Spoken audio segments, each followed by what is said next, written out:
It's the poignant drama of kids making it in the neighborhood. I got something I want to ask you. Because Joey asked me to ask you. If asking you, this will be a problem. They're gutsy kids going through life with the hand they were dealt. Hey, welcome to the neighborhood. Over here, we got Joey. Little Joey, big Joey, fat Joey, skinny Joey, Teresa, and his sister, Teresa Joey. It's Bensonhurst 11210. Fuck you. No, fuck you. No, fuck you. What, you stupid?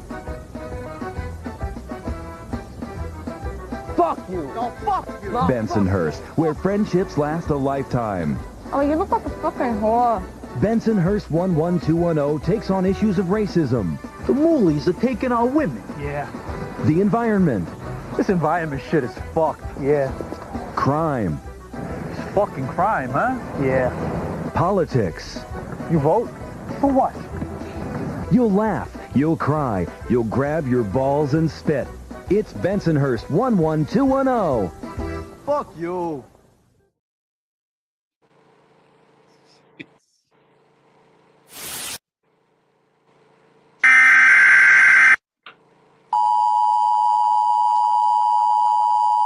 Of murder. A widespread investigation of reports from funeral homes, morgues, and hospitals has concluded that the unburied dead are coming back to life and seeking human victims.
Wow. That was an It eyeful. flagged that last video. Hey, at least because I've always wondered how when you play videos or trailers, like say from YouTube, that you don't wind up getting a stupid advertisement first. I have the excuse me, the premium for YouTube. Oh, see, No I ads. have an ad blocker on my computer, and so what I get are you get a quick flash of an ad, and then it disappears, and it keeps trying to come back, but then it moves to the second one, and it does the same thing, and then it finally gets to the video. So I don't have. That's crazy. Hey, Ward. Well, I guess I should say what this is, right? Everybody, hey, this is the Todd Jaeger experience, in case you haven't looked at the title underneath the window. That's what happens when I'm on the air. I forget. Yeah. And of course, I am Todd Quality Jaeger, and if I point this way, that's you are. That's Chris. I'm Captain Cartoon. Somewhere. And I'm Chris, I think. Yeah. So if I point this way, I'm pointing at Jack, I guess, and then this way, I'm pointing at Chris. Because from my view, it's the opposite. But I got a little ding, which means Bill Weeden just messaged me. And what does Bill have to say? Yeah, I will hop in at some point, he says. So it does look like Bill Weeden will be joining us at some weird point. It doesn't matter, folks. It just doesn't matter. It doesn't matter. If he's not here by 3, he's never allowed to come back again. That's it. Well, that's the new rule. It's Weeden's world. He does what he wants. That's a good one. I like that. Weeden's world. Yeah, Weeden's world is what I'm going to be getting that phrase out there. But today on the show, we will be having it could be anywhere from 30 minutes to an hour from now. We will have Adam Freeman, who I do know personally, and he did Deadly Dealings and the upcoming remake of Scream Dream. I executive produced. Nice. You're good at that. I executive produced Deadly Dealings, and it'll be fun talking to Adam because his movies are colorful, and I mean literally his color scheme. I don't know how he does it. Candy colors, and also at some point, Mike Caravella will hop in because he was in Chattanooga this weekend at a festival, and that's funny because Adam lives in that state as well. But Mike will be joining in. He says he has some new news about Astral Plane Drifter, so that'll be exciting. And yeah, I'm really looking forward to seeing that movie. Oh God. Yeah, because I tell customers at work all the time, and I hand out a card where is that card? Oh, of course, I had, here it is. I know you got the little thing, but I always pop this up. That's better. I hand these out to people, and they're like, oh my God, is there screening around here? I will mention right off the bat, for anybody in the Coachella Valley or anywhere around that area, Joshua Tree, there is a screening at the Beer Company in 29 Palms next Saturday, the 18th. I will be there. I believe it's free admission. 29 Palms is a bit past Yucca Valley and is kind of a military town. There's a military thing there. But anyway, so that's coming up. And otherwise, we will get in our little words on Wrinkles the Clown at some point. Here's the cover for that. That's a great cover. Yeah, I mean, that's really creepy looking. That's a creepy shot right there, and it's for a lot of people, it's not what you think. No, that's not at all. Oh, was that halfway through, and you're not even like ready for the next take on it. Exact. I mean, apparently all the reviews I read after I watched it, because I usually don't want to spoil anything, is the big what the fuck moment comes at about 50 minutes in. And then you just have to kind of like reevaluate everything you had already seen. And then you're like, well, wait, and then you're more intrigued. Don't expect to be scared. It's not a scary horror story. Count Floyd will say it's intriguing. Yeah, it's fascinating, and the way they play with you and everything. And then you realize, well, it is still a documentary. They just kind of fucked you over a little bit. Yeah. And like I said, it's still a documentary. You just have to reevaluate everything you saw in the first half, and then and then you're still your mind is still kind of grasping everything, and they keep moving, and it keeps you on your toes a little bit. Speaking of documentary, this just came today. Oh yeah, I've got Oh, hang on a second. Yeah. Oh, did I just Very lose? nice. You can't This hear cover, me. I Hang on. love this cover. Oh, I don't know if you give can me a see sec. it though. I love that My cover. sound went off. Hang on. I'm getting like Todd now, Jack. You see that? Hang on. I have a whole bunch of movies here I want to show. That's the thing with having 20 million cords around your feet. You No, stand we up. can hear you, Todd. But at Oh, my you microphone, can't hear us. I got you. everything's good now. Yeah. Okay, Sounds great. good. I turned and put my foot down on a cord that yanked it out of my microphone. So I gotta. You're still here, so that's yeah, I know, but I thought you couldn't hear me for a bit. No, I should have grabbed the copy from my shelf over there, but yeah. There you go. This is basically the same. The content is the same, it's just different cover from when TerrorVision partnered with Vinegar Syndrome. They released edition through BS, and I have that one, but I thought, well, this one's a different packaging and stuff, and just for the collector, it'd be fun to have this thinner slipcover than the Vinegar Syndrome or the OCN. I didn't get the Vinegar Syndrome.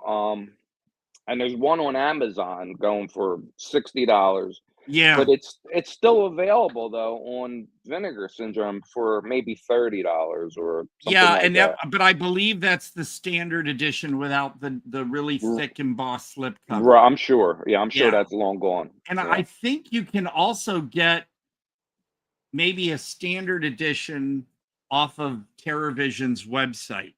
I need to sign up to get their emails because I missed out on getting the for the movie Student Bodies, what was it, 1980, 81? I can't remember for sure. They offered 2 bundles. One, they only had 100 available, and they included everything, including a T-shirt and stuff, but also with horsehead bookends. Yeah, bloody horsehead bookends. And I was like, oh, great, I want that Just one. what you always wanted, right? I always wanted one of those since I was a kid. I clicked on it, and all 100 were sold out. Damn. So I went with the second bundle, which has the T-shirt and bumper sticker and all kinds of goodies, but not the horsehead bookends. And I know those horsehead bookends are probably going to go for like $200 on eBay. I'm kind of sad, definitely. but yeah. So everyone. Oh, I also have, and I should have pulled it out to show. I have the WNUF LP. Nice. So you get dialogue and stuff from this on an LP, and I just had that for fun. I'm not really big into buying vinyl like some people are right now, but I thought it'd be kind of collectible to have and fun. But yeah, WNUF. I want to say it's kind of it's not really found footage because it was supposedly broadcast according to the universe of this. And so it's just a broadcast of Halloween evening, a local station and haunted house setup and everything. But let's just say something goes awry. And it's fun. And then you also get the Halloween magic tape. Or I haven't seen that. Tape. Yeah, watch that, Todd. It's fun stuff. Yeah, here's the deal, folks. You can still get this one. I don't know. It wouldn't be this edition, I don't think, with the slipcover through TerrorVision. There's standard editions without a slipcover. Vinegar Syndrome. Don't pay shit tons of money on eBay. It's like the 4K steelbook of Night of the Living Dead 90 sold. We talked about it. It's sold out in pre-orders, and I didn't get to order it, and I'm pissed. Rumor has it there you that go, Todd. You fuck what? I had that ready for you. Yeah, everybody's posting on Facebook. I got my Night of the Living. Like, yeah, eat me. So, no, it's my fault. There you go. Hey, sorry. Oh my God, that movie. And what's funny, and off on a tangent here, what's funny about Student Bodies is it had no reason to be rated R. And then at one moment you got the executive saying, well, there's no sex.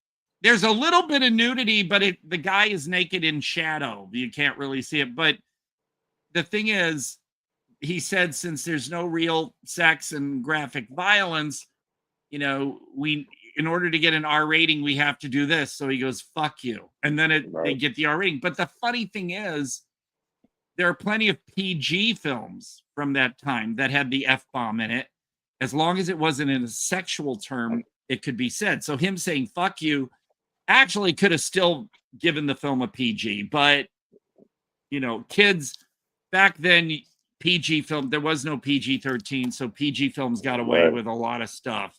And those are the good old days, man, because you didn't get a warning for sex, nudity, language. You just got PG or R.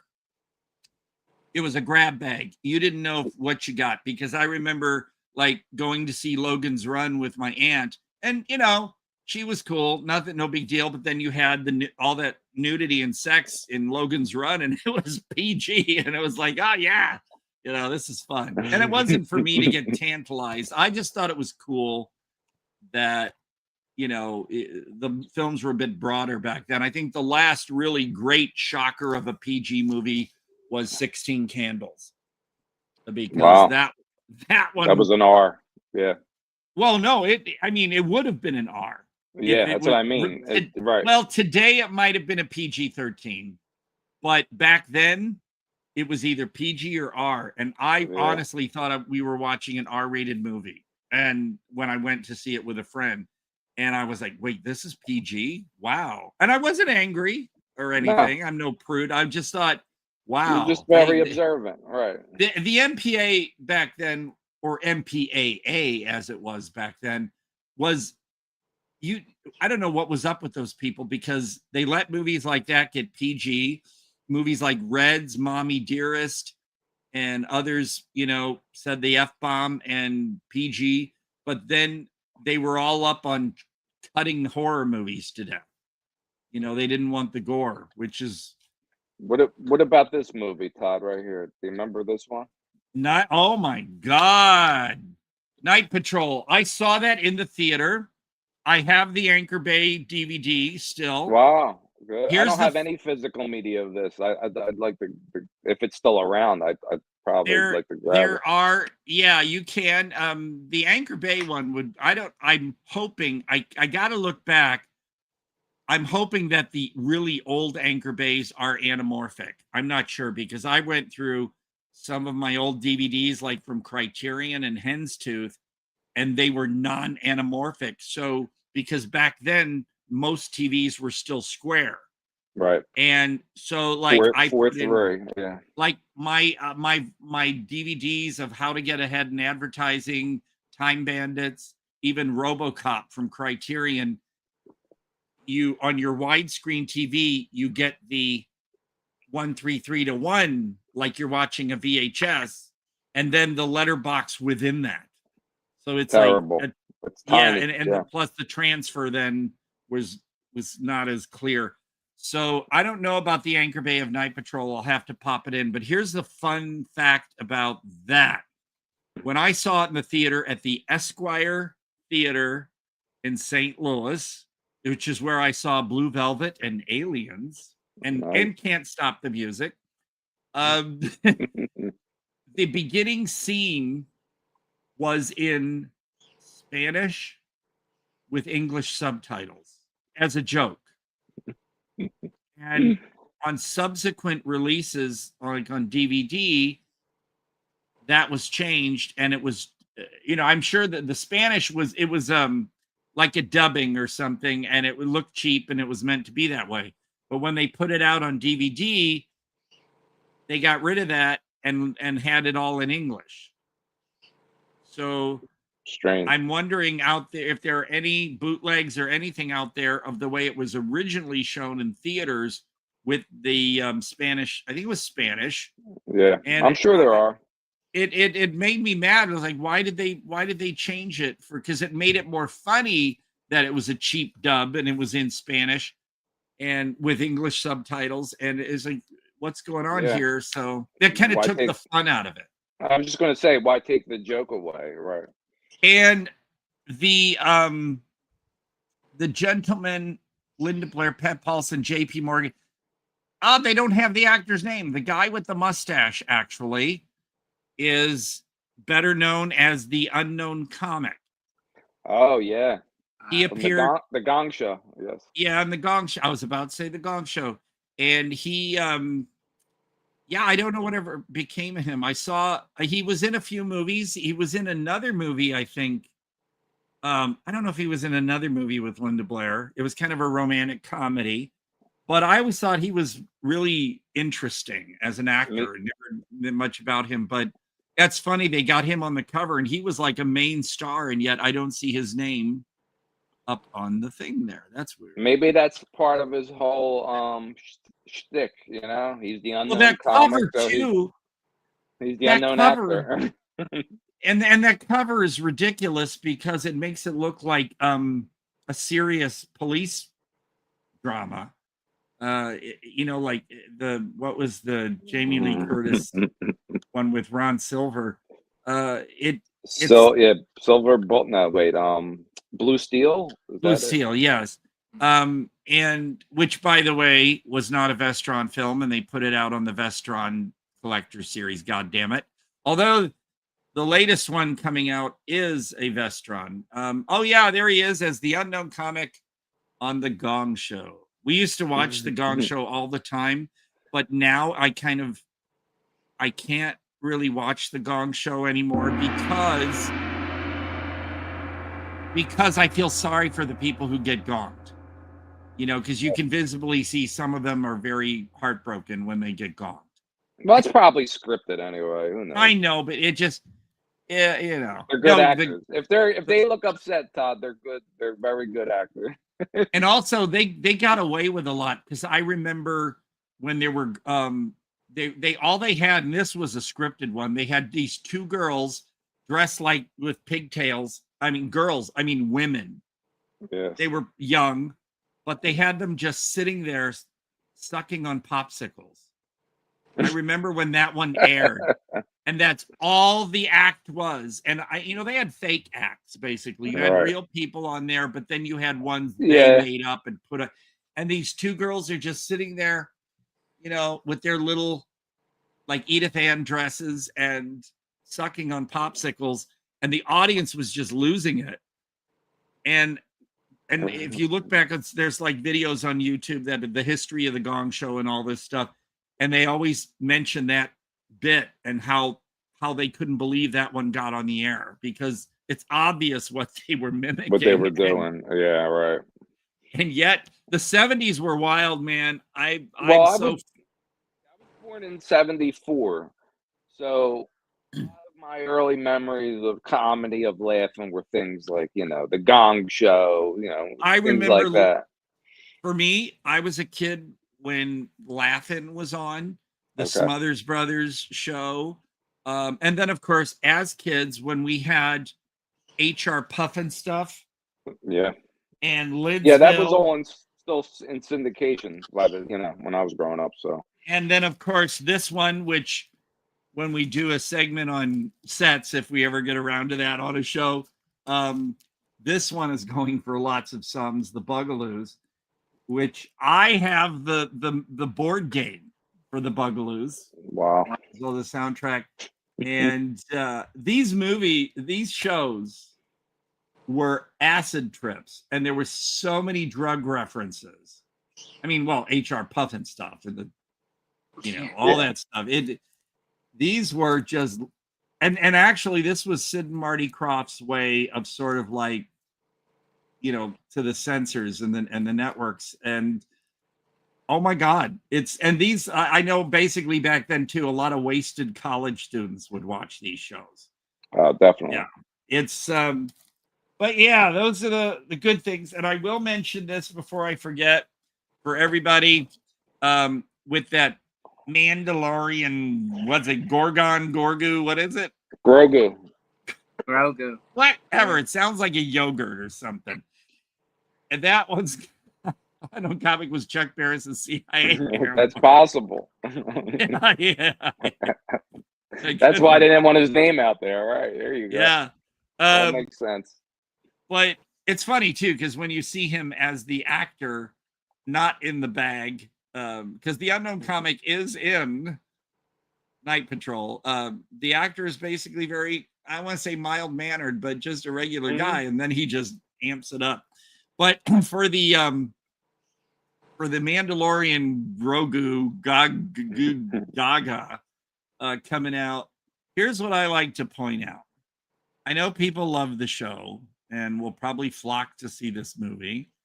But what a lot of people don't realize, now this says Shogun Assassin, but what this is are 2 Lone Wolf and Cub movies edited together and dubbed in English. So Shogun Assassin. But we're talking Lone Wolf and Cub, a series of Japanese films that go all the way back to like 1971. They are ultra violent. People get split in half with samurai swords, blood gushing. The baby's cart is booby trapped with spikes and stuff. And there's a close up right there.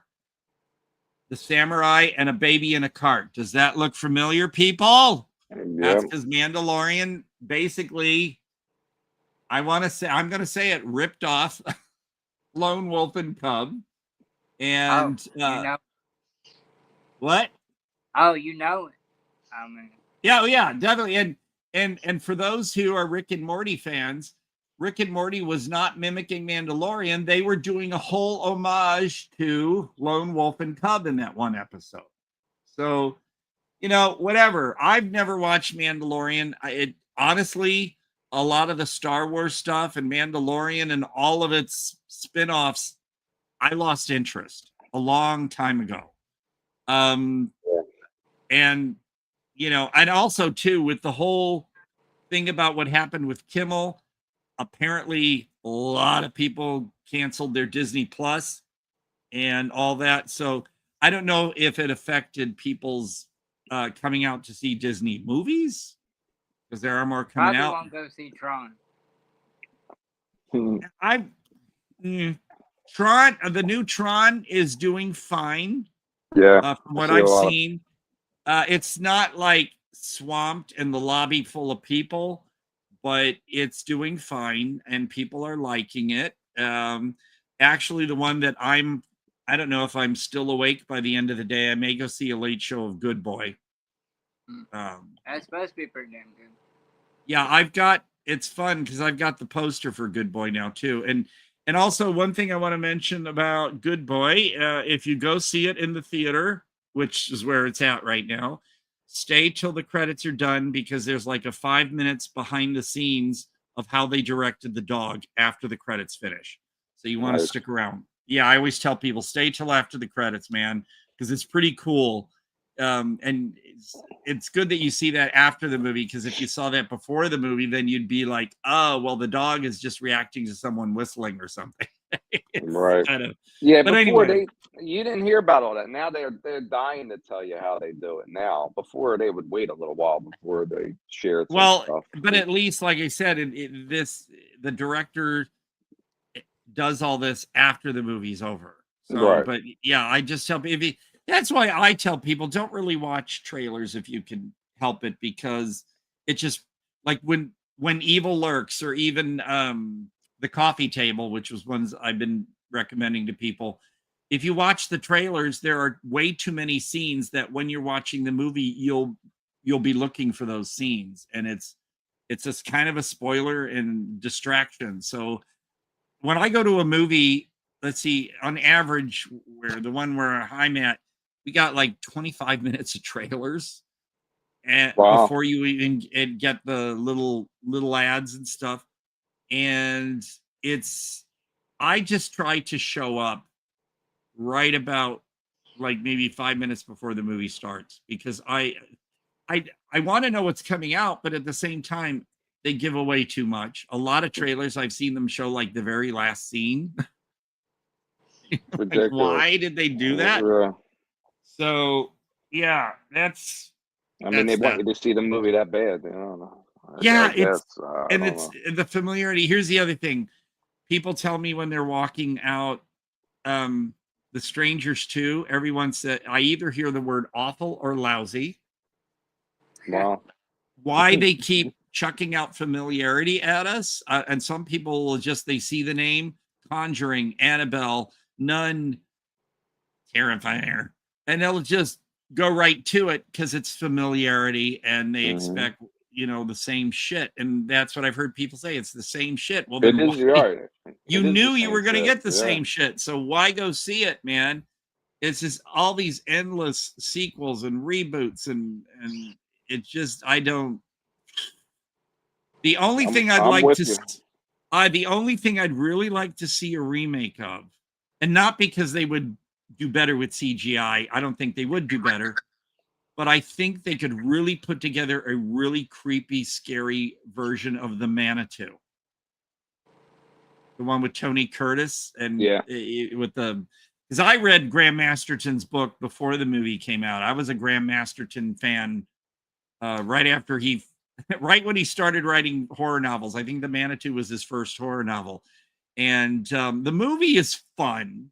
It's a bit cheesy. Some of the effects are, you know, pretty, because I remember what they touted back in the 70s. I think it was with a $2 million budget. Ooh, you know, it's a little, it's a wonderful movie. See the Manitou, but the, you know, it's a little cheesy, but I think they could really put out a really dead serious, creepy, scary version of it if they really worked at it. So, hey, I don't want to say Hollywood filmmakers, whatever out there, just give us a version of the Manitou that's really, really disturbing. And again, that was a PG. A lot of people are shocked. It was, when I saw there was a sneak preview showing in a theater, it didn't really get a theatrical run in St. Louis, if at all. I remember there was a sneak preview. And when I saw that it was PG, I thought, how are they going to do that at PG? You know, but then again, you had movies like Prophecy and other like horror movies that were PG and were pretty strong in the blood content. So, again, good old 70s. Well, I guess while we're still waiting on Adam, maybe I can bring up for folks. Here we go. So today I am wearing my What Have You Done, Daniel t-shirt from Domitiano Cristoforo's movie. It's the prequel to Sacrifice, or American Guinea Pig Sacrifice is what it was called. And that was directed, I believe, by Poison Rouge. And this is the prequel from Domitiano. And I put things down when I shouldn't. So I don't have What Have You Done, Daniel handy right here. Of course, silly me. But I'm proud of that movie because I voiced one scene in it. I am the voice of actor/director Frank LaLoggia in that movie. And it is available, but right now only as an import discs. And with the tariffs, I don't. A lot of companies in Europe are not shipping to the US right now. But What Have You Done, Daniel? And I bring that up because here at the end of this month, John Devlin will be announcing, I guess, pre-orders for the new edition of, let me cover part of this one, Fallacies. Nice. Oh, there we go. Yep, there we go. I mean, it's only a drawing, but I'm still afraid to show the part that I'm covering. So this one I can show. This one's cute.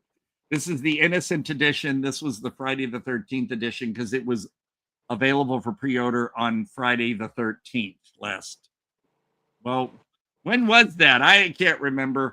But there was also a third edition that was released with a My Bloody Valentine styled cover because it was released on, I think, for pre-order on February the 14th, I believe. So this one only had 10 copies. I have, oh, jeepers, Todd. There it is. I gotta have like a whole shelf built so I know where everything is. Yeah. I got number 6 out of the 10 of these. And for the Innocent edition, I just had it in my hand, right? So what did I do with it? Okay, Todd, that is weird. Yeah. What? Oh, there it is.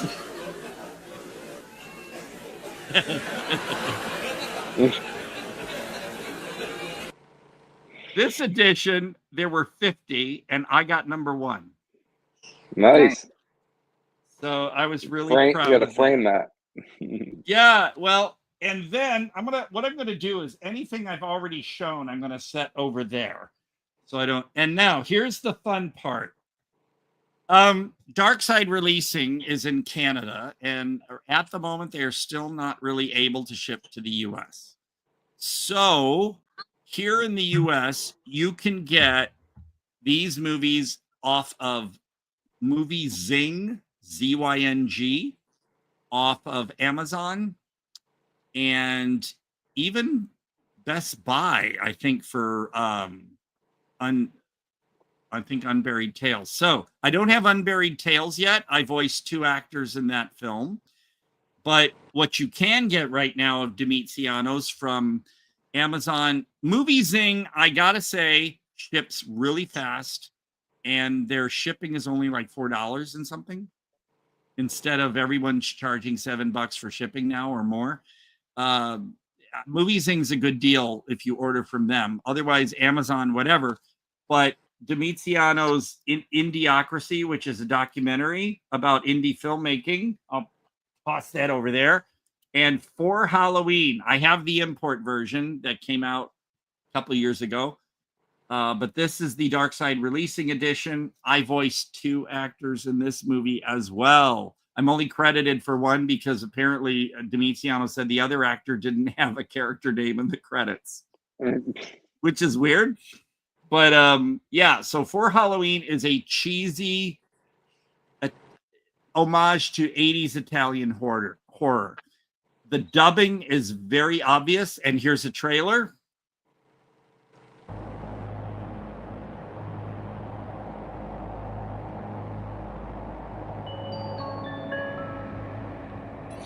I voiced that one.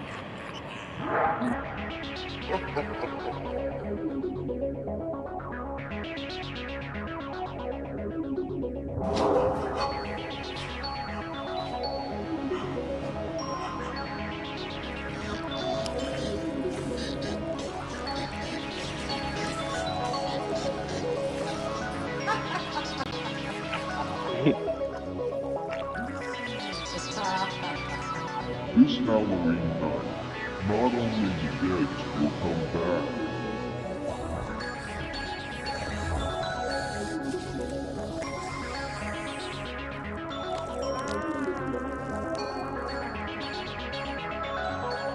Nice.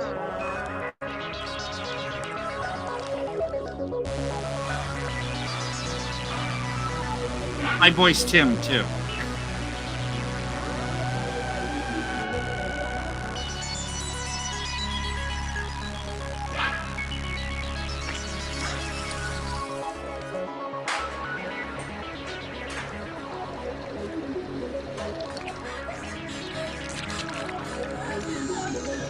Wow. Killer Pizza. Zombies, witches, aliens, and much more.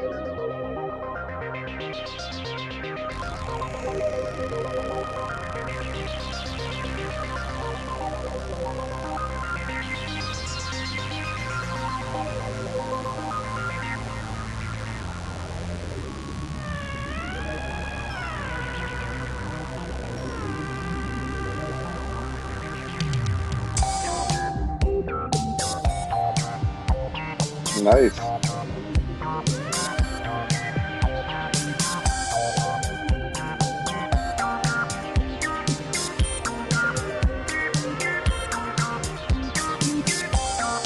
Groovy. It looks like a nice double with a haircut. Yeah. So the fun thing about For Halloween is it's, while you may not be terrified, as you can see, it's very gooey. It is definitely, they knew what they were doing, or Domiziano knew what he was doing. This is basically an homage to, I want to say, cheesy Italian horror, because there's Right. a lot of, like I said, there's like a, I hate, funny to say, a killer pizza in it, but it is 4 stories with the wraparound. And the one girl, I wanted to point her out, but it's okay. The pizza delivery duo are really creepy. But basically, it's if they even advertise for the pizza, if you're kind of tired of life and you want to die, order this pizza. I know that's weird, but it's for people who are kind of wanting to end it all. And then of course, once they realize what, like, the girl was, the pizza was like melting her face, it's they kind of like freak out and change their mind. But Too late. It's and if you notice, the score is very Fabrizio, it's very Goblin. It's it kind of reminds you like soundtracks like Contamination. And actually, by the way, Rat's Night of Terror, there is a pre-order up on Screen Archives Entertainment for the soundtrack to that one. And I'm like, oh, I got to get some money, got to order that. But very, very synth 80s synth score.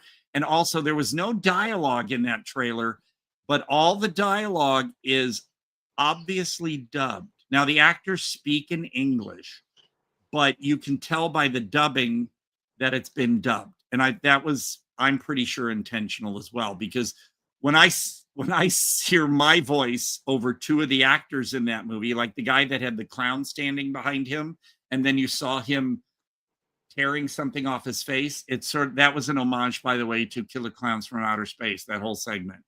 And the other guy who's on the phone talking to his mother, and he has the pizza in front of him, I voiced him. And you can tell it's dubbed. It's not like piss poor dubbing, but you can tell. So they wanted that 70s, 80s Italian dubbing feel. So that's, I like it. It's a fun little movie you can get for Halloween, and Unburied Tales as well as Idiocracy off of Movie Zing, Amazon. I think now Best Buy. But it's funny, Best Buy is selling movies on their site. They just don't sell them in the store, which I can tell you now from talking to a lot of Best Buy employees, they are not happy that they don't sell movies in the store. Yeah. That's I mean, it's not like even if it's a certain demographic, there's a demand obviously there. I mean, yeah, and so in my area right now, the only place to get movies, and Walmart selection isn't as good as it used to be, but Walmart, Barnes & Noble, which Barnes & Noble charges like full retail listing, which is outrageous, because I just bought Xanadu on 4K, the Kino release, and their sticker price was $44.99, but they were having a half off sale on Kino, so I bought it for $22 something. And which is what it's you like can, when they have the Criterion specials at a lot of these places. It's great that they're half off, but you're charging them. They're priced at $50 something. So and by the time you get the half off, it's some would say, well, I can get that same price if I order it on Amazon, but the thing is, I don't have Prime. And so if I can get it in the store at half off, it's still better, because I'm only paying then $1 something tax, instead of then the shipping and everything else. So when I order, you don't have to wait. You don't have to wait. It's right there. I don't like using, I have to keep reloading a prepaid card, and I don't want to have to keep doing that in order to get a movie I want off of Diabolic or something. So what I like to do is, if I can help it, I'll order the movie, if it's on sale, through Barnes & Noble, and then use my debit or something and pick it up at Barnes & Noble. So I got a way of working it all out. So yeah, check out For Halloween. It's a pun when I say this, but I don't mean to make it a pun. It's very cheesy. with the pizza and all that. It's a cheesy movie, but it's intentionally cheesy and fun. And so I recommend that. And I don't know how Unburied Tales is. I have not seen it. I dubbed my lines for that movie over 3 years ago. Wow. And it's just now getting released out on disc. So Unburied Tales is one to look for.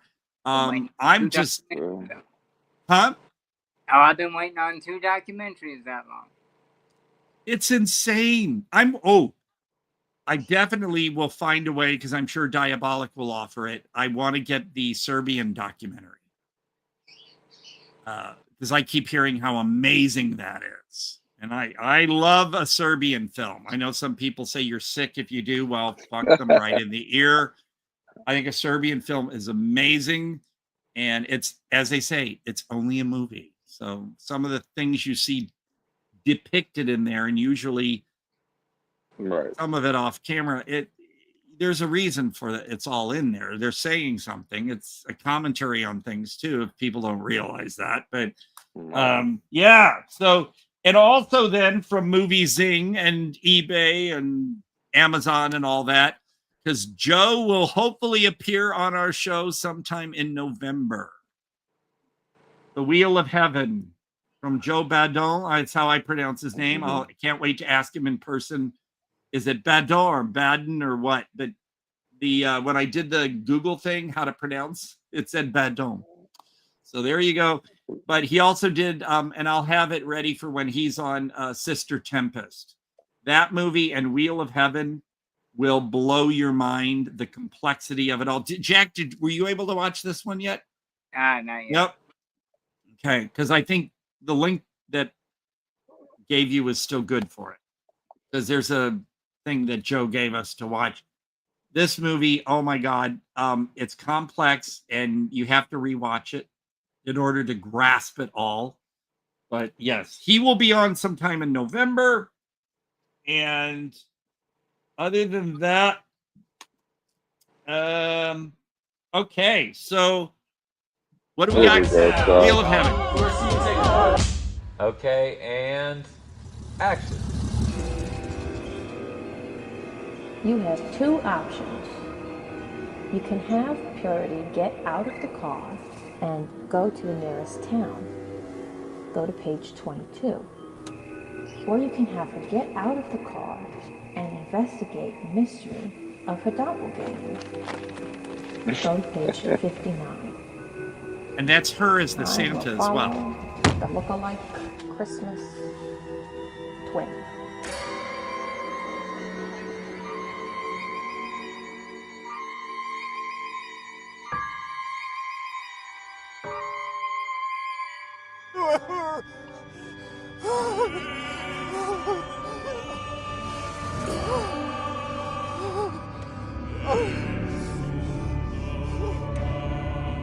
So what do you say? Shall you, Joe Badon, join us?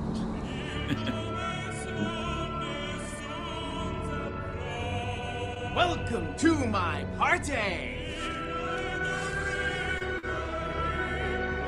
I will be reborn!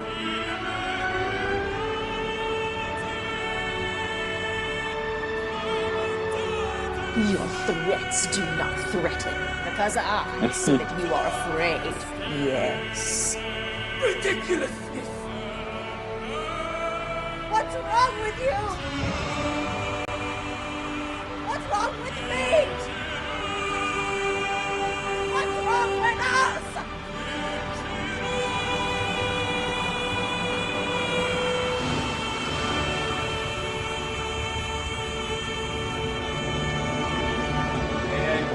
Did you like that? That's really great. That was really fun. Yeah. I told you I was really good at the French. You were very good. I love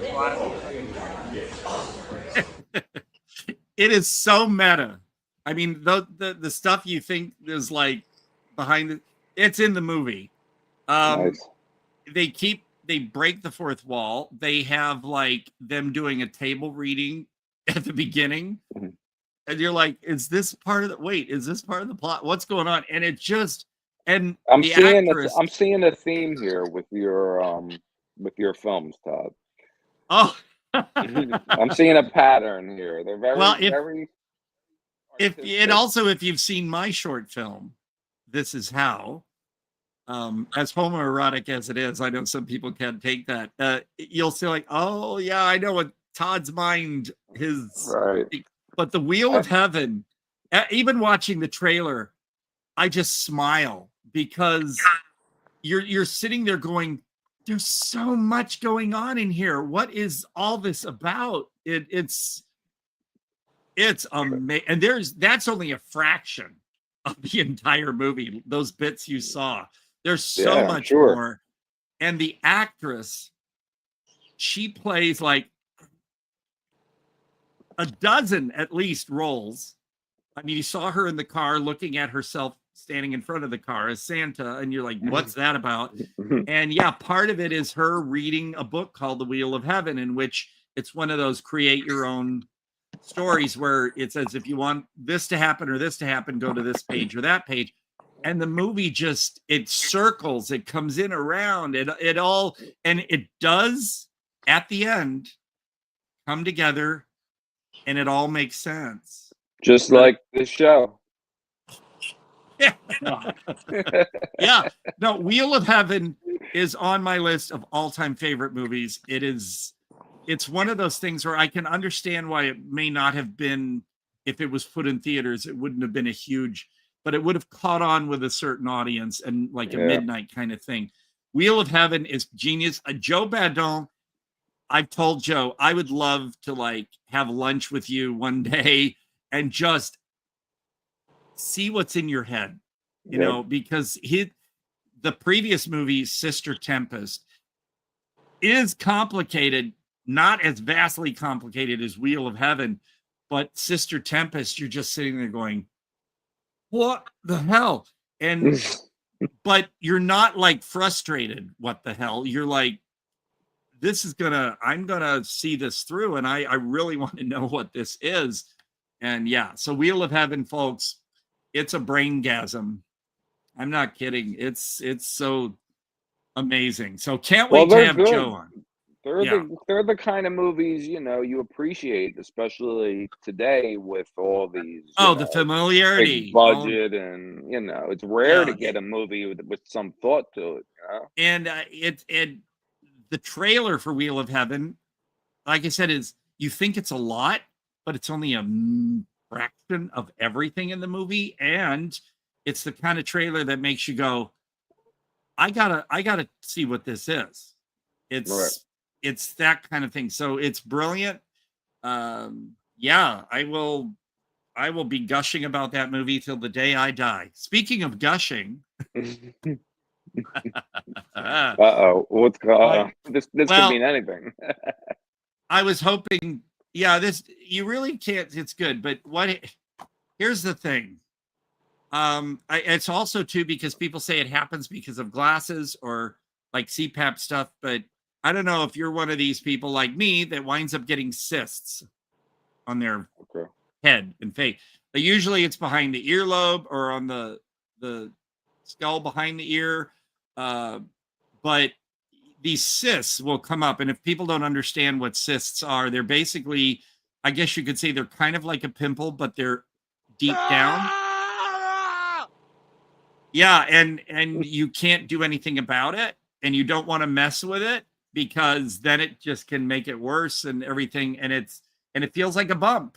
It feels like, but there's nothing you can do about it except for maybe warm compresses, or I was told puts a Dapoline on it. It kind of helps. But and they think it's because I have a new CPAP setup. I was going to start my show today, surprising everyone. Oh, I can't bring it into view. Oh, here we go. Hold on, I could change that. No, it's okay. I got it. I'm going to take off my headphones for a second because this is fun. Let's see here. Here we go. All right. Oh, glasses have to come off. So, all right. And then.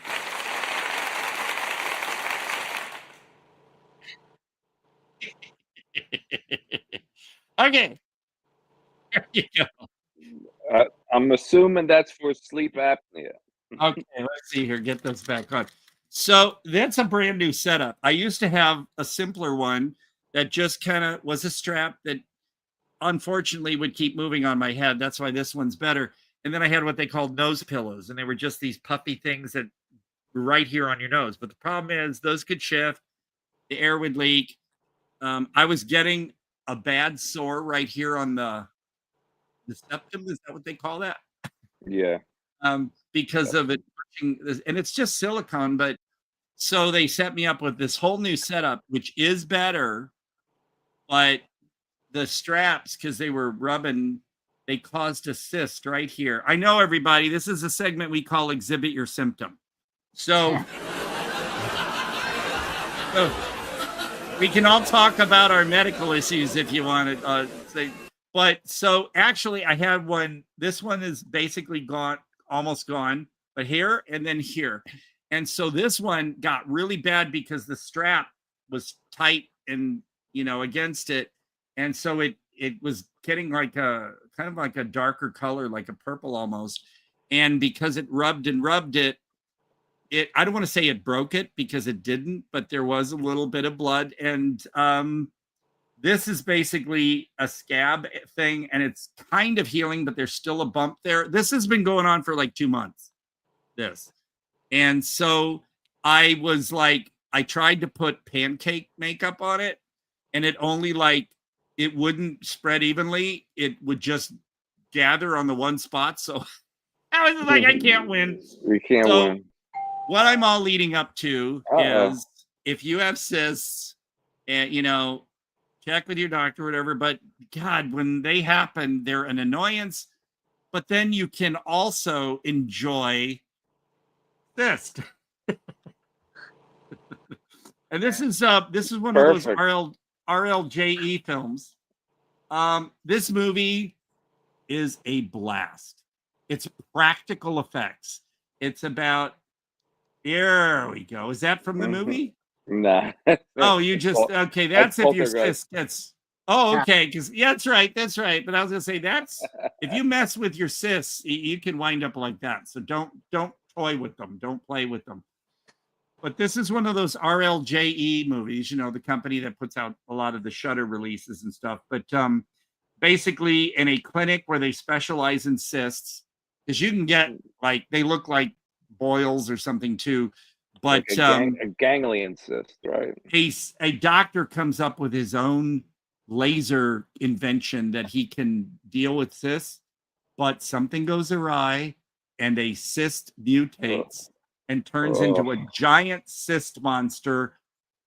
And everyone's trapped inside the clinic because the emergency shutters close or something. Like, who would have that on their clinic? But they can't get out. So this giant cyst is running around trying to kill everybody.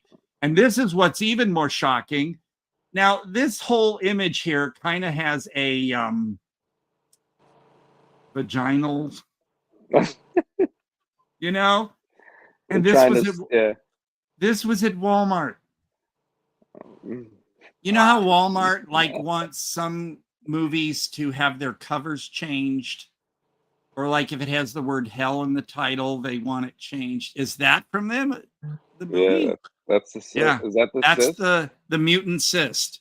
The mutant. And it's basically 99% at least practical effects. That's what makes this movie so much fun. That's good. All right. You get texture. But folks, this one flew under the radar. And I love the cover. It's embossed and old school. Feel it. Yeah, there's it's not 3D, but you can feel it. They really went out on making this, even though it's a thin slip cover. But I gotta tell you, this movie, it kind of harkens back to the old Peter Jackson Brain Dead or Dead Alive. But it's that much fun. I highly recommend it. The show gets more surreal each week. Ward, don't you love it? We went from Domiziano and cheesiness to Wheel of Heaven to cysts. We got it all. This could have been, if this show were a variety show in the 70s, it would have been like David Lynchy. It would have been very, very weird.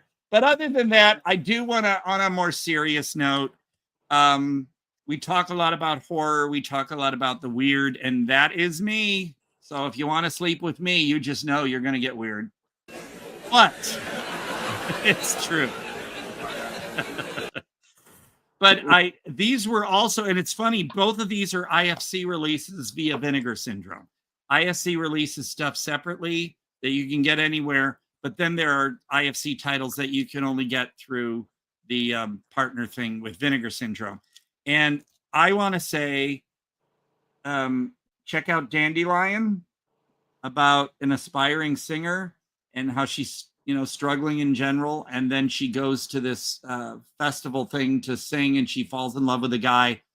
But where that all goes, I won't reveal. But the music and the songs are so freaking amazing. They're very folkish. Is the Rolling Stones song Dandelion in it? No, sure. Her I forgot what her character's name is in the movie, but she calls herself Dandelion. How close is it to the last segment in American Pop? Oh.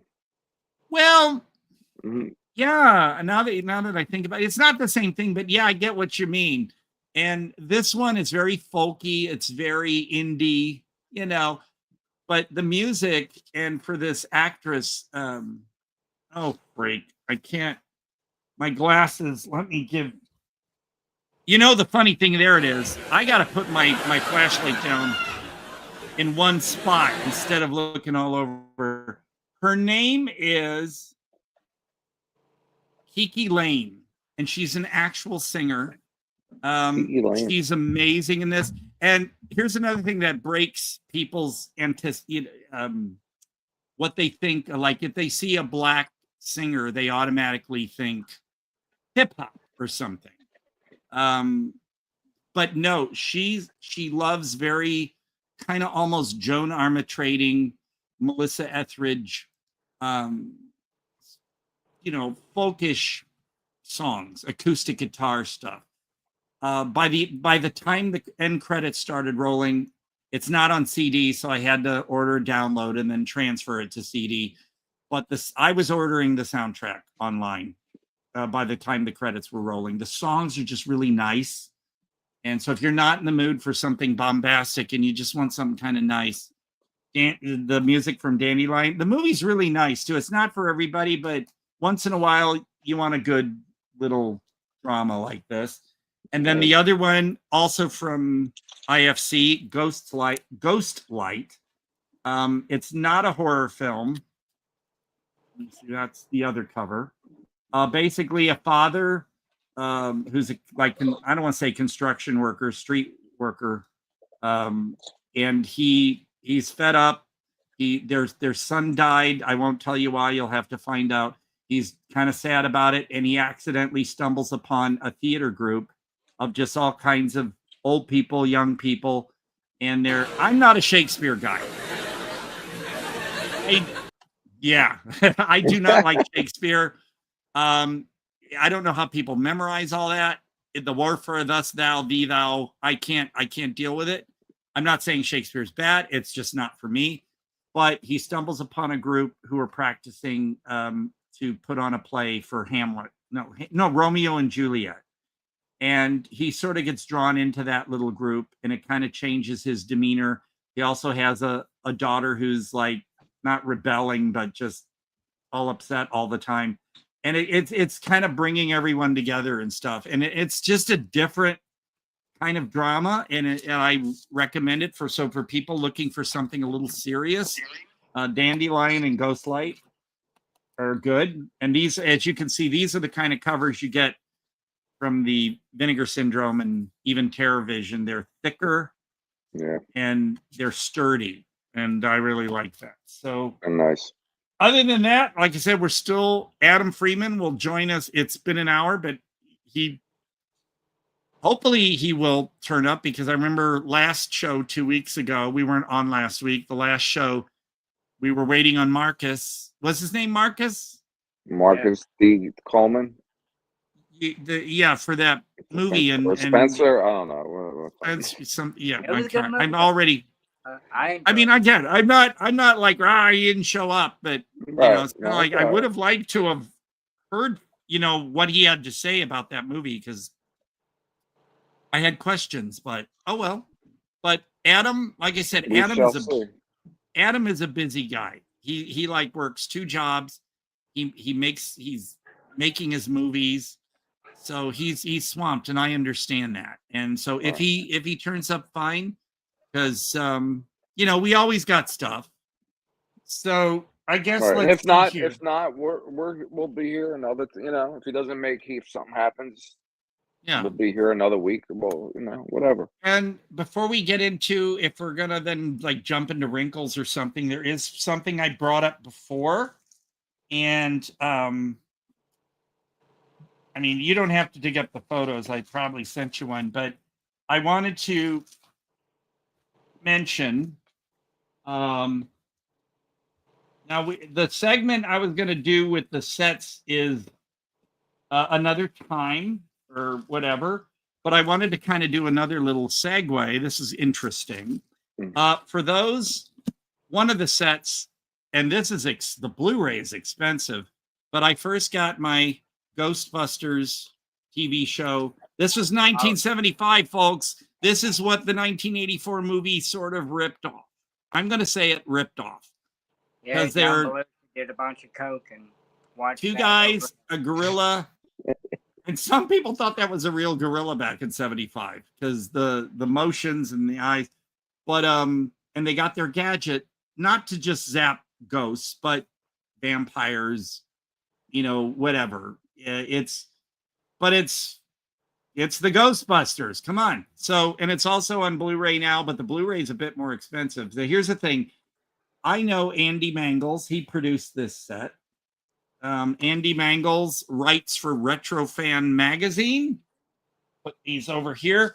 He also produced the DVD sets for Wonder Woman and these Saturday morning favorites, Arc 2 and Space Academy. Wow. He produced all these sets. And Andy is a good friend of my friend, Tim Barella, the cartoonist who drew that. It's over there, that Side Road slipcover that he drew me on that slipcover. That's Tim Barella's artwork. Tim Barella, and I wish we were closer. He lives about an hour, a little over an hour away because he's on the other side of the mountains from where I am. But this is something I really, no matter what your orientation, you would love.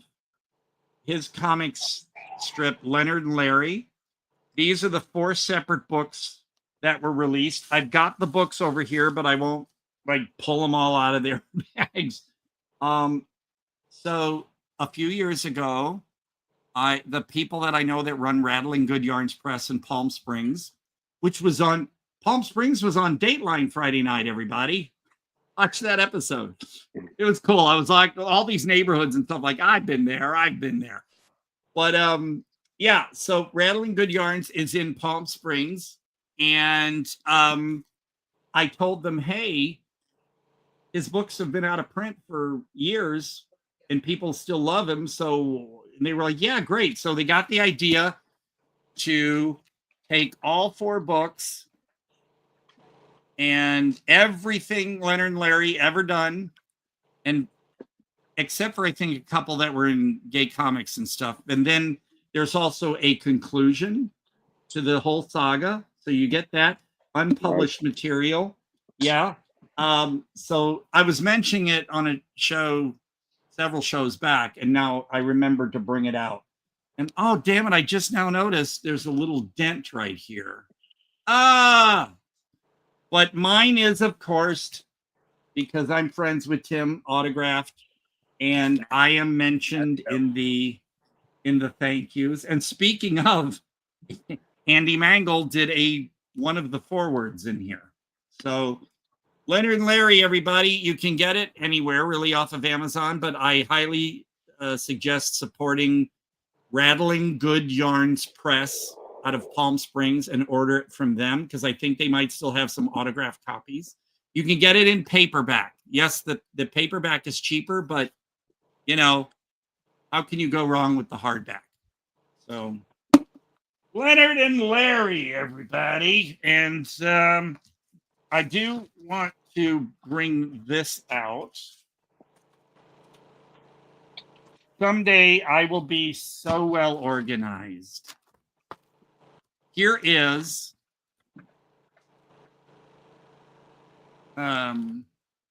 what is this? Yeah, Gay Comics special #1. There's Tim's version of American Gothic with Leonard and Larry featured in this issue. You can find this on eBay, but I don't know how much, because this one, I think the last time I saw one, it was somebody was wanting like $30 for it at least. But yeah, these are all good things. So support Rattling Good Yarns. Order Leonard and Larry's book. You can also get a book. I think you can only find this in paperback right now. No Straight Lines, and it's there's a whole section on Leonard and Larry in this book as well. Nice and thick. So yeah, everybody get yourself a copy, because I've known people, like I said, no matter what your orientation, I've known people who said Leonard and Larry, they're people you can relate to in general. They're just about a couple and their relatives and neighbors, and it's fun. So when's that from, Todd? Well, Leonard and Larry came out in the 80s. Okay, wow.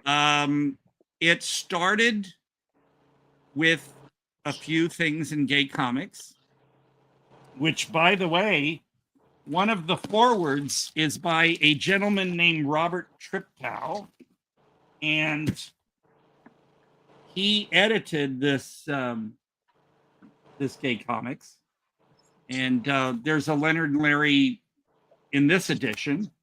But so in the 80s, and then The Advocate picked it up and it ran it for a while. I forgot what happened with The Advocate, why it wasn't in there after a while. But then after The Advocate, it went on to a magazine that was basically on the West Coast called Frontiers. And people, and I heard this from a lot of people, they would first open up Frontiers and read Leonard and Larry, which was in the back. And then they would look at the classifieds because they were always fun. But Frontiers then decided they had new people take over, and they were trying to go for a younger demographic, you know, the kinds that go to the fun white parties and, you know, the trendy one and stuff. Like you get that in Palm Springs. But so they were trying to go for a younger demographic and nixed Leonard and Larry out of Frontiers. And people were pissed. They were writing in, and apparently a lot of the letters or emails did not get to the people they were supposed to be getting to. So it was sort of quelled. And, but yeah, so after that, it was just basically the books, and those are all out of print. You can find them on eBay, varying prices. And now, unless you're a collector, if you want to have everything Leonard and Larry, except for some of the early Gay Comic stuff, you get that big hardback book, Leonard and Larry collection from Rattling Good Yarns, and you've got basically everything. And since it was never concluded because Frontiers nixed it, he did a page of a conclusion to the whole Leonard and Larry story. So that's good. It's very fun to read, relatable. Like I said, doesn't matter who you are. You'll really get wrapped up in the stories. And so I've known Tim since like 1995, and we talk on the phone almost every day. And like I said, he lives way over on the other side of the mountains from me, and I'm too afraid to drive up Highway 74. We discussed this. If you saw It's a Mad, Mad, Mad, Mad World, the beginning of that movie where they're driving all those twisty roads up on the mountain, that's Highway 74. It's about if you go a mile down the road from me and then go almost a mile toward the mountain, that's Highway 74. And I'm terrified of driving that thing. It's whenever I go with somebody, up Highway 74 or down it, I'm sitting there on the passenger side with my right foot just pressing an imaginary brake. Yeah. Do you drive, Todd? Yes, But it's worse when you're in the passenger because you feel like you have no control. Like you're exactly right.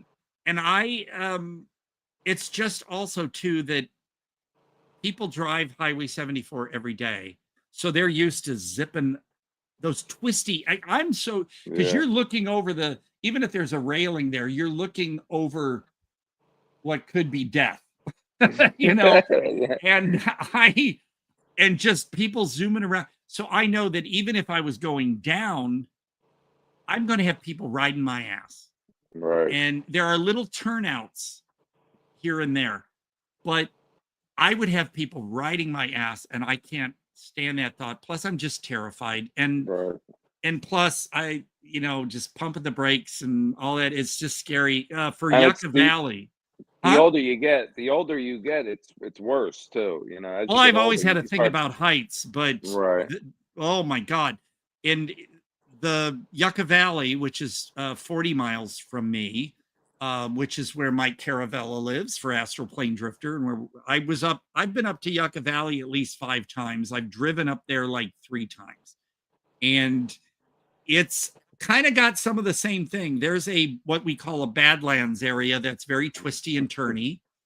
And it's going up or coming down, and coming down, you're like constantly pumping your brakes because it's all these turns, and you're just, and people are literally going way too fast on those people who are used to it. When they're passing you too, right? Right before you get to the main area of Yucca, you've got to go up this long grade. It's long. And so going up it, you've got to get a head start.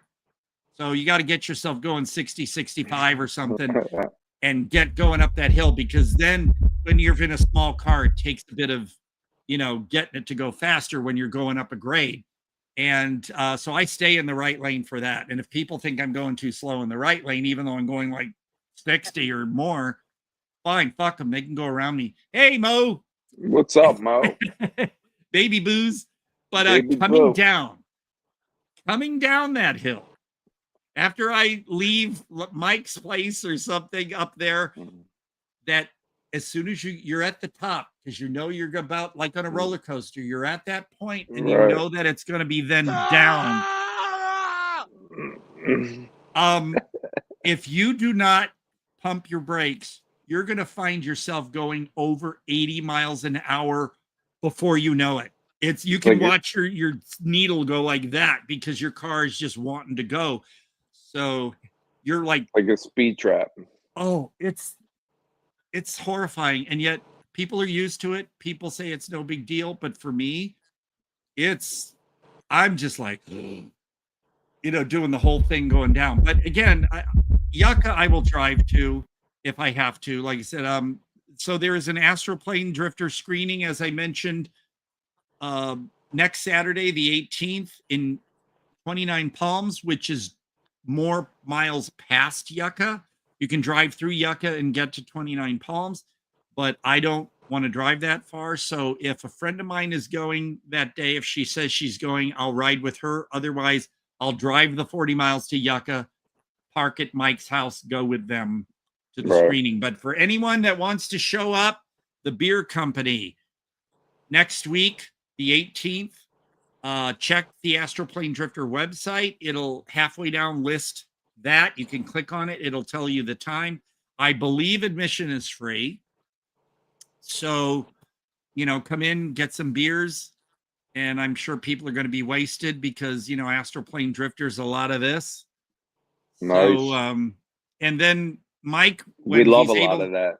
Well, you know me, I'm not a pothead. I don't even casually use it because it gives me a swampy headache right here. It's like a tenseness, and it's annoying. It doesn't make me feel good. It doesn't make me high. Like people are like, sometimes I think when people smoke joints, they sort of make it more than it is. Like, oh yeah, I'm feeling good. I'm so wasted. I think some of that's psychosomatic actually. But for me, a swampy headache and the smell gets me nauseous. So when they pass these laws about, you know, legalization and all that, I think they should have had, like, if you're in a certain public area, you should only do edibles, because like when people come through work by me, we've turned away, if we've turned away transients, or however you want to call them these days, transients, unhoused. Yeah. We've had some, whoever's talking right now, you're oh, that's me. Do I sound right? Do I sound like a robot? I don't know. No, you sound fine to me. Hang on a second.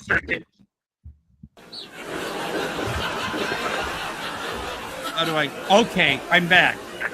I thought it was one of you. Remember, Chris, how you sounded?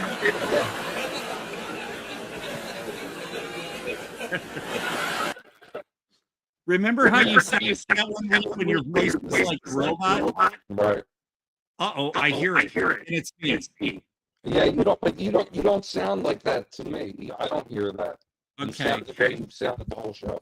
I'm gonna unplug my mic, and I'm gonna put it back in, and let's see if it's better. Here we go. We're gonna do an exorcism.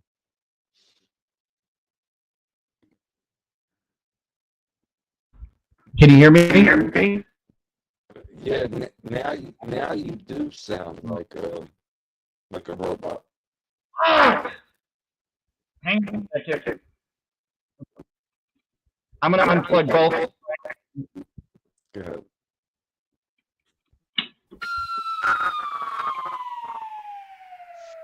Hey. So what the problem is that I'm getting is when I speak, there's a delay, and then I hear myself in the delay sounding kind of like a robot. Do you have two things on? Like, do you have something else in front of you? See, like you're sounding weird now too. No, Jack. what I've got is I've got this blue mic with headphone cord plugged into that, and then the mic itself to the USB port in my computer. Hey, here's maybe what I should do is, how about I exit and then come back in? You want to try it? Jack, how do you sound, Jack? How does everything sound to you? I thought it was my phone at first, so I went and got another iPhone. See, because right now, yeah, you both sound distorted. God damn it and a half anyhow. All right, I'm going to click on the red button and leave the studio, and I'm not sure what I have to do to come back in, but I'm going to try that. Okay, so here we go. I'm going to leave. We might be here. Okay, sounds fine. Now, how do I sound? More different? See, I took my earbuds out. I wonder if that fucked everything up.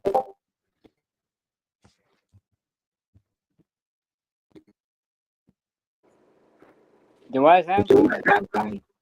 Yeah, you sound fine. Do I sound distorted, Jack? I sound a little bit. See, I don't know if it's blue or my phone. Well, because it sounds robotic. That's weird. It didn't sound like that whole show, though, right? The whole show was... No, that's why I went and got another iPad on my phone. Okay. Now, we've still got this going on. You sound better. Wait, hold on.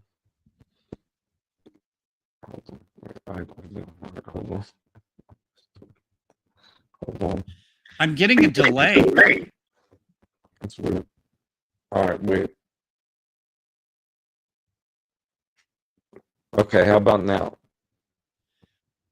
All right, so here's the thing. I can hear you in your normal voice, but then I can hear you clearly, but then I hear a robot. Jack, how do you sound? Do I sound normal? Yeah. So here's the weird thing. I don't know how to change this. When I speak, about 10 seconds later, I hear everything I said again.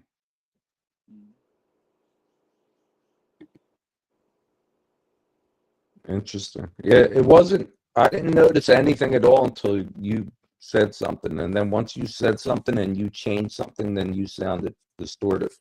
But you sound okay now. Jack sounds. Hey, everybody watching. This is unusual, but entertaining. See, oh, wait.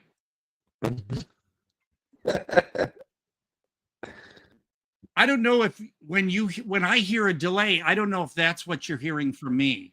I'm not. I'm not hearing anything. Yeah, I don't hear any delay from you at all. I hear you just. Oh, this is going to be very distracting when Mike says he could be on in about 30 minutes, but everything is being delayed now. That's strange. Is Todd open twice, maybe? Wait a minute. Wait a minute. I think I know why there's a delay. You have something I open do. twice. Okay. I figured it out. I have YouTube on in another window and the volume on. Okay. Let's see. That could Yeah, be it. YouTube's always. I did not realize. Now, all the other shows, I always would mute the volume on YouTube. So now everything is normal again. Maybe YouTube was the problem. Yeah, it's usually anything like that could be some kind of it'll throw things off. Okay, so let's figure this one thing out. Do I sound normal, or is there a robotic tone to my voice? No, you sound normal. Yeah, to us, Okay. to us, you sound normal. To me, you sound normal. Now, To me, Chris, you have that thing going on. I can hear you. I can understand you. Right, but it's like Your robotic. voice to me sounds a little robotic, and Jack, yours does a little bit too. So it's going to be fun for people if they watch this show later. Here's this whole segment where we got this shit going on. So, folks, bear with us. You know, technology, they can put a man on the moon, but they can't do this. It's Palantir. Yeah, I can at least understand you, Chris. It's just that I don't know. So anybody out there watching right now, if you're still with us, if you didn't ditch us for all this crap going on, how do we sound? So let us know. I'm getting a delay again. And it's not YouTube. All right. Now, do you hear me a delay, or do you hear me distorted like a robot anymore? I hear you distorted like a robot, but after I speak, within about 3 seconds, I hear everything. Yeah. Oh man. I think it's the internet or StreamYard or something. Nope. And now I don't hear any delay. What the fuck? All right, universe, what's going on? Everything's normal now. I'm going to back. Oh, no. I spoke too soon. It's coming from my end. All right, I'm going to back out a second. All right, let's see. I'm going to let these two Okay. figure it I'm out. getting a delay. But it wasn't like that in the beginning, right? No, everything is perfect. Okay, all right. God Give me damn a it. second. This is supposed to be a quality show. There you go. Hey. I guess it was on his end. It was on his end because now everything's fine. All right, Chris, if you're still watching, you were to blame. I thought my phone was nuking itself again. I had to change out the ice pack. Well, I'll tell you one thing, Chris, we want you on whenever you want to be on. But apparently your connection was causing my voice to be delayed and reverbed to me and in a robot thing at the same time. And also Jack was sounding like a robot and Chris. So once Chris backed out, if we would have just done that. So that's funny. So all of you who've been sticking with us through that weird snafu, thank you for sticking with us. Otherwise, those watching the show later are still going to have to sit through that unless they skip. I'm so sorry, folks. At least we're on this week, right? Yeah. I mean, last week there was a snafu. Ward. Thank you. Chaos. Dogs and cats living together. What is Chris? Oh, he was holding something up there. He's you. 1990. Hey, Chris.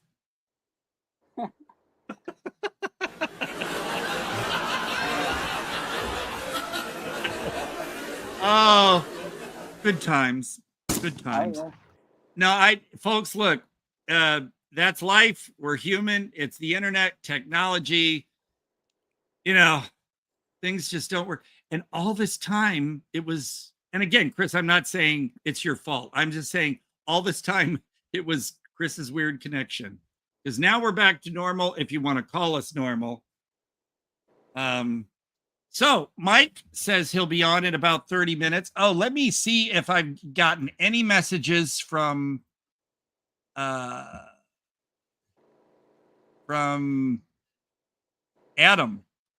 Let's see here. I'm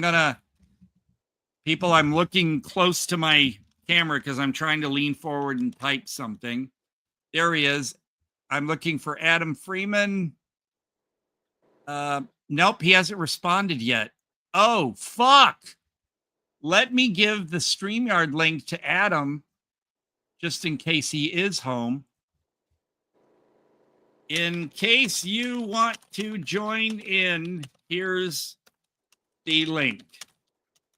And I thought I had already given him the link, and I guess I didn't, and maybe...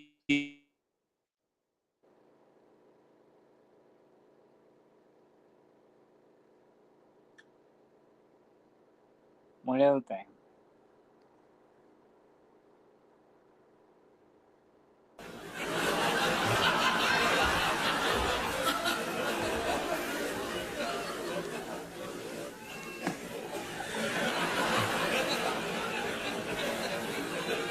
Your sound.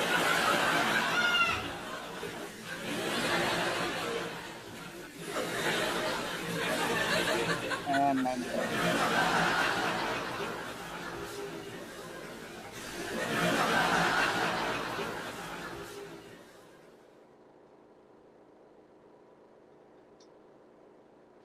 Yeah,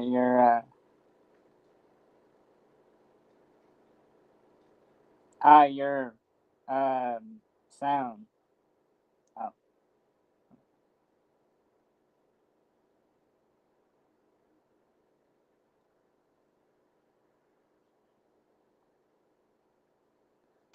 And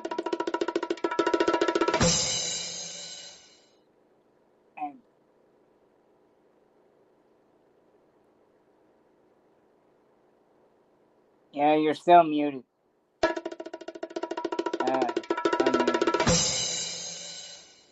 There you go. How about? Yep, you're back on. Hey, okay. Here's what the funny thing is. Twice, I partially pulled out the cord from my headphone cord to my mic. The USB port for the mic got yanked out just by, like I said, I got to watch where I put my feet here. And then, no apparent reason, the mute button on the StreamYard page was, and I didn't even touch that. So the universe, I don't want to say the universe, there's some weird force out there. I need to sage my apartment, I guess, because there's some kind of weird force out there fucking with us right now. And I am so sorry. No, I'm not. Folks, this is how it goes. You get what you get. Or as Tina Turner sang, what you get is what you see. So there we go. What can I say? Now, Adam, I messaged him. I gave him the link. I don't know what's going on.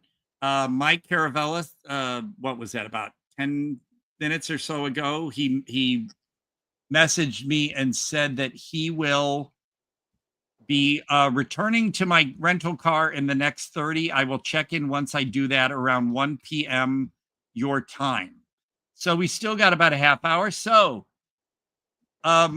I guess what we can do here, and for those, and hey, folks out there, chime in if you want. Now, I don't know if it's Chris that sees it only, because I don't have YouTube on another window to see, because that's where the comments are on YouTube.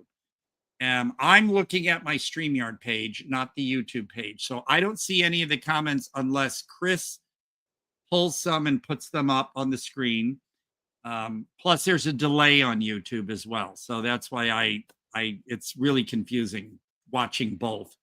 But you know, if you have anything, questions or suggestions, or what's your favorite fetish? Although, no, wait, because you don't want to get in trouble with YouTube, right? Never know. We're all adults here. But so how about we can just chat about things, or do you want to do wrinkles? Yeah, sure, we can dive into wrinkles. That'll work. Let me get, okay, first, before we dive into that, gotta do this, everybody. This is my signature.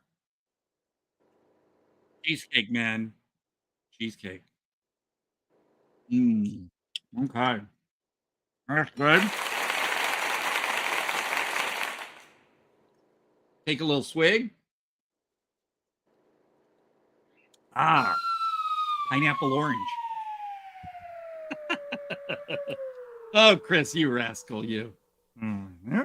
Okay, so Wrinkles the Clown is from, it was 2019, actually.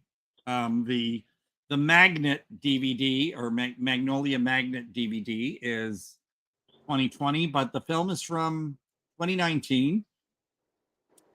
Yes, thank you. Directed by Michael Beach Nichols. Good. And it's, at first, some would say, is it a documentary or a mockumentary? It is a documentary. It really is.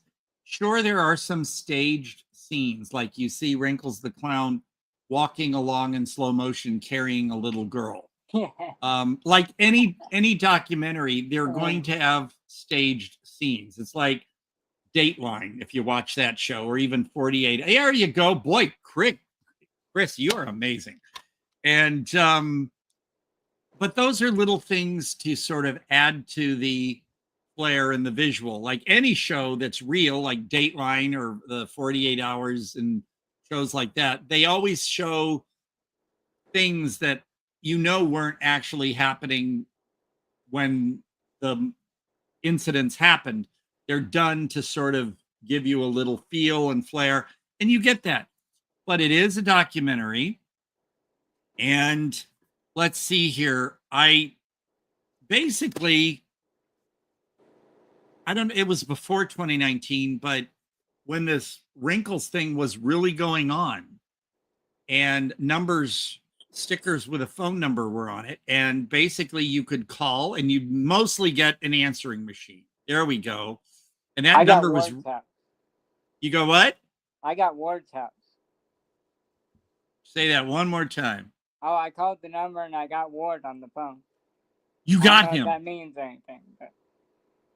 Wow. Well, I never tried calling the number.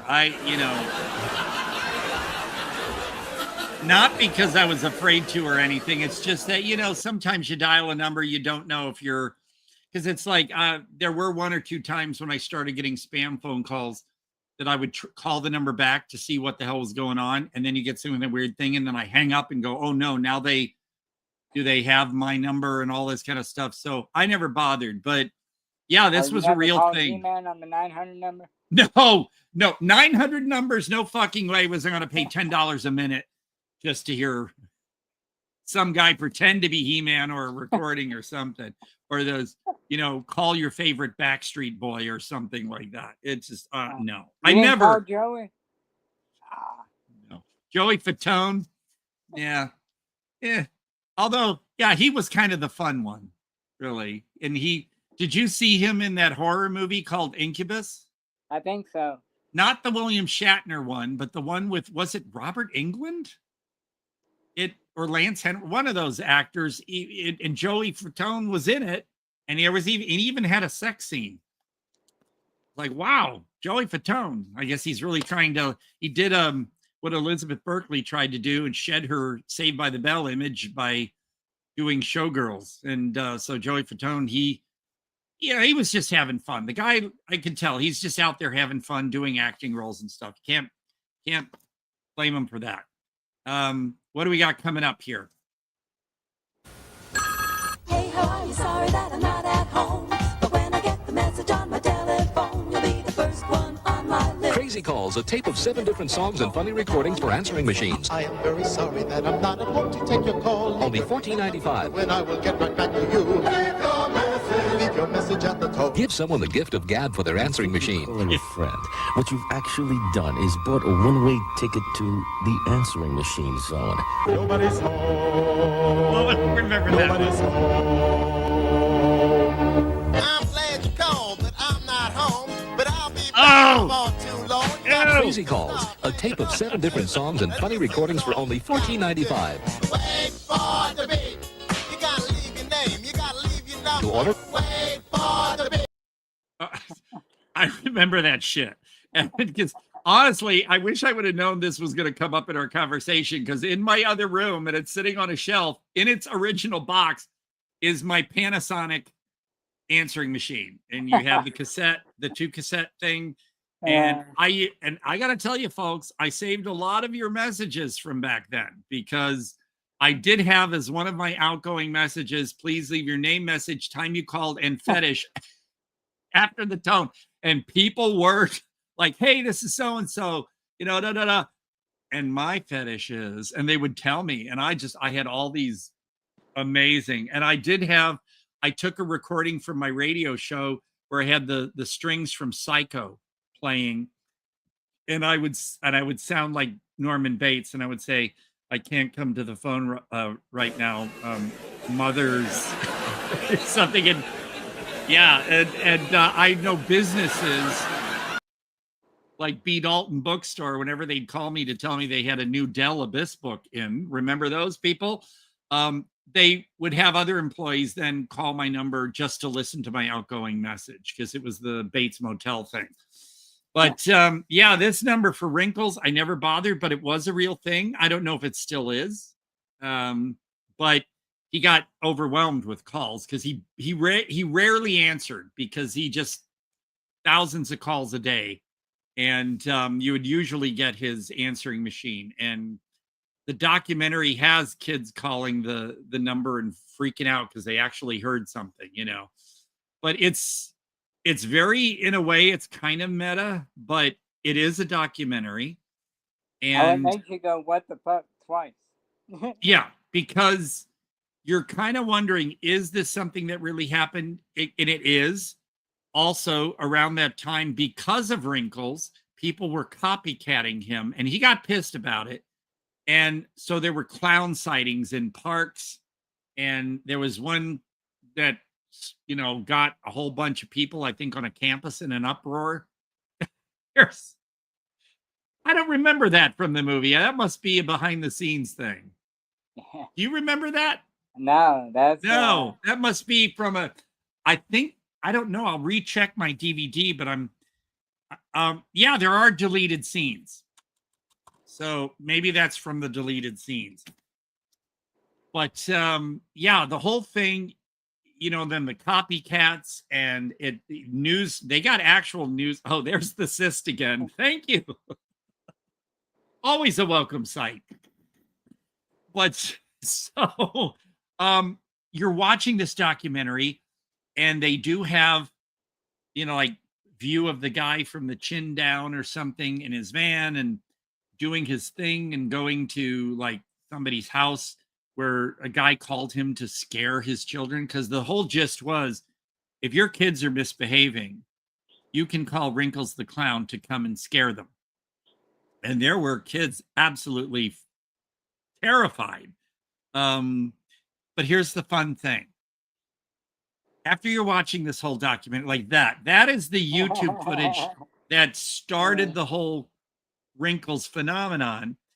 It's like CC footage, like security footage while somebody's home. and Wrinkles comes out of his drawer under the bed and puts a little stuffed animal next to the kid. And you get things like this, and he's in a way you could say this was kind of, I don't want to, it's inspired by Blair Witch, you know, by setting up something like this on the net. But after all of that, and it's fascinating, so don't thinking you're getting a horror movie that you're going to get stabby kills and stuff. This is a documentary, and about the 50-minute mark, they do something that, again, I'm trying to do this without spoilers because we want people to see this and be surprised. But at about the 50-minute mark, so you may be watching your clock, they do something that sort of, as a couple critics have mentioned. Here, let me get my flashlight again. Here we go. Oh yeah, I love that. That is an actual scene from when he shows up at a party, and you know, photo ops. Some kids by then are used to him and think he's cool. But basically, what they're doing here with the documentary and in the second half is blending reality with creativity. And I know that sounds general, but this is like how people respond and make fear is kind of the whole point of the thing. It spends a lot of time on the people. One critic said this was a negative thing, but they spend a lot of time on the people who've been interviewed or interrogated and their things rather than on Wrinkles himself. But I still found that important. It does throw you off a lot because you're thinking, okay, is this real? Did they set this up? But again, it's a real documentary. Yeah, there's lots of notes that, like, you hear something they say and you're like, what the fuck did I just hear? Yeah, like and then they play on it. Well, the scene where they show the video footage that the family recorded of him showing up while they were having a game night or a game afternoon playing board games. Hey, Monster Fam! And Wrinkles shows up. And but then in the second half of the documentary, after they, I don't want to say pull the rug out from under you, but they, in a way, that's kind of what they do. You get to see the whole thing of that family game day and Wrinkles showing up, and you understand a lot better. But yeah, around the 50-minute mark, it's just bam. Everything you thought you had seen, even though it is a real documentary, I stress, it sort of throws you off. Somebody said it's a what the fuck moment, and the movie totally reinvents itself at that mark. So yeah, everything was legit to a point in the first half, but then the second half, you're just like, what? Yeah. And here's the interesting thing about this, because it shows how people overreact or people become hateful because of things like this. But the movie itself, and I'll call it a movie, or the documentary itself, there's one of the kids who's obsessed with Wrinkles. There are kids in this movie, and they are real, who, like this kid, wants to be a clown. He think that would be a great thing to do, is be a clown. Eventually, that's what he wants. I mean, these kids do drawings.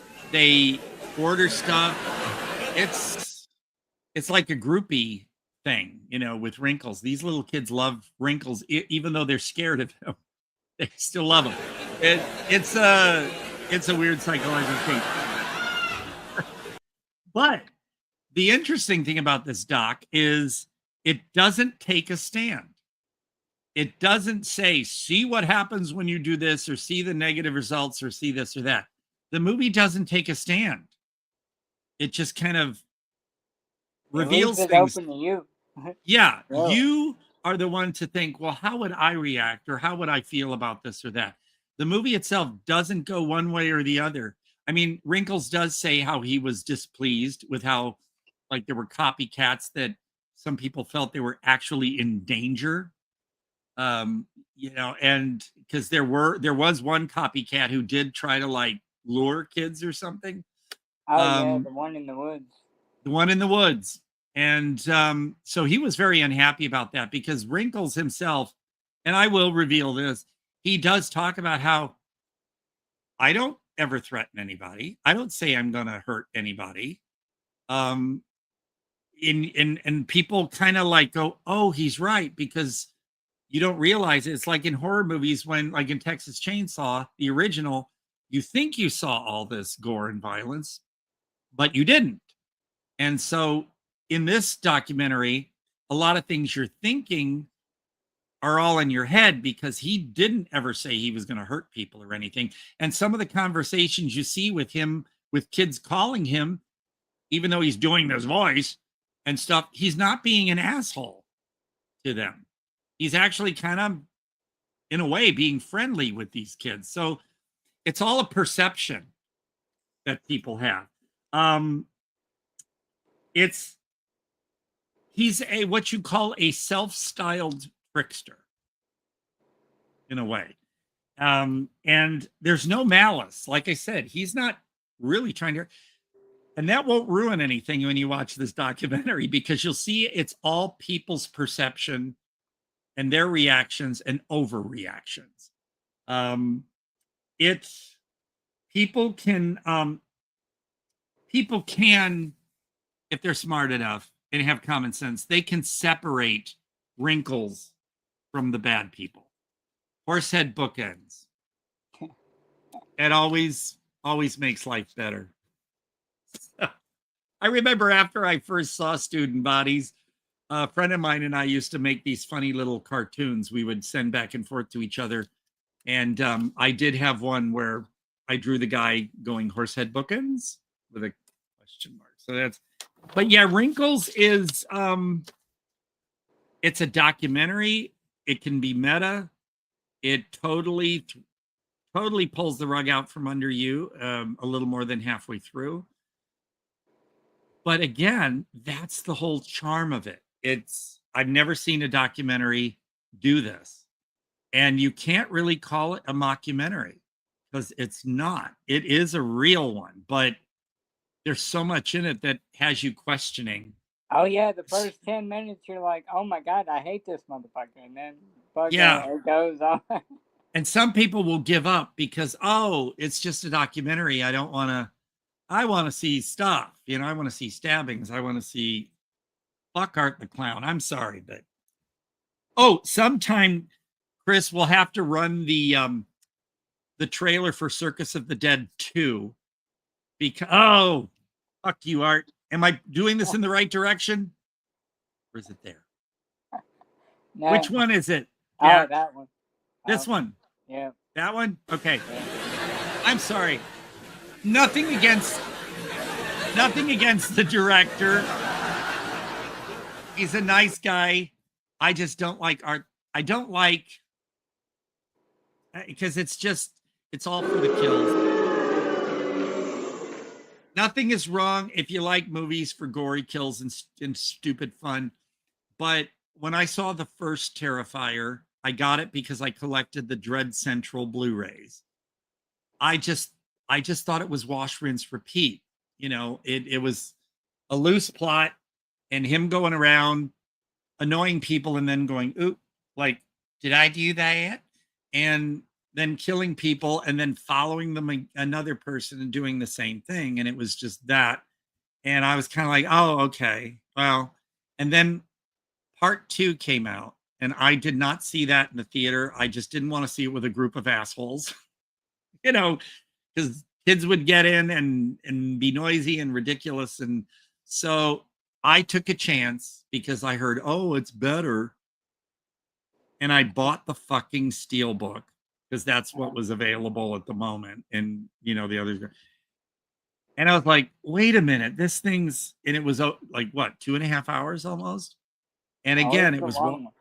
wash, rinse, repeat. So what I got out of it was they raised what, $250,000 on Kickstarter or Indiegogo, and basically, like, the one scalping kill was, didn't they spend like $50,000 on that one kill? Probably. Yeah, and you know, you can be impressed with the gore effects and everything, but the story, I just kind of like, I was getting the idea like, well, we raised all this money, now we can budget all these elaborate kills, but we got to figure a story to run. And they probably already had a story, you know, but to me, it just looked like they threaded something through all those kills. And I just kind of like, okay. So when part 3 came out, I didn't bother. And now part 4 is coming out. I'm not going to bother. You were hoping part 3 would be it, but then they announced 4 before 3 even came out. You're like, fuck. Yeah, now it's like, it's because it made millions. And it did better than major blockbusters. So good. I mean, that's really good for indie cinema. It's showing that you can get, like, look what happened with Good Boy. The trailer came out. It got so many views that they thought maybe we should put this in theaters instead of just dropping it on streaming and Blu-ray. So that, you know, indie films have really, so good for, I'm good for this director, for Terrifier. He helped blaze the trail for more indie movies to get out there. And that's all a positive, and he's a great guy. I just don't like the Terrifier movies. I just don't. And I know that some could argue that Circus of the Dead was kind of the same thing. Papa Corn going around killing young people at a circus. But there was a little more to me to that. And Bill Oberst Jr., you can't go wrong with anything he does. He's Papa Corn. And so, yeah, sometime we'll have to run the trailer to Circus of the Dead 2, because I love what they reference Terrifier in the trailer, and it's really clever. But again, if you like Terrifier, I am not dissing you and saying you don't know any better. No, that's fine. We all have our own tastes. I'm just saying I don't like them. And I wish people they who hadn't ripped off the Ninja Turtle comics for number 2. I mean, I would have liked the fucking just rinse and repeat without bringing that shit into it. Here's the deal, folks. I am over familiarity. It's like we have the umpteenth Conjuring film, the umpteenth Annabelle. For over 10 years, one clown has terrified the masses, increasing the world's fear of clowns. His acts of violence have made him a household name. Well, fuck that clown.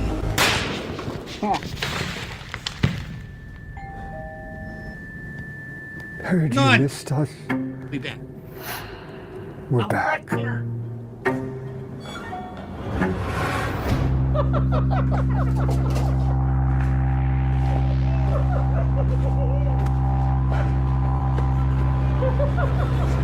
The clowns are back! Circus of the Dead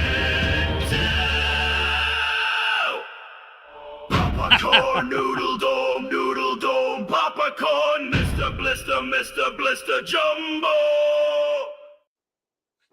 Yeah, that's a trailer. That is a trailer you can rewatch. Now, there's Mike. Hey, Mike. And before we get into Mike, was that doorbell in the trailer? No, that was my doorbell. My bad. You have the same doorbell I do, and I was worried that it was somebody coming to check to see about that, either my garage door or the dead rodent, and I actually got up to check my front door. Now I'm sitting right by my room is right by the box. Okay, well then I thought that's not in the trailer. And so I had to, like, I'll be back. I thought it was for me. So anyway, hey, Mike. Oh, volume. You're on mute, Mike. Mute. Can you hear me now? Yeah. All right. Yeah. Sorry about that, guys. Mike, we were having. It's one of those days. It's one of those days because I don't know if you saw any of the show about a half hour or up to a half hour ago, but we were having our voices sounded weird. I was getting delays and I could hear myself talking, and it was so. And it turns out there was a glitch on Chris's end, and the moment Chris went off screen, everything came back to normal. But for what was it? 15 minutes at least. There he is. Hey, what's up, man? See, Chris, you sound like a robot still, but it's still like that. Yeah, now there's no delay, but it's just your voice. We can understand you, but you sound like you sound like RFK Jr. Wait, hold on. The last time I was on, It's always he sounded the same way. So I'm starting to believe that he actually just sounds that way. No. But yeah, I had to throw in that little RFK. You guys are hiding the fact that Chris is actually a robot. And Chris, I will say this, because you're back Mike, on. listen, you know better than anybody based on your movie. Anything's possible these days. It is, but here's the funny part, Chris. Now that you're back on, I'm getting my delay and robot voice again. That's so weird. Yeah, it's all you, Chris. I know. I just wanted to say hello. What's up, man? I'll be back. I'll be back on at some point, but I can't wait to see the movie, Mike. Good luck. Well, you're gonna have an opportunity soon, so I'm actually gonna talk about a few things today. So good. I'm in Philadelphia, so hopefully that's something East Coast maybe or close. Oh, I'm definitely gonna be coming. The announcement I'm making today is not East Coast, but that's coming shortly. Okay, I will be back. You guys have fun. I'll be here in the background. All right. Yeah, I feel so bad because all of these, like now everything's fine. It's all something on Chris's end. So, hey. So you hear me? You guys hear me? I'm on free Wi-Fi in the airport. I'm in Nashville Airport right now. We're getting ready to fly home. So. Oh no, you're fine. You sound great. Yeah. Awesome. So, update us, man. Yeah. So we just finished screening last night at the new Underground Film Festival. That went really well. We got a great reception. People love the movie. So we're just building. It's going well. So you ready for the big news? Yeah, there it is. Todd, you ready for the big news? This will make you happy. I just hope I don't pee my pants because I'm not wearing pants. All right. Well, yeah. What else is new? At least hopefully you at least have the kilt on.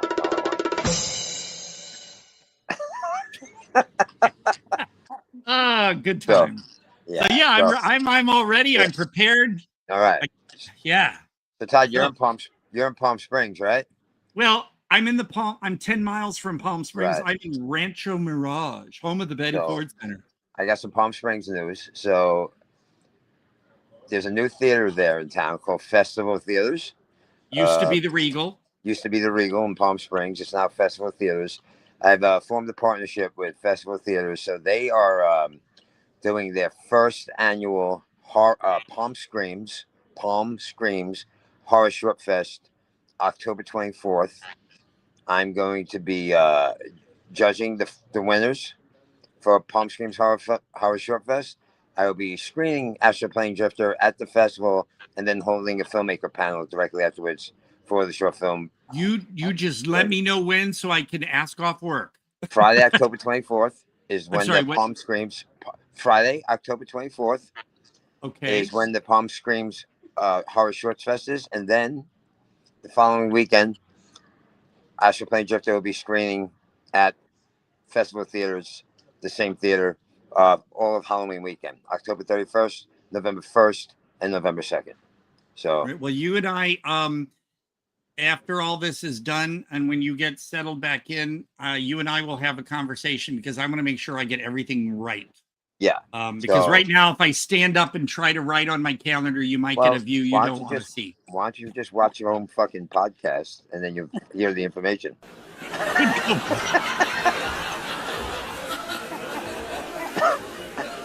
I just said it.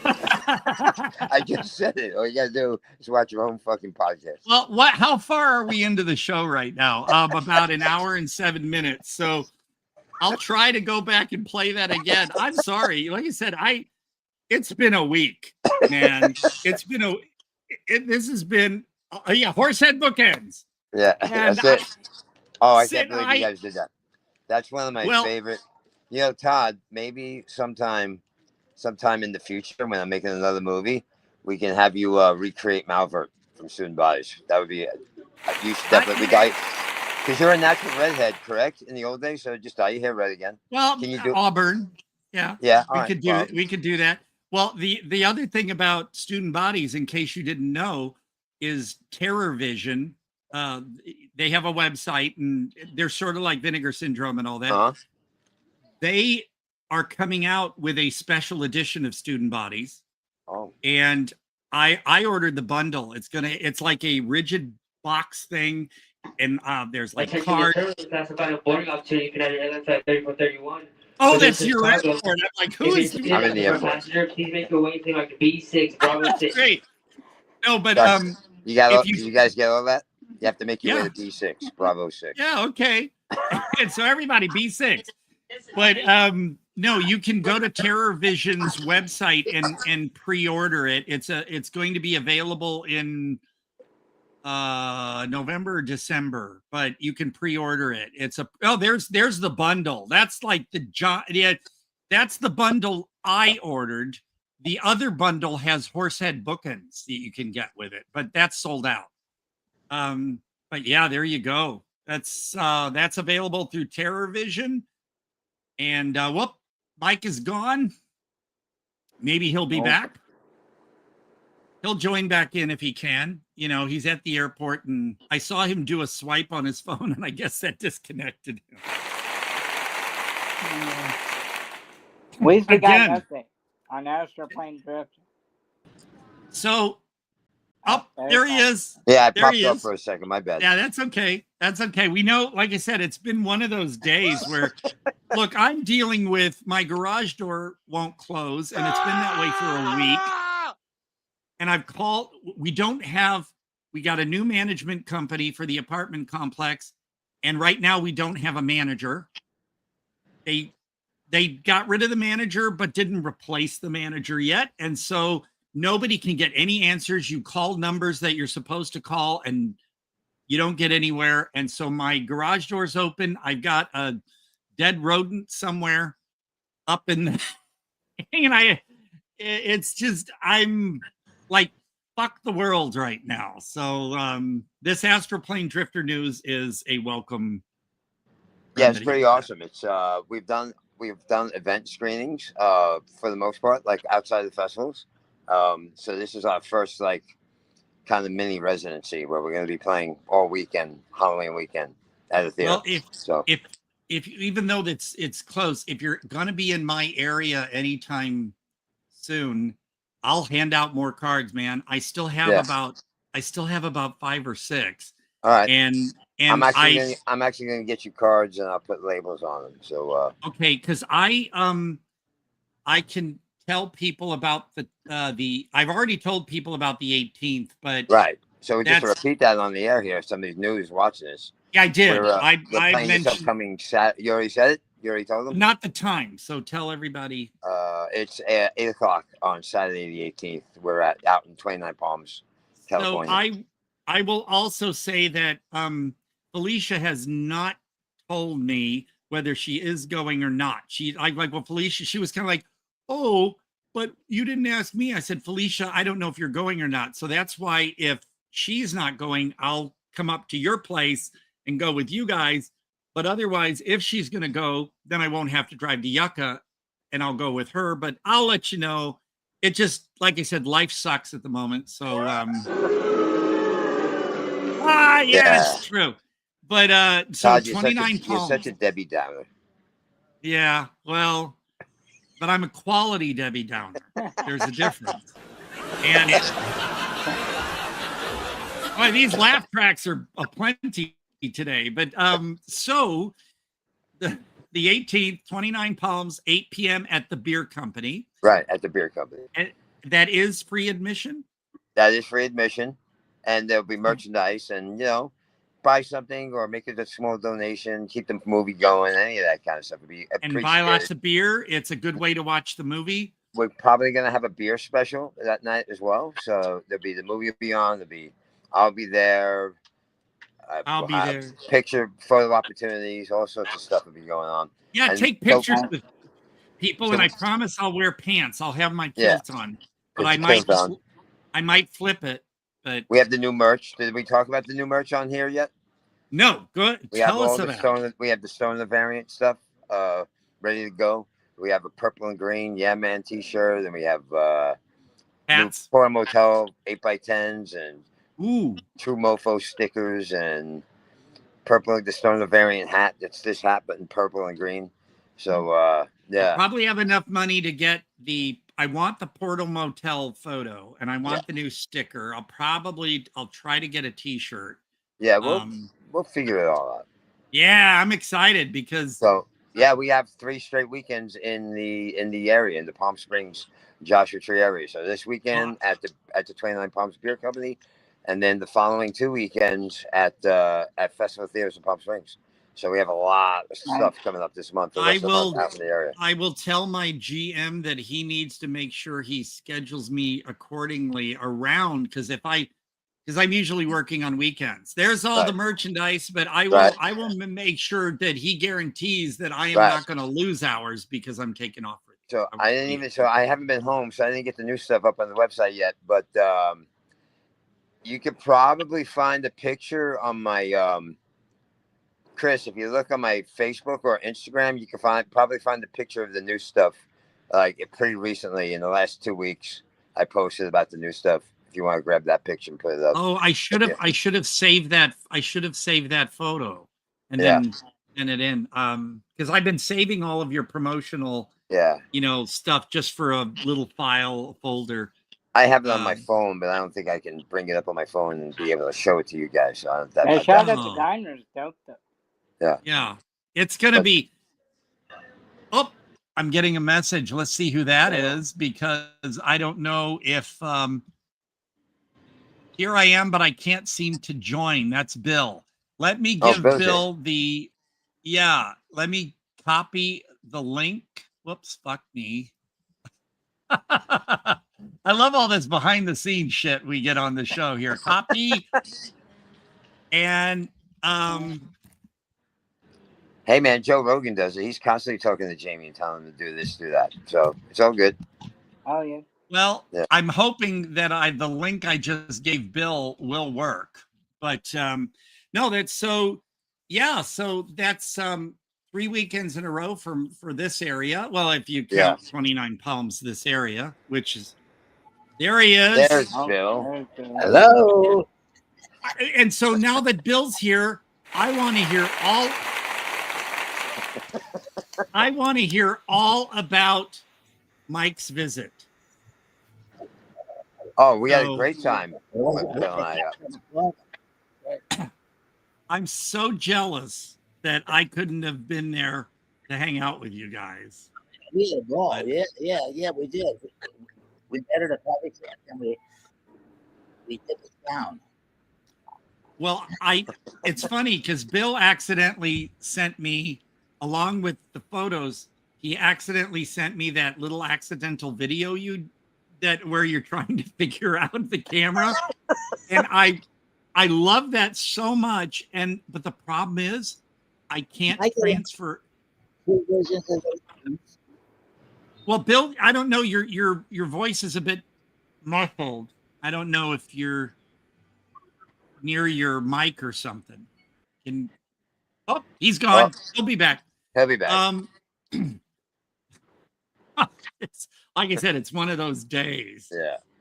But anyway, I forgot what I was going to say about Bill before that happened. But oh well. Like I said, it's been a day. But no, it's. I just wish I could have been there, because man, we'd had everybody together.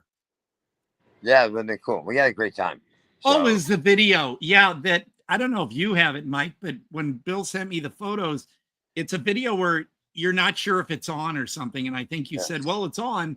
And the other is, but the funny thing is, I tried transferring that from my phone to my computer, and it says it's in some weird format that it won't let me play it on my computer. So try I'm kind of a sad. VLC player. Huh? Try a VLC player. Well, no, I mean when I transfer it to my computer, it comes as a weird circle with a thing. It doesn't have the image, and I look at the properties, and it tells me it's some kind of weird format. And I wanted to save it and keep it, but it won't. So that's life. Is that your bird? No, we're having a day, Bill. I'll tell you. I can't keep track of this technology. You sound a lot better now.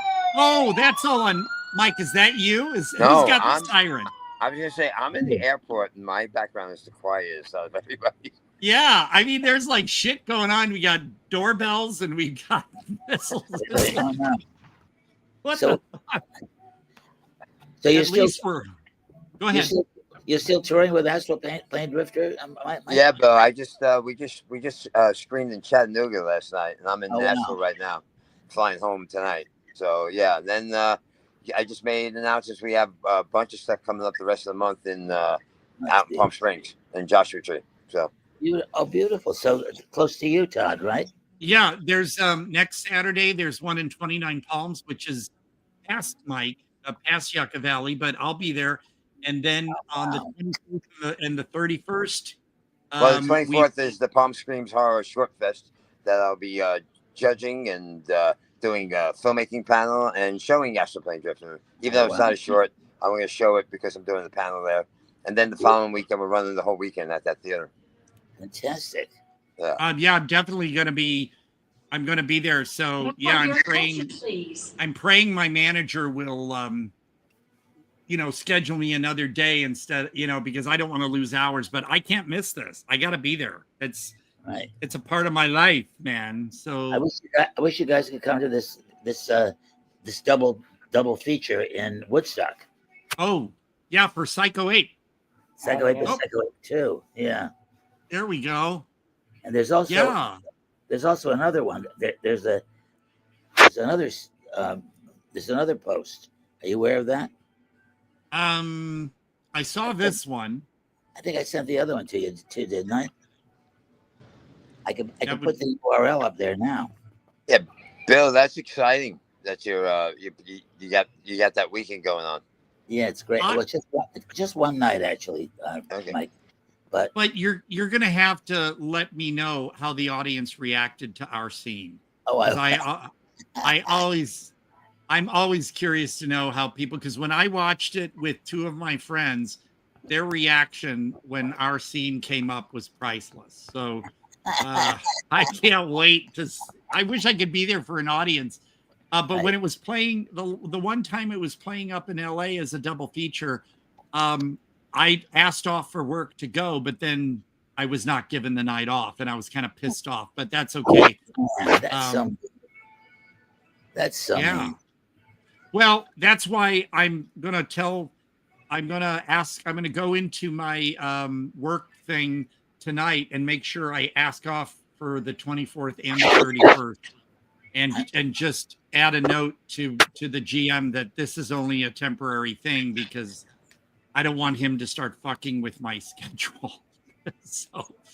But yeah, no, this is great. So we got Astral Plane Drifter coming. And are there any other places after the Coachella Valley that Astral may be coming up to? So there might be two coming up in December in the LA area. So I'll have that announcement shortly. One in Hollywood, and then one up in the Valley. But I'll confirm those maybe in a week or so. So that might be it for the rest of the year. Because I have a couple of other family things going on the rest of the calendar year. And then getting into January next year, we're going to start adding conventions as well as screenings. Less film festivals. Right. Film festivals are pretty much over at this point. There's a few left. Yeah. But I'm going to be doing conventions starting with Days of the Dead in Las Vegas in January. Oh, you know who's going to be at Days of the Dead is Neil.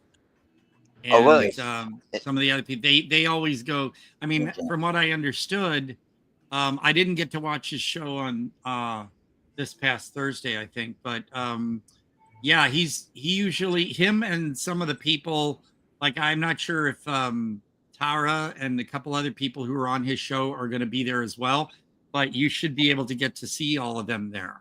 Cool. Yeah, let me know. But I just sent the other link to the group chat there that you sent the StreamYard thing to me. I just sent the other so link. Chris should be able to find that there then. Yeah, right. Right. But yeah, I'm just it's just exciting that you're keeping this, both of these for Astral and Psycho 8, both of these are still out there going. Oh yeah. There's, like I said, there's hope for there's indie films, then there's ultra indie. And we just finishing Psycho up, 8 is definitely that. and we're just finishing up the first draft to the full screenplay of Gonzo Geezer Gorefest. But we need to put some backstory in for your character, Todd. Oh well, and I showed you. I won't. But we need to make that more humorous. It's very serious as it stands. We need to. Yeah. We need to make it, because you know me. You know me, how I am. You're kind of making it me. So yeah, that's and you're much more humorous than that comes across. So yeah, a bit. And I'm not going to show people what I got, but hopefully, I mean, everyone else will agree that shirt I got for the one scene will be fun to have in the movie. Oh, for sure. Yeah, because I don't want to show it now because that would spoil the fun, I think. So I'll just let people wonder what my outfit is going to be in that scene. Oh, Mike, you just messaged me, didn't you? Yeah, I just sent you. Can you send that to Chris for him to pop up on the screen? That's the new merch. Okay, here's what I'm gonna do. Bear with me. I just downloaded it. Yeah. So then I'm gonna go to the group chat. There we are, group chat. All right. I'm gonna post the photo in the group chat. I can't believe how tech I am today. All right, guys.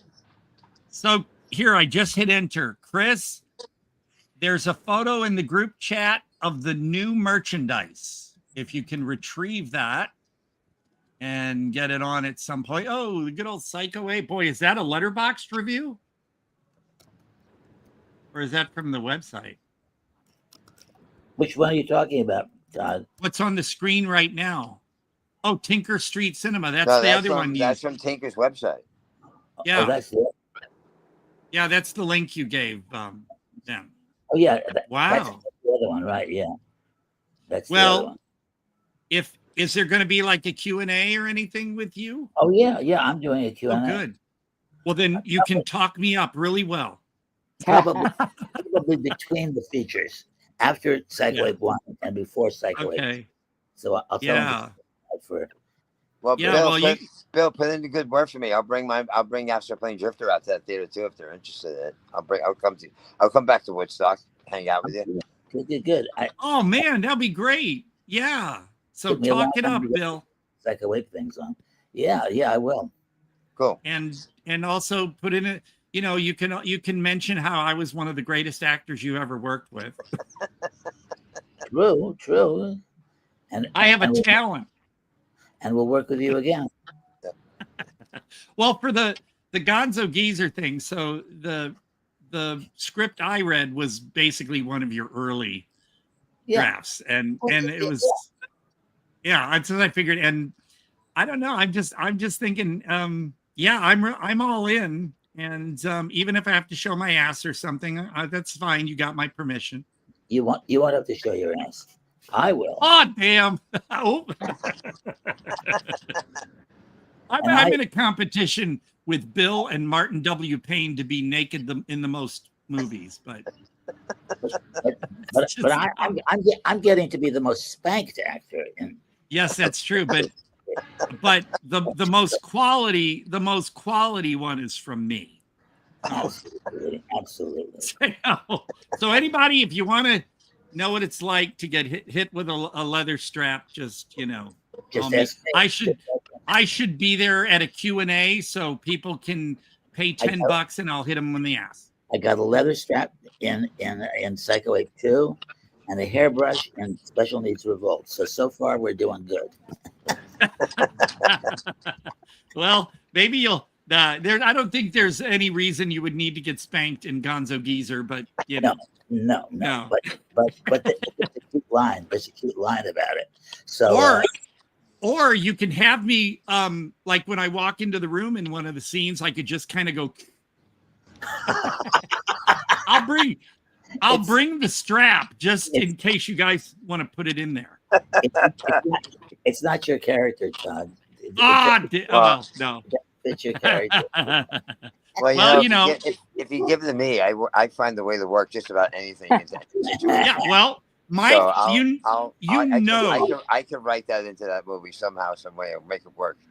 Well, Mike, I'm willing to do anything. I'm like, even if you want to start, here's an idea for one of your astral plane movies, you can start panning the desert, and then it comes to me, and I'm there, whatever outfit with the chaps, and I'm narrating, and then what's coming up on the screen here? There's the merch. There's the merch, everybody. That's coming soon.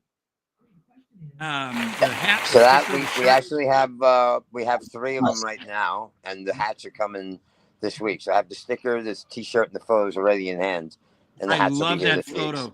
Oh, by the way, a district manager was at where I work a couple weeks ago with his boss, and I was introduced as the star employee to the higher up. I was kind of like, wow. But when I mentioned, the guy said, "How's the movie going?" And I told him, and then he said, "Where did you shoot that again? Was it Joshua Tree?" I said, "Yeah, Joshua Tree, Yucca, and Amboy." And he goes, "Roy's Diner." Yeah. And I was like, "Roy's Diner is the Portal Motel. Watch the trailer." So, I just saw your managers last week. You weren't there. We went to go see Anemone last weekend, and Jason and I forget the other guy's name. They were there, and I talked to them about trying to bring it to your movie theater. So they want to do it, but here's the thing: if Ryan, when the one guy was there with his boss, I don't know why, because they were busy. I wanted to mention, hey, we should show this here. If you guys would, give some kind of exception, because they want you to like rent out an entire auditorium to do stuff like that, and that's expensive. So I was hoping to kind of get in a word to say, hey, maybe you could do a deal on this one, and I didn't get a chance, so I feel bad. I'm sorry. I'm past that point, Todd. I don't pay movie theaters to show the movie. No, I can understand that. Yeah. But I was going to say too, so how you could start one of your other movies is you pan the desert with my narration, and then when it comes to me and you go, well, your voice could cut in and say, okay, that's it, I'm taking over, this is my story, and then I'll just turn around and walk off into the desert, and I'm not wearing anything in my chest. So we're gonna fit it up. Todd, that would be my. My wife sitting next to me. She can hear you, and she's just shaking her head as you. No, I know. That would be if I made a movie. Okay, but she doesn't have to worry. I'm not going. Oh, I heard that. I heard over there. No, don't worry. I wouldn't subject you to that. No, you can go onto my Vimeo channel and see plenty. So. No, I'm just a good time guy. What can I say? But no, this is great. So yeah. I'm probably gonna head out because I gotta get through security check and get upstairs and get to the gate and do all that stuff and get on the plane and go home. All right. Well, get some rest. And Bill, it was great to see you, and I'll see you again soon, brother. Great to see you. Yeah. Have a good one, man. Yeah. And There's Jack our and, applause. Jack and Todd is always a pleasure. I'll Yeah. see you guys again soon. Yeah, And, be in touch. For sure. Because I'll see you next week, and I'll let you know the transportation thing when I know for sure. But I'm pretty sure I'm going to be coming up to you on the 18th. Cool. Right on. Once again, tell everybody for all that information. I'll be updating the website this week, but with all that stuff. But astralplanedrifter.com is where you'll always find all the where we're going, what we're doing, what's next, what's behind us, what you could buy, what you could see, all that stuff. La la la. Man, yeah. Well, have a safe trip home. Yeah. And I know that's a weird thing to say because, but you know, you're gonna. But telling someone you have to have a safe trip, that I know that's weird. I'm sorry, but Safe you get travel. the idea. Yeah. All right, guys. I'll talk to you later. Thanks so much, Mike. Bye-bye. Oh, man. Good times. Good times.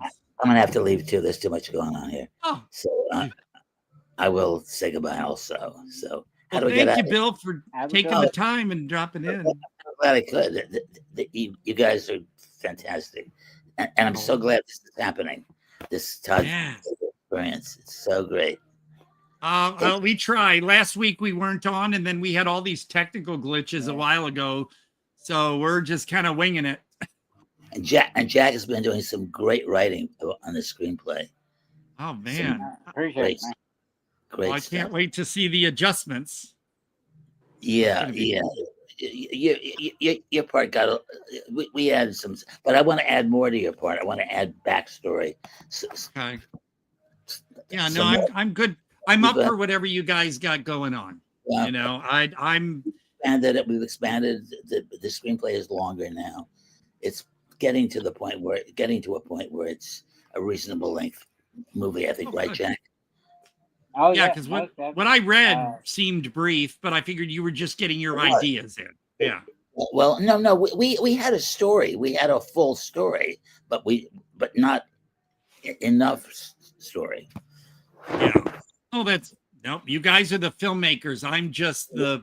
We've expanded it a lot, but not so much that it seems padded. Right. We just added important stuff that hadn't been in there. There's a whole subplot, which it's sort of a subplot, sort of a plot, right, Jack? The part with the detective, right? Oh yeah. Well, if you need any more info about my psyche, you know that. You just ask. You gave me a lot. You gave me some stuff, but it was very, very serious in a way that I think we want to sort of lighten it a little bit. That's why I remember telling you some of the things I said were on a serious matter, but that was because of the detail. And then I as I did mention to you, you have a way of bringing it up to it. And we will, and your delivery is fun in general. It's lighthearted. You have a lighthearted quality about you, even when you're talking about serious things. Yeah, I was reading it out loud when I was reading it and thinking, yeah, how did they get me? How did they, this sounds like me. Right. Yeah, you guys are. You have a very, I can't think of the right word, but you bring everything to a more effervescent level. Animated, I will say. Animated. Please don't say hypertensive. I don't even know what that means. Hypertension is I know yeah. Hypertensive means that was what it sounded like. Animated. It sounded like a mashup of hypertense and intensive, and I didn't know what that meant. Hypertensive and is a way of acting, and then hypertension is a thing. But no, I was worried people would think I were hyper, but I'm not hyper. I'm just very animated and bubbly and just lovable. That bubbly is a good word.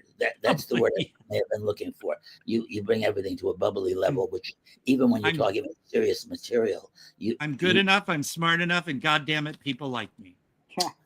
That's also true, but that's you stole that, so that doesn't work. I know, but I buried it. No, Stuart, Stewart Saves His Family is one of my favorite movies. I love that movie so much. So I got a quote it. I actually own that DVD. Yep. And I can't believe it's not been on Blu-ray. I have the CD soundtrack too. And I met Harris Yulin. He was a great guy. Man, Stewart's father. He passed away recently.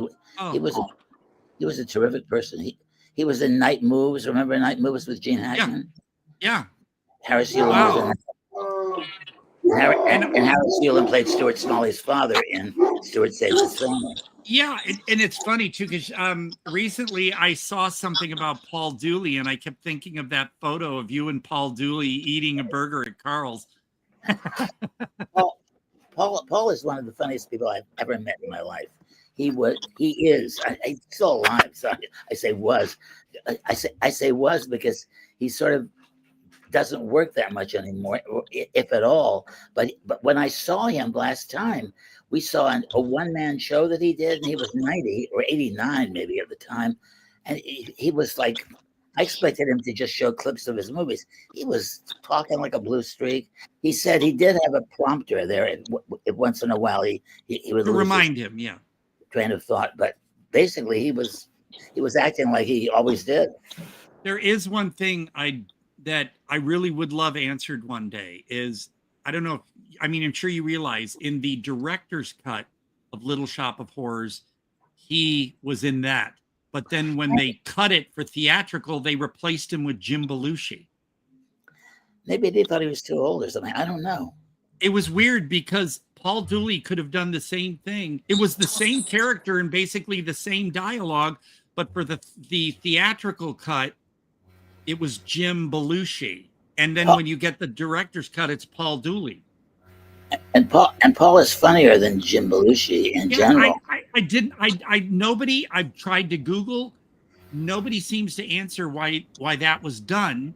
And then, of course, I remember him in a bit part in the Trauma Monster in the Closet. Paul was in that? Yeah, he was the husband of Stella Stevens in that. No kidding. Wow. I guess I never seen it. Monster in the Closet is it's only PG, but you do get to see a little bit of Stella topless in the shower, and Paul Dooley comes walking in, and he also was great as the dad in 16 Candles, of course. So my gay nephew was such a fan, and still is, I guess, of Stella Stevens. I can't go in any room in this house without some noise being. I'm going to turn this off. Okay. That's okay. We can hear you clearly, though. You're fine. But no, Paul Dooley, I would really love to know why he was replaced for the theatrical cut in Little Shop of Horrors. I wonder why. They used to have a very, very cruel line about Jim Belushi, who actually is talented. Yeah, he's the wrong Belushi died. Oh. No, Jim, I don't know how he is really personally, but stuff I've seen him in, and I used to watch his show, and he was really good in a sci-fi thriller called Retroactive. What was his show? Everybody Loves Jim. No, that's Everybody, or no, it's just called something. According to Jim. According to Jim, Yeah. that was it. According to Jim, I met John once, and he was awesome. Yeah, although I gotta say, I'm not a fan of Animal House, though. Neither am I. I will stand by that. I honestly thought Animal House was a bit misogynistic. They treated the women characters like dirt in that movie, and they were like either topless or like just being treated poorly. And so I don't understand. I don't know. Maybe it's I was in high school when that movie came out, and I just kind of sat there going, I not that I couldn't relate to the college life. I just didn't think the movie was that funny, and I don't know why everybody. It's just me. Either. And I've never been a fan of the Blues Brothers either. So there you go. See, that's the thing. I've seen it twice because I wanted to give it a second chance. But I was kind of like, okay, it's not a bad movie. I'm not saying it just wasn't my cup of tea. No, I don't think it's that great either. And I think Belushi was very funny on SNL, but I've never believed him in anything else. But when I met him, I really liked him. He was really engaging, and so he was personable. He wasn't like some actors who just like, don't talk to me. Yeah, he was very personable. And once upon a time, I just rode. I think I told you this, Todd, probably because I've told so many people this. There he is. There he is. I've told so many people this story. I was in LA once, and I rode in an elevator for 3 floors with Chevy Chase, and he was talking to other people. And I got off the elevator and said, I never want to see that man again. He was that Okay. Yeah, no, I mean, and so Blues Brothers is. Go ahead, Bill. I'm sorry. So in the conversations, in what I hear about the conflict between Belushi and Chase, I know which side. I was on team. I'd be on Team John any day of the week. You know. Now, and again, for the person who just commented, movies are subjective. I mean, they are one thing to one person and one thing to another. Like I was talking earlier about how much I hate the Terrifier movies, even though the director's a great guy and everything. And if you love those movies, okay, but don't tell me there's something wrong with me for not liking them, you know? So I can understand. I know 2 people who were in the audience for the concert scene in Blues Brothers, and they said they had a great time and they loved the movie, and that's great. I'm just saying I don't own it on disc. I probably won't ever watch it again. It's just not something I can rewatch. And my dear friend and yours, Annabelle Lecter, she loves The Human Centipede. I won't even see that movie. It disgusts me so much, the whole idea. I bought it because it's an IFC release and I collect IFC titles. Right. And I thought it was different and unusual and kind of gross, but it's not something I'll watch every weekend. Like, some people, it's like when I was in college, there was a group of peers of mine that would sit every Saturday night to watch Clockwork Orange, and you could not get me to do that. Yeah, it's all right, but it's over long, and I don't know. But the thing is, now you've seen Jack. You've seen Human Centipede, no doubt, right? Yeah, you've seen it. Jack. I think on the Sci-Fi Channel. Yeah. Well, I don't know how they get that on the Sci-Fi Channel because everybody's faces are in each other's butts. But or maybe it was on IFC or something. So gross. Yeah, it could have been because it's an IFC. It would be on the IFC channel. That is so gross. It might have been on the IFC. Well, the thing is, I thought it was different. And I saw Human Centipede too, also because I know. Well, I haven't met him in person, but I know Lawrence Harvey, who played the mad scientist. Mm-hmm. He's really great. And the third one I have not watched yet, but what I have now is the Steelbook release that merges all 3 films together. Oh my God. Yeah, there you go. But no, Human Centipede was different in a way. It was kind of refreshing because it was different, but it's not on my list of all-time faves or anything. But listen, this is a true story. For years and years and years and decades, I never watched the Texas Chainsaw Massacre because of the title. It sounded like people were going to get their heads chopped off with a chainsaw. Recently I saw it because I'm going to be working with John Dugan, so I wanted to see it, okay? He plays Grandpa, okay? So I saw the movie ultimately, and I thought, there's hardly any blood in this movie. It's one of the least gory horror movies I ever saw. The only blood you see is on the woman who escapes. Well, also when the guy cuts his hand in the beginning, remember he slices his hand. That makes you. You don't see the cut. That was cringy, but not. But when he kills people, you never see blood gushing out of their bodies. And even when he impales that woman on the hook, which is probably the most visceral moment in the movie, in some But ways. you never see anything. Yeah. There's no blood. There's no blood. People So always claim how gory it is and how bloody it is, and they're wrong. They imagined it. They imagine it. It's like when Psycho came out. They said, "Oh, she's being stabbed over and over and over." You never see the knife puncturing her. Never. No, you see it against her skin, but you never really see. You never see blood gushing out of her body. You don't see that. It's done. And thank God he did it in black and white. Thank God. Well, that also. Oh, they're reissuing a new soundtrack for it, but people have complained that it. Yeah, I mean, it's a different. It's an orchestra. They get an orchestra because I have a soundtrack CD for Psycho that was done about 20 years ago, and they're doing a new. They've got a new one that you can pre-order on Screen Archives. But I've heard people say, "Oh, I've heard that one. The speed is like it doesn't. It's too slow, or it's this or that." So I'm going to skip that one. But I do have the soundtrack. Of course, the original soundtrack was in mono, so that's why these are all reorchestrations. Right. Well, they do. You know that they do live orchestral versions of Vertigo, which is my favorite soundtrack of all time. I think Vertigo is the most incredible. Really? Oh yeah. So no.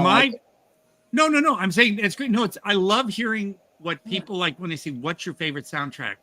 Because my favorite score is The Fury. I know. That's what you said. Yeah, I have to hear that again. Well, here's the thing. What you've heard, if you've heard the actual the soundtrack that was released, you know how back in the 70s for Jaws, Close Encounters, all of those were re-orchestrated in a studio for commercial release. I have the Fury soundtrack that has that, but also has the actual score as it was in the film. And the theme for the Fury is like my all-time favorite movie theme. It's just the best. But Vertigo, I can understand why you like that so much. Yeah, it's just amazing. And so is Psycho. I think and North by Northwest, unbelievable. But funny with Bernard Herrmann.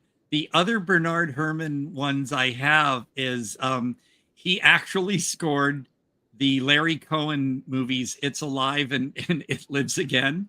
Really? I have those soundtracks. Well, was that after he had broken with Hitchcock? Because he and Hitchcock had a it was after Hitchcock, and then he scored.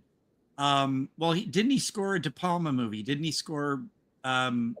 Obsession, yeah, probably, yeah. But no, Bernard Herrmann scored "It's Alive" and "It's Alive 2" or "It Lives Again," and I have both of those soundtracks because the vinyl soundtrack to "It's Alive 2" was released by Starlog, that magazine, and it's in quadraphonic. So if you have a quadraphonic system, which I don't either, that record was in quadraphonic. Wow. But so that's kind of odd for a little horror movie. They put out a quadraphonic soundtrack. But yeah, if you like Bernard Herrmann and you collect Bernard Herrmann, "It's Alive" and "It Lives Again" or "It's Alive 2" are the ones you got to have in your collections. Vertigo is my favorite soundtrack. My second favorite, you would never guess. Peyton Place. Really? Have you ever listened to the soundtrack to Peyton Place? It's like Aaron Copland. You know Aaron Copland? Like Appalachian. Yeah. It reminds me of Appalachian Spring. It's really beautiful. And I love Spartacus. Well, it's funny how some, especially horror films, some have the most beautiful scores. Like, because I was going to mention a movie that isn't really bloody, but is still creepy and fun. My favorite horror film is Tourist Trap, the one with Chuck Connors. It's only PG, but it'll make you squirm in a few spots. And I get Tourist Trap mixed up with Motel Hell, which I've never seen. Yeah, Motel Hell. Honestly, I tried Motel Hell again recently, and I still stand by. I just don't.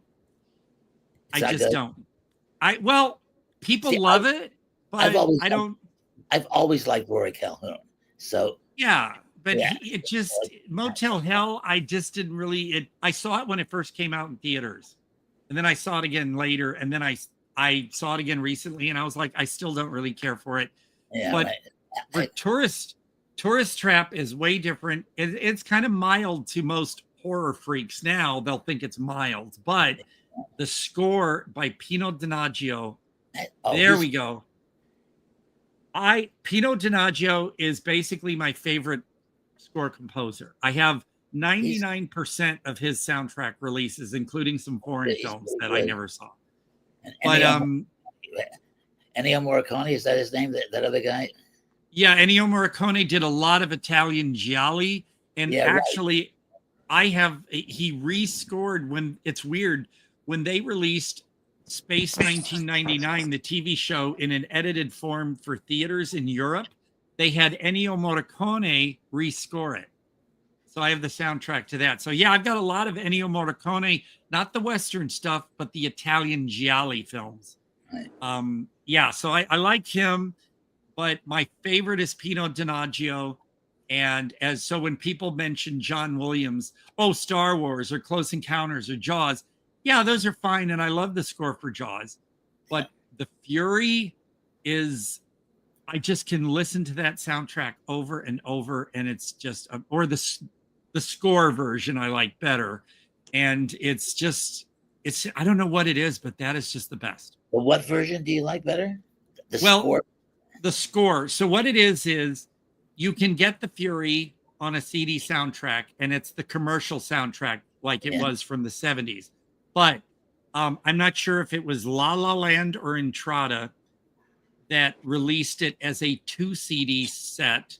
And the first CD is the score with alternate tracks, and the second CD is the commercial one. Although, Bill, I got to tell you, if you look for the double CD score on eBay, I think it's really expensive. So just let me know. I'll get you the score and send that to you. I really All do. right. We have to go pick up some pet food for our dog. You gotta watch for Gus, man. Yeah. How is Fred doing, Jack?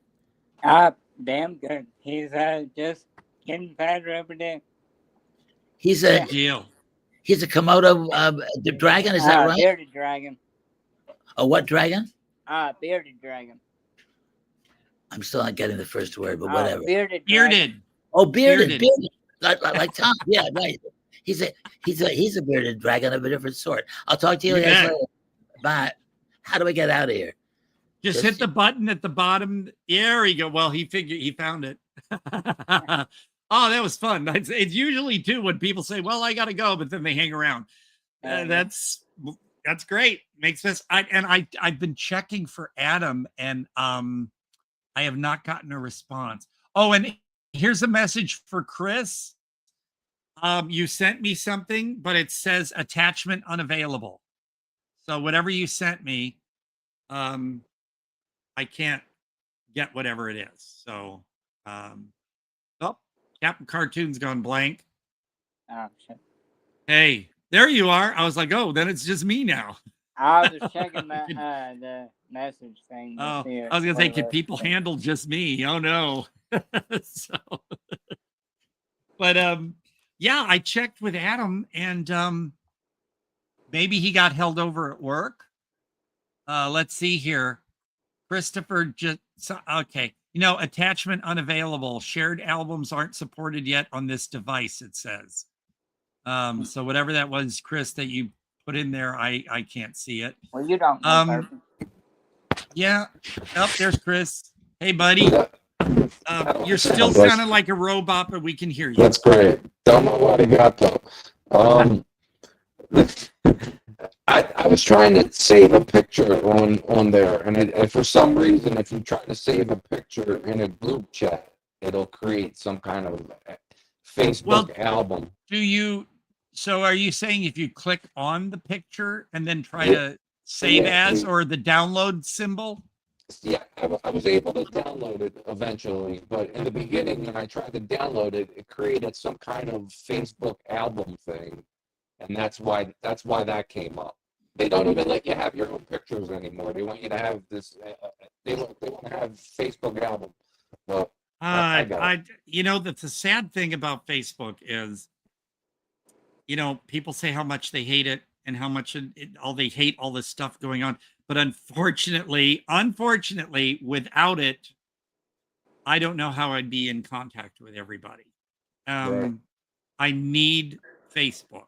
I refuse to call it Meta. I won't call it Meta. But you know, the sad thing is, it's like a necessary evil. Right. You know, you technology. I need Facebook. Otherwise I can't stay in touch with all these people and these film people and everything. I need it. So yeah, despite everything and politics wise and everything about it, you know what, it's sad. It's really sad. I have given up, you know, like certain artists and things and this and that because of the weird shit they pulled. But the problem is with Facebook, you really need it. Yeah. So good or bad, you need it. So you got to stick with it. But yeah, I've had, here's the problem I hate with Facebook. When I want to put a photo in an album, it doesn't give you the thing to type stuff before you submit it. You know, like if you want to put text for the photo, right? You nothing. So you have to submit the photo, and if your album's too big, you can't scroll all the way down to quickly type something. So what I have to do is I submit the photo, I quickly hit the back button to get to the main page where it'll then be posted. Then I have to click on edit really quick, because otherwise people are only going to see a photo and they may not know the context. It's a weird process. You shouldn't have to do yeah, you have to jump through all these hoops. Yeah, it's technology the way it is, you know. It's insane. And also, if like when my computer was in the shop, I have a tablet that I was given for free, but trying to work Facebook on the tablet, because I have to touch the screen for everything too. It's too weird, and I will never ever use Facebook on my phone. Everything is like compacted. Yeah. And you have to scroll through, and if you like on my screen right now, turn this around. Oh, see how everything's spread out, and you can look up in that corner or that corner and click on those dots to get a menu or something. When it's on your phone, like if I try to check my emails on my phone, I can't get any of my subcategories where you have certain emails saved, or like to try to get, it just won't let me. So everything's too limited on your phone.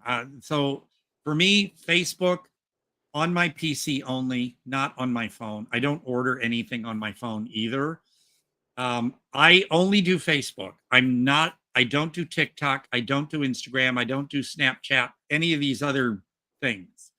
I will tell everyone the only way you'll see me on TikTok right now is filmmaker John Devlin, which I'm going to contact him. He needs to be back on this show because at the end of this month, he's posting about new orders of the new edition of Fallacies and the pre-orders for Analogies.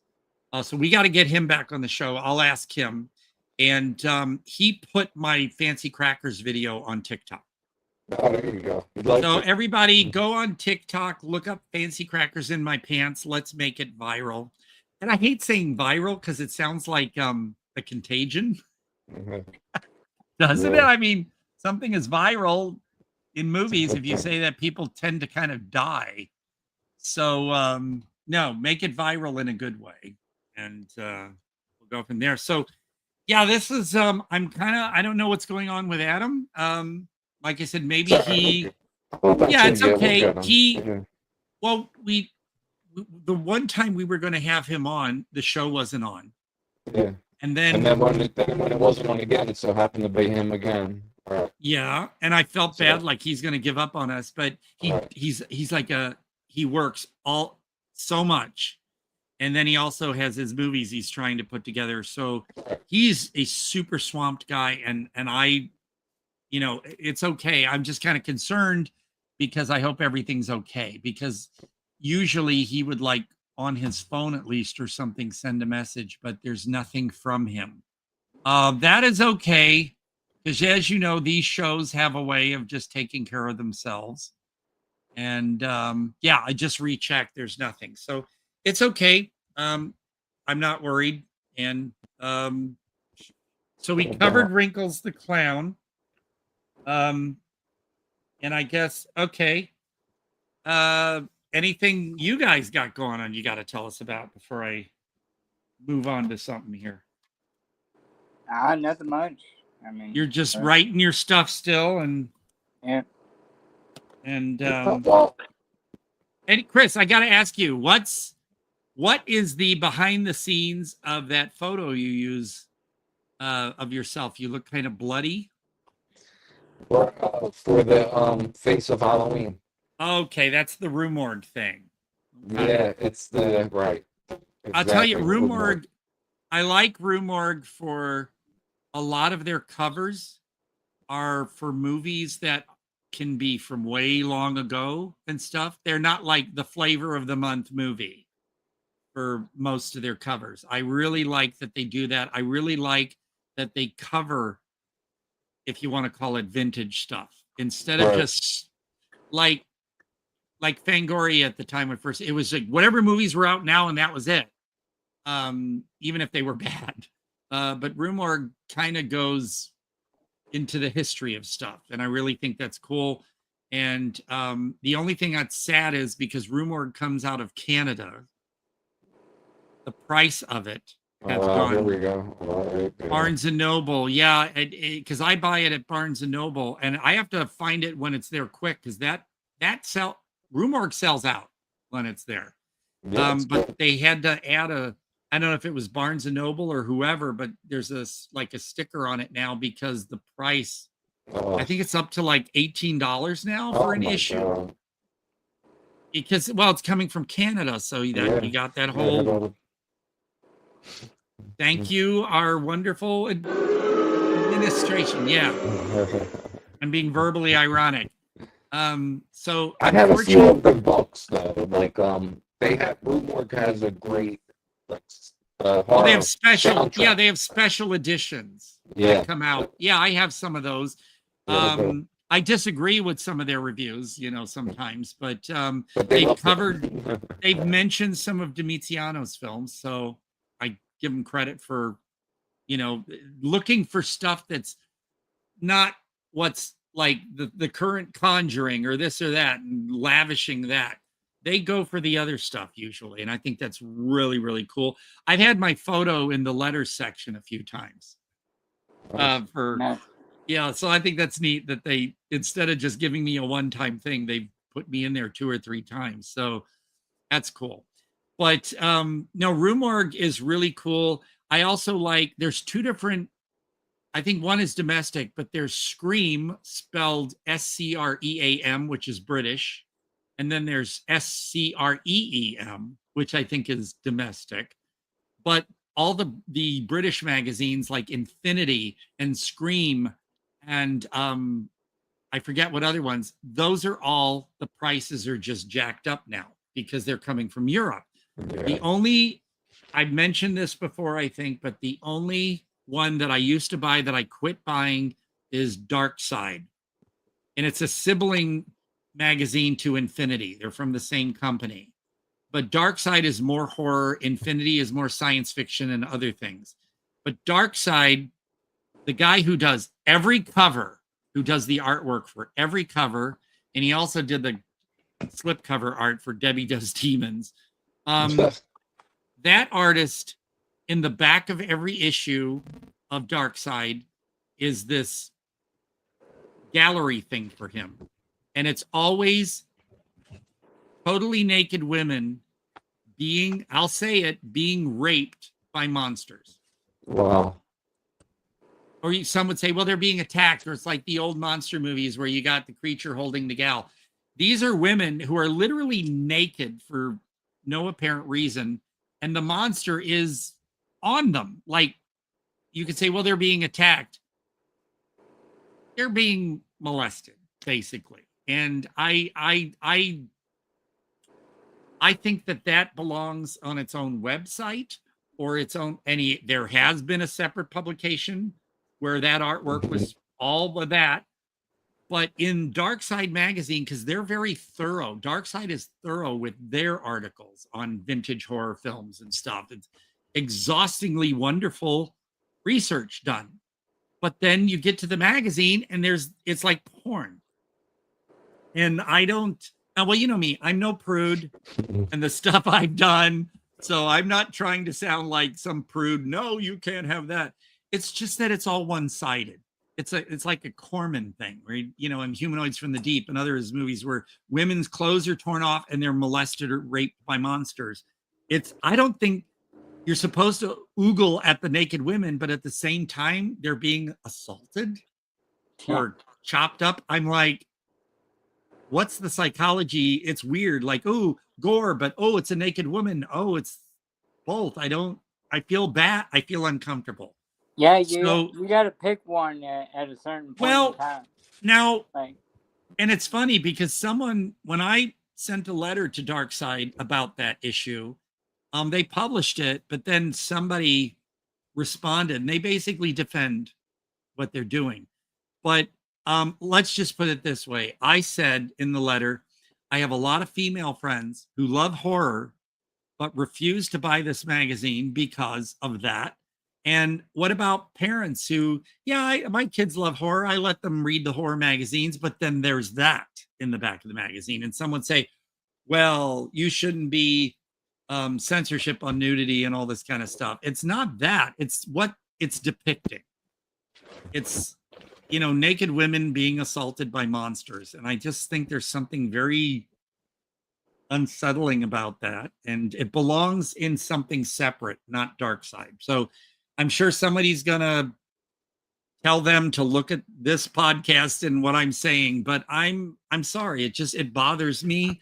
And again, I like porny stuff.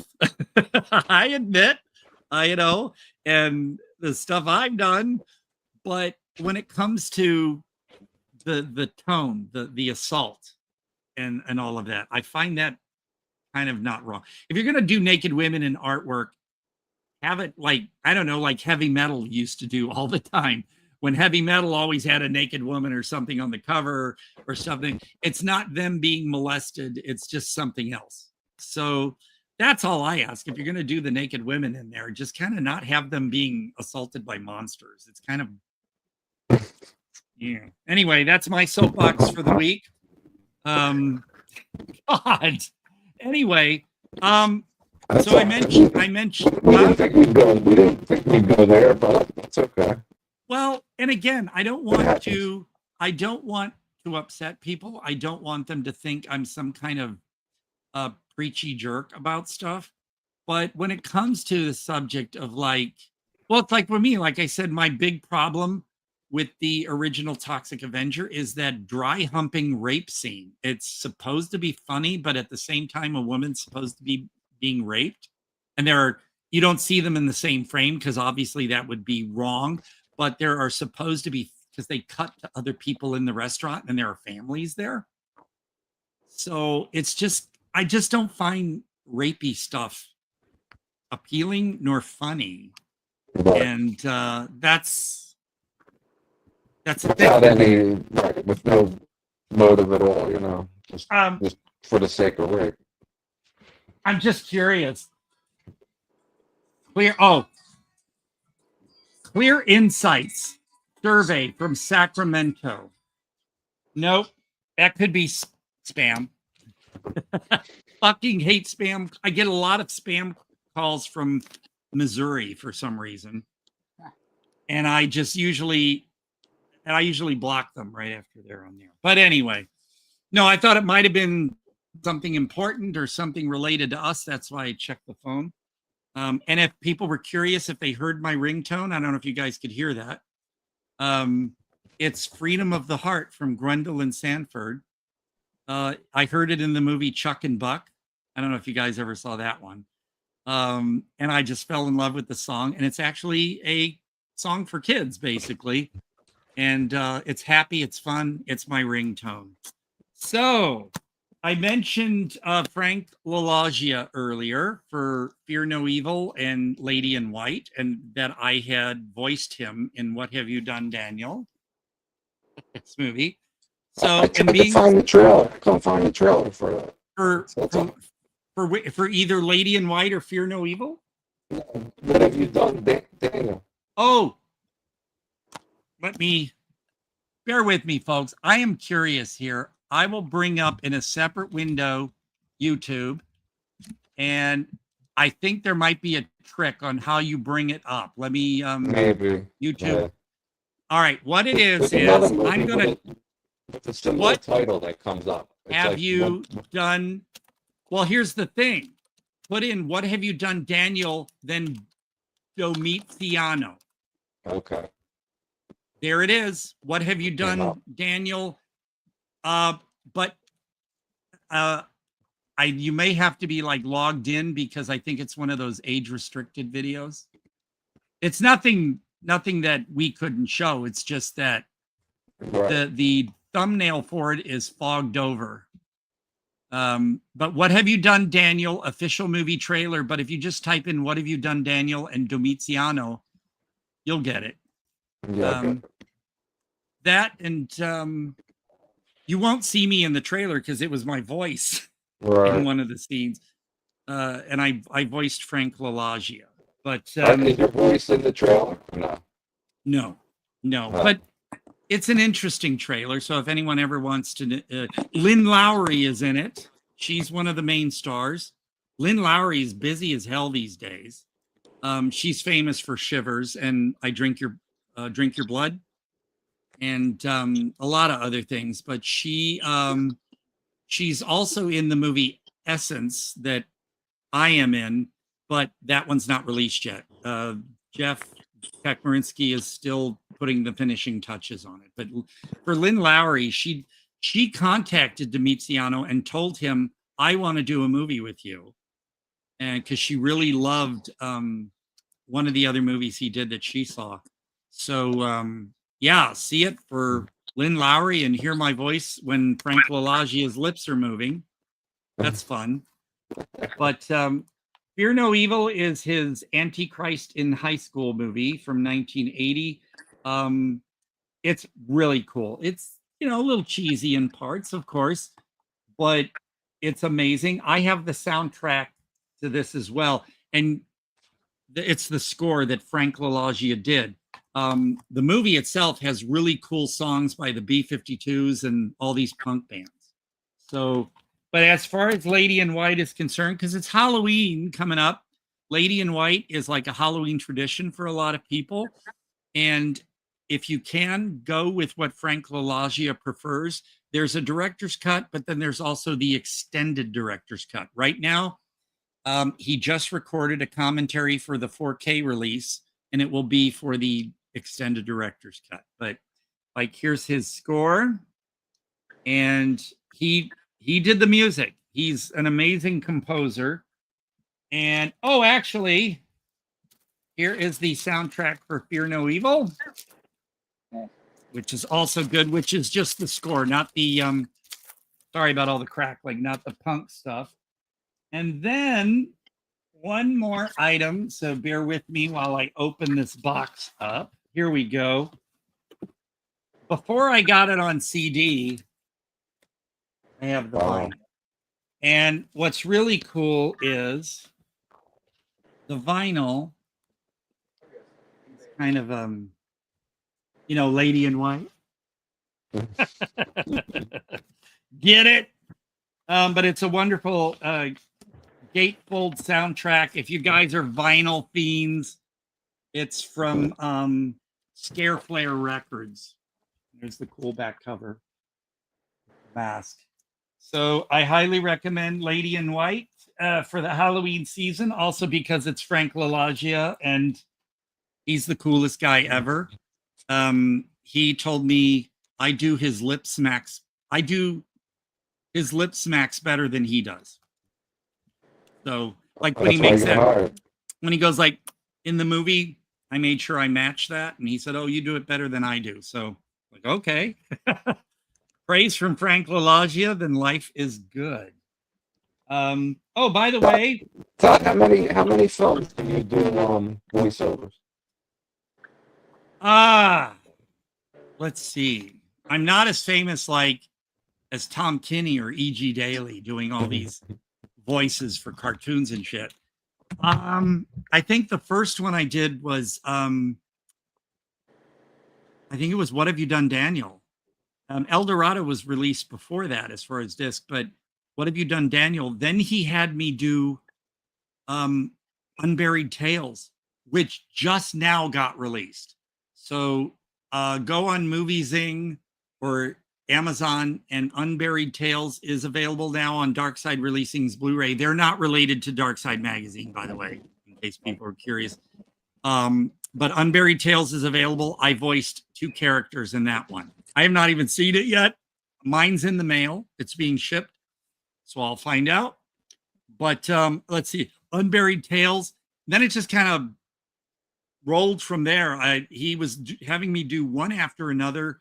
I voiced El Dorado through the whole movie, and he had me doing intro narrations. So I just did a new one for the New Fallacies. I don't know what anthology this other one is, but he just had me record a narration for some other anthology. I was hoping it would be Analogies or Toe Tags, but he didn't tell me. So again, and then he had me do like Flamentod and Bloody Sin, the director's cut of Bloody Sin. I revoiced all of the husband's dialogue in The Transparent Woman. I don't know when the release date of that is, but you can still see the 2015 version on DVD. And so I have no idea. I'm saying at least maybe 12 things I've done. Wow. And that's if you include Erotic 2, which was Slade Wilson's direction, but Domiziano was all over that movie. He was, shooting stuff and did, I think, gore effects and stuff. So Domiziano's all over that movie. So Erotic 2, and then in Fallacies, I'm doing the narration. So that's Domiziano and John Devlin, but what I voiced originally was just John Devlin's segment. So yeah, I thought he was retiring. Domiziano was retiring from doing movies, but when you're good at something, you're gonna find another idea and do another and do another. So I hope that Domiziano continues doing stuff, because I'm really excited to always be asked to do more for him.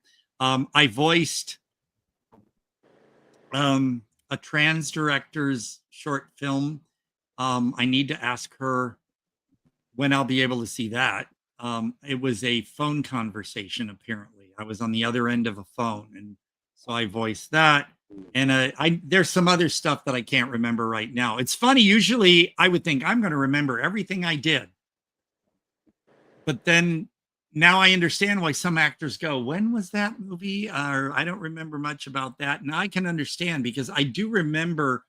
I mean, I have everything I've ever done that's been released on a shelf together. And then there's just a lot of other stuff that's not done yet. Like Sean Phillips, by the way, he doesn't really do podcasts.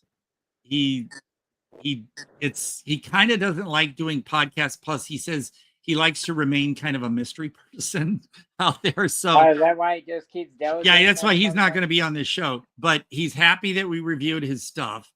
And he said that Pay to Die, the one that I'm supposed to have a video clip and an audio clip in, they're finally getting around to finishing whatever they needed to do for that one.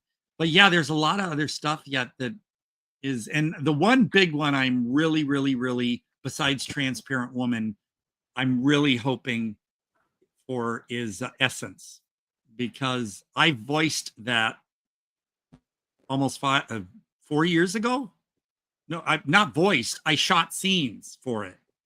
I'm sort of the Greek chorus of the movie, a celestial beings, both among the beholder. And I put a lot of work into that. And that's one reason why I want to see it. But also, if you look up on YouTube, folks, Essence pre-production scenes, or Essence, the movie. Adam, there you go. All that about. No. I'm so sorry. No, it's fine. I know you are so busy, and I thought maybe he just needs to go to bed. Oh no, you're fine. I'm so sorry. I wound up somebody didn't come in and I had to stay over a little bit, so I apologize. There you go. I knew. No, we were like, well, Adam probably had to. I said stay longer at work or something. So no, it's all good. Adam Ward Fowler says hi. Hello.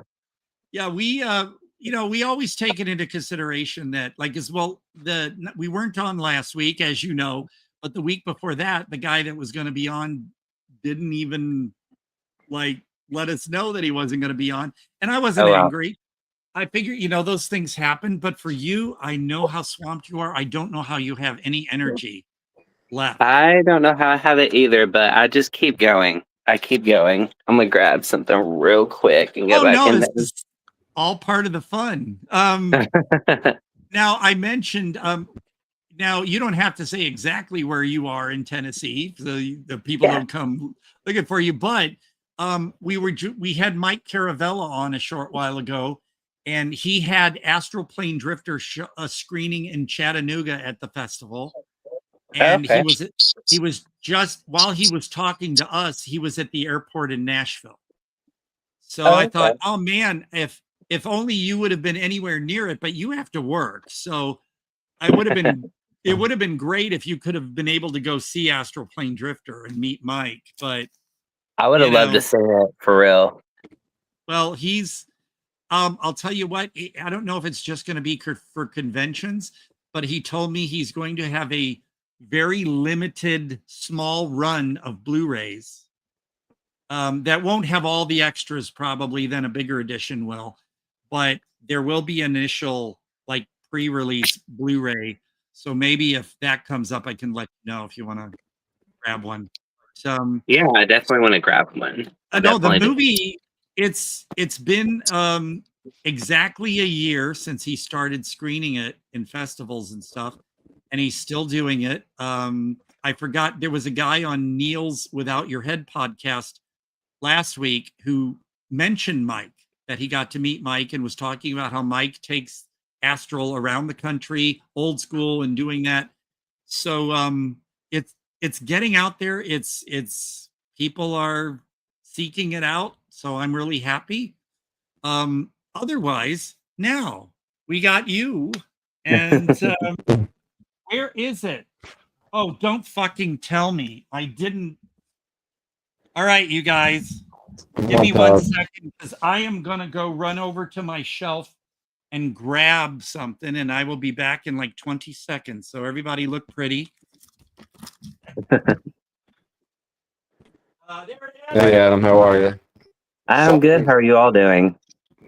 We had problems the last couple of times you had me. By the way, Chris, if you happen to have Wi-Fi was out, and well, there you are. I'm sorry. Things happen. Things happen. Well, Chris, at some point, Chris, if you happen to have the trailer for Deadly Dealings, we'll run that at some point. And when you do that, that's when I'll get to run to the bathroom. TMI, folks. I'm good at holding stuff.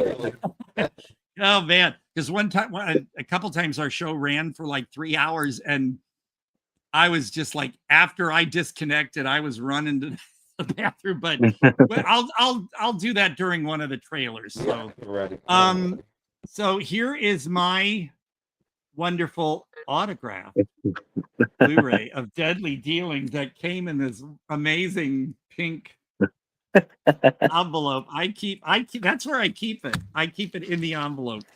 And yeah, I was really excited because I think, didn't I say it was a birthday present for you when you asked, I said, if you want to be like a producer something. So I said, here's your birthday present. And I'm going to run to the bathroom while this is playing. I'll be back. 15 seconds. Just close your eyes. Of the ancestors of our past and the creatures and monsters in between. Can you help us find the spirit we seek? Is there anyone here with us today? I came here to help you. You can give me my brother back. I really don't know what I would be without him. You know what to do.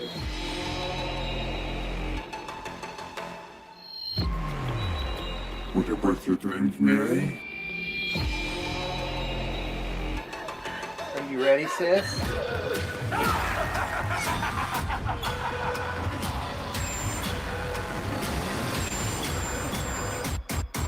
We can be a family.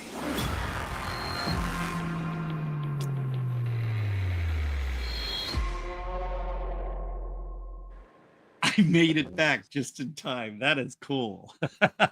I know this trailer well, so that's why I figured I could do a bathroom break. Very good control over your bladder. Oh, I'll tell you. And, you know, I don't know if it's true about what they say when people get older and your bladders get weirder, but I'm doing fine.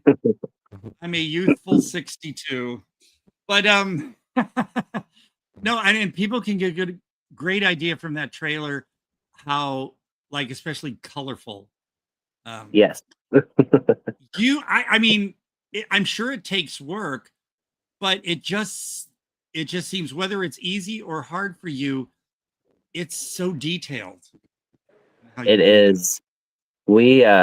We worked so hard to get the aesthetic. Half of that is putting in, like, we put in, I know, a good probably $50,000 of our own money into that, aside from like the Indiegogo. So yeah. And we did that also for my new one that's coming out, Scream Dream. But we went way harder on that one. Wow, because I tell you, right off the bat, I watched Deadly Dealings again a couple weeks ago, and right off the bat, that opening sequence, everything is the foliage is so red and everything. Oh yeah, Chris should have a lot of photos and stuff. Yeah, I said a whole bunch, but it right off the bat, you're kind of like, oh, whoa, because the visual, you know, and Yeah. then, oh, I got to listen to the dialogue, but it sort of strikes you at first. And then of course there's a reveal and then the movie goes on, but every scene is meticulous in that in Very. the color. Yes. And some would say it's either, you could say it's candy colored or gialli, you know, either way, it's so detailed. Was that I have to know, is that like a lot, like there's an opening scene right there. Notice all the red and the hair, and there's Steve. Yep. We actually colored the grass and the sky. So like in that scene, the grass was kind of like a pink, the bushes were all like a red mixed with some pink, and then we had like a pink colored sky with it. It was unique how he did that, but we wanted, well, what I really wanted for the film was I wanted the film to seem kind of like a dream all the way throughout. Yeah. And then from there, after I did my first film, because Deadly Dealings to me, it's not perfect, but it shows me being able to kind of like see what I can do, play with like the palette, and to play with different types of scenes in the movie, and to see what I was like capable of, because it was my first film that I directed, and I wanted to up that a bunch when we went into Scream Dream, but everything really has like a meaning behind it. Even we used like a ton of glitter in that film, and we would line up the actors. Or? Do what? It was real chunky glitter. I think it's in there. I have like bottles of it all over the house still. But were you able to clean it all up? Well, I went back to the location after everybody left, and I cleaned up everything for about 3 or 4 hours. I just was getting glitter up. So yeah, it was a lot. And the reason that I did the glitter though mixed with those visuals is because to me, glitter is really pretty, right? It's really pretty to look at, but it's chunky. It's broken pieces of this material turned into glitter, which means it's like it's still pretty, but it's shattered. And it was kind of metaphorical for the whole film, but also I wanted to create certain scenes to get the viewer not to look away. That was also why we did it like this. So there was a lot of reasoning behind it, but you know, it is really different. A lot of people are like, oh, you have like, you know, glitter zombies in your film. I'm like, well, there's a meaning for it, you know. It kind of almost matches my shirt a bit. Right? Yeah, it kind of goes like, well, this is for that Domitiano movie. But the interiors, again, you know, because some films, the interiors, especially if they're a darker scene, are too dark. And it's like, I don't understand how on a lot of even commercial releases, the photos they put on the back are so dark. It's like you can't see what they are. And I don't understand why they keep doing that. But in your movie, even though they're somewhat darker, you can see everything. It's not like a day for night thing. I mean, you got these color schemes. Everything is placed meticulously and for a reason. And it's just the work. I mean, because you had to like, think of this, write it down, possibly story. But you have everything so meticulously done. That's what I thought was so amazing. Even for a low budget movie in a way, it's a lot of work. And what I did a lot for Deadly Dealings was I had bought these they're these like small lights about like a foot long, and I had used them for a lot of each scene. And one of the things that we did was they weren't set up to be up in the air, so we were working with that, trying to get them up in the air. So like going into my second film, I had spent probably, I would say about $500 to about $700 just, or no, it was more than that. We spent a lot in lights. That way we had lights everywhere. Yeah, and then we had also had someone come that had brought like the big set lights to help tone the color, but everything from like the light bulbs, we wouldn't allow any white lighting in it, so all the light bulbs had to be switched out and configured for every room, so we could somebody may look at this film and say, oh, it was, it's low budget. In a way, you could say it's kind of simple in a way, but honestly, when they hear something like this and realize from the lighting to how you dress the set to just everything, there's just so much thought and work put into it. So they said people, even if like, because for me too, people understand that the film has the plot set up, the way people are introduced, and her attending that meeting, and that, which by the way, everybody in that little group meeting too, the clothing, everything, all totally pre-planned to a T, you can tell. Yeah. Which, I mean, for me, because I look at those things, but for people watching the movie, they may not realize it. But so the movie, it takes a little while for things to kind of slowly set up, because you're kind of like wanting you to think, where's this gonna, and then bam. Yeah. Everything kind of hits. But the visuals are a whole part, just as the story is. So, with the wardrobe, I had went through and I had chosen like everyone's wardrobe, everyone's I told how I wanted everyone's hair, all the way down to like people's underwear. Like, I mean, that's how I have done it. Since I did Deadly Dealings, I did that also on Scream Dream. Because one of the things I just like personally that I don't like when I watch a movie is I don't like a normal natural look where it looks like, oh, like somebody could have just came to the set wearing what they're wearing and they're like, I'm gonna wear this in here, because a lot of times that does happen. And it's not a bad thing, but you've got to learn, like, if this is your film and this is your canvas, whatever anyone is wearing is part of your art.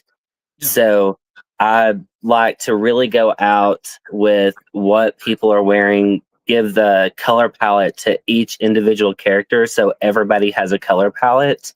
So when we like do their makeup, because don't just put makeup on women, all men have to be in full makeup as well. So that is one of my biggest, is everyone has to be in it no matter what. Because I mean it's being caught and it's your art. So the more you go out into those little details with just makeup or set design or wardrobe, that's really going to amp up how a lot of things look.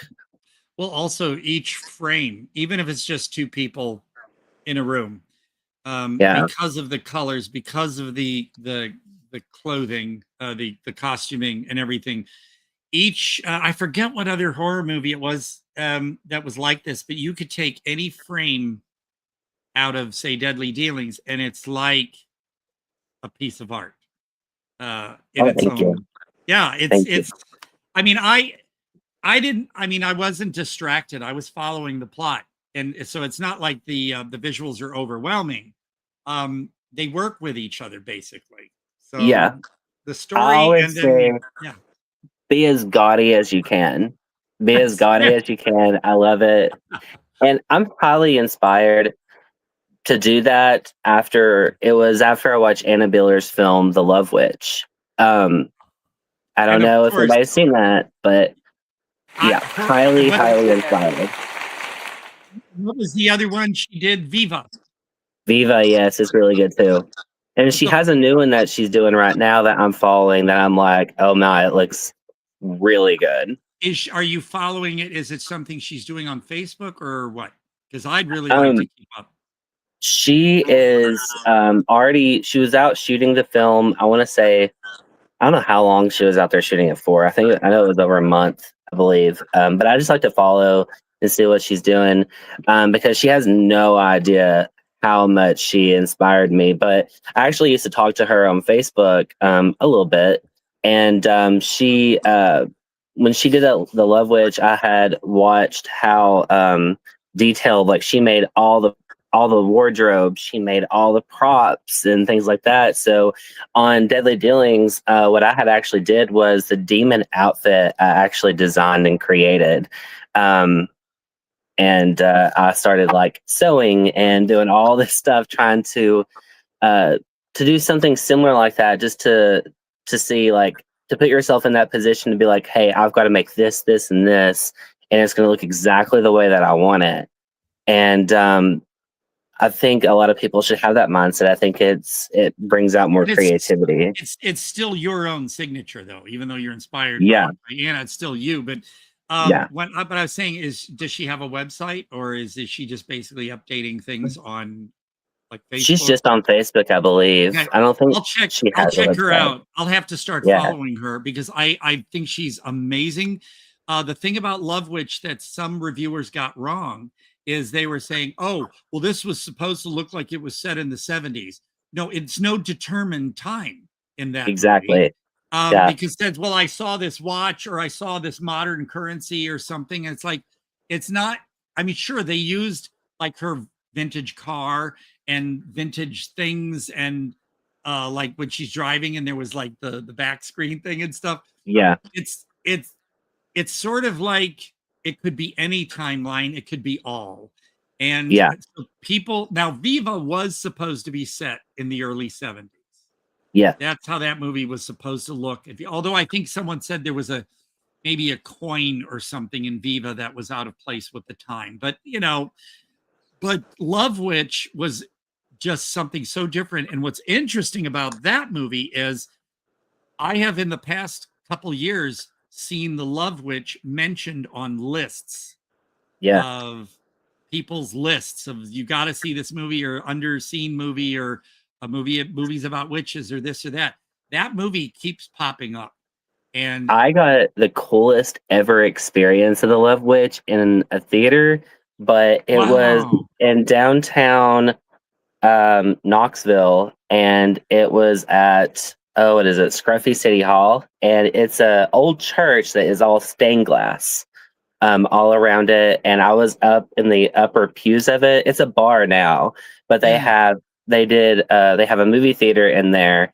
And so you have the screen, but then you have stained glass windows just lit up all around you with lights. God. So that was really fun to see. I find this so crazy because, like you said, Knoxville, and I hear about all these screenings and this and that, and in all these, what I would think of as out of the way towns and stuff. And here I am in the Palm Springs area, and an hour and a half to 2 hours from LA, and yet we don't get these little things. And I think that they have here in Knoxville, they have a lot going on. There was a group. The group is no longer, but because it got too, I want to say it got really, really big, and the people who were running the group could no longer do it. But it's called Knoxville Horror, and they used to have screenings of films in cemeteries. So we went to that like all the time, and I know they did like Halloween in a cemetery. They had a Friday the 13th camping experience here. It was over in Maryville, and they had so we were all outside camping. You have tents, a cookout, and then they had a big screen. It's like screening 1 and 2 of Friday the 13th. Yeah, well, I hate number 2. I'm sorry, but I love the original. Yes, I love the original, but I guess what it was for me is we were eagerly awaiting it to come out in theaters. And I think it and The Burning were released at the same time. And we saw The Burning and was surprised how graphic it was because, back then the MPAA was like scissor happy. And when Friday the 13th Part 2 was going to be released, Fangoria, a lot of movies, Fangoria back then didn't see them beforehand. They just were handed stills. So they were publishing all these photos of stuff that was cut out of Friday the 13th. So when the movie came out, we're looking for like the scene where the couple in bed supposed to get impaled. They had that photo in the magazine, the pole going through their bodies, but it wasn't in the movie. And he raised it, and we were like, yeah. And then it was like, it wasn't there. And so, and then of course, because it was lacking the fun kills, they sort of like left in the nudity to distract you from the fact that you weren't getting the payoff from the kills. So I was like pissed off about that movie, and The Burning, sure, it had all that nudity, but The Burning paid off in every possible way. Yeah, it was a really good movie. Yeah, but no, a camp out like that would be amazing. It's maybe because it's too hot here all the time, because right now it is 93 degrees here. Yeah, that's pretty hot. Yeah, and like for instance, November 2nd is our Pride weekend and the Pride Parade. And people are like, why in November? Well, because it's Palm Springs. In June, it's like 115 degrees outside. People are not going to be able to be out doing that. So we kind of have things at weird times, but it's unfortunate that we don't have these little fun screenings like those. People are like, wow, you live in Palm Springs. So cool. Besides that, they keep building these communities out here now. They're building a Disney community a mile down the road from me on Bob Hope Drive. And where are all these people with all this money coming from? Because they keep tearing up open desert spaces to build these gated communities. And so Palm Springs is becoming, I don't know, but we don't have these fun little things like you do. And that's kind of, I'm envious of that. So you're lucky. But I also wanted to mention the other thing, because your colors in the movie, when we were talking about that, like pink, coral, red, blue, lavender. Yeah. Even in the clothing, they're scent are just flavored throughout that. It reminds me too of, I don't know if you ever got to see this fun little short film called Fucking Nuts. It's I haven't got to see it. It's a 10-minute short, and it like that, very colorful, those colors, and you kind of find yourself. It's almost like a food. You're getting all these colors that you can almost taste.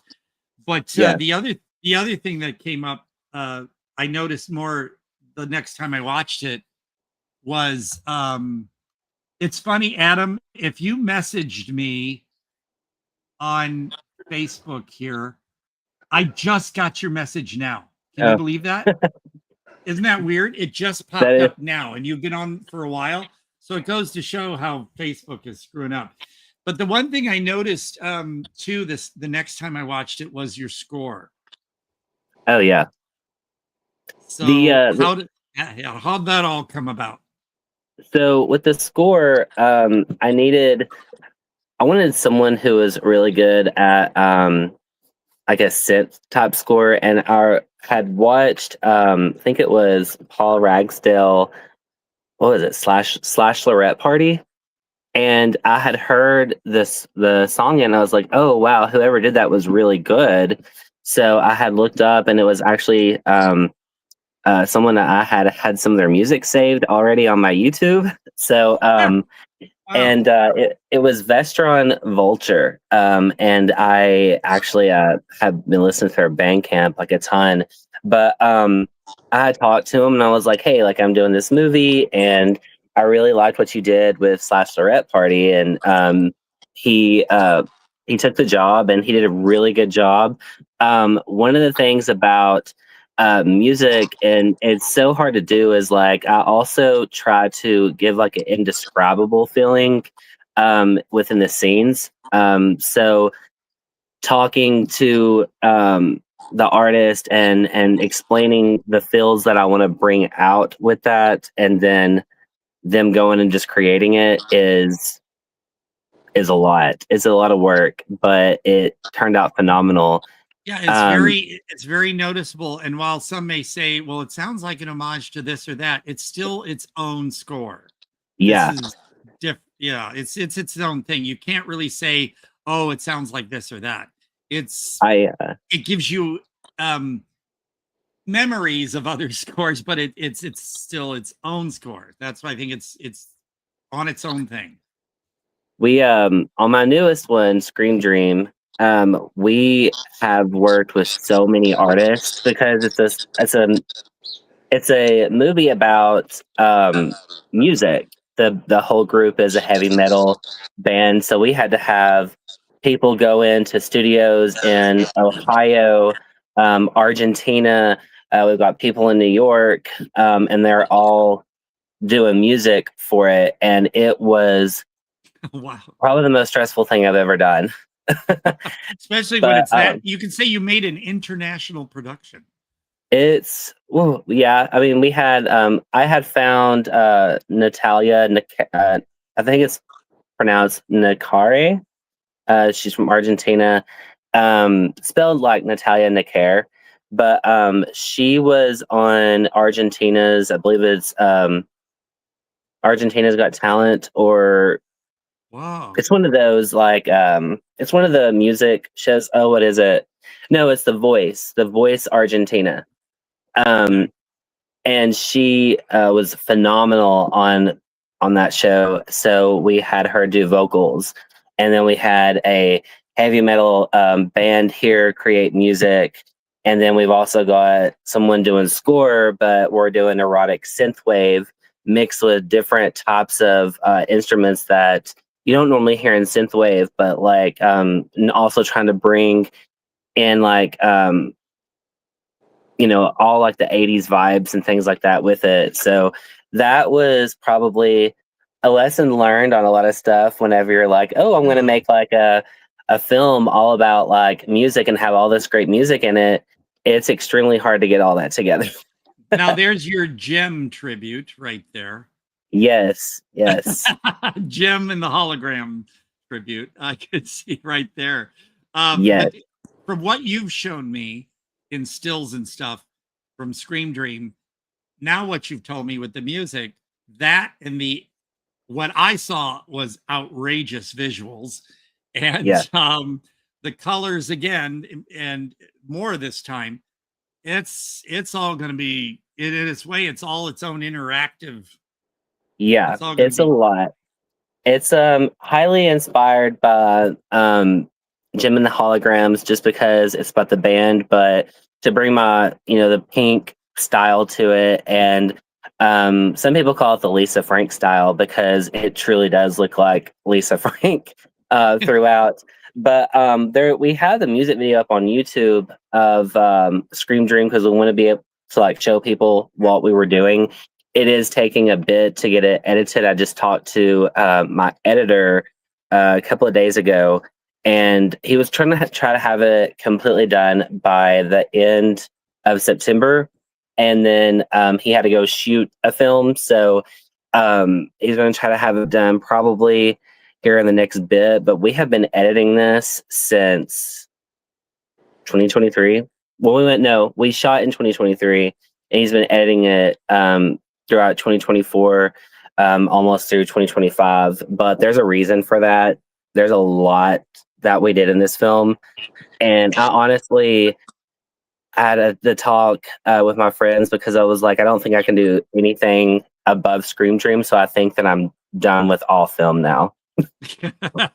Well, but this could be a crowning achievement for you, even if you don't go much further than that, because I know you've been putting a ton of work in it for quite a while. And I mean, I wish I could have been a bigger part, but I had that really bad run of things last year. I remember so I was just like, oh shit. But we went viral when we opened up the Indiegogo. We went viral. We brought in about $18,000 within 3 days. And then Steve McGill, he put $20,000 into it just himself. And then by the time the Indiegogo was done, we had about, I want to say it was around 23-ish. I believe it was either 22 or 23. And then I had saved up and been spending so much of my money. I know I put in another 20,000 into it of my own money at least. I feel you, because the pandemic put me in a bad situation, and I'm still paying that off at least for 2 more years. So it was, and I would get like 3 full-time jobs and be working like 150 to 160 hours a week, and there's only 160 hours in a week, so I wouldn't even sleep for the whole week. I would just be at work, trying to get all of this paid off. And I mean, I know just in props alone, I know we spent at least $20,000 just in props for that film. It was ridiculous. So what is it now? I mean, I'm sure it's okay to say Scream Dream is basically a remake or reboot of, is it Donald Farmer's Scream Dream? And what would be about the other Scream Dream that got you to think, I'm going to put all this effort and work and money into? What is it about that Scream Dream that made you feel that this has got to be something you want to do? So I'd always, like, when I was a kid, I remember the very first time that I had ever rented Scream Dream. And it was my intro to Donald Farmer. I wound up, when I got into acting, I wound up working with Donald Farmer, but I grew up with some of his films. I knew who he was. And with Scream Dream, I really liked it because it had like a pink palette that they used the whole way through. They used all pink gels. And I thought, wow, it's really, it's indie, but it's got a band. It's got like a really catchy song. It's got some fun kills. And it introduced me to Melissa Moore. And around the same time, I had rented this Sorority House Massacre 2. And then I wound up seeing Melissa in that. And I was like, oh, wow, like, here's Melissa again. And I saw Storm Swept. I saw Hard to Die. And again, it was Melissa, The Invisible Maniac, Melissa. And although I just really... Invisible Maniac. I'm sorry, but that one, I love Adam Rifkin. The Dark Backward is one of my all-time favorite movies, And of course, he's done some really, really great stuff. And that one he did with Burt Reynolds, was amazing. But Invisible Maniac, It's so dirty. I mean, you didn't hear me earlier, but I was kind of going on a rant about the British magazine Dark Side, because in the back of each horror magazine, they have all these naked women being sexually assaulted by monsters, and it's pretty disturbing. And I just have this thing about misogyny and women. Yeah. And they're like, look at these naked women, grope, grope, grope. I'm like, oh God, that's so wrong. But I don't. Yeah. So Invisible Maniac, I was like, Rifkin, what the hell? But I don't like the whole like weird perverted vibes. Yeah, the perversion of it. Yeah. We do like in Scream Dream, I will say like one of the biggest complaints that I got about Deadly Dealings was that there was no nudity in the whole film. See, what is it? You know what? There's something called the internet, people.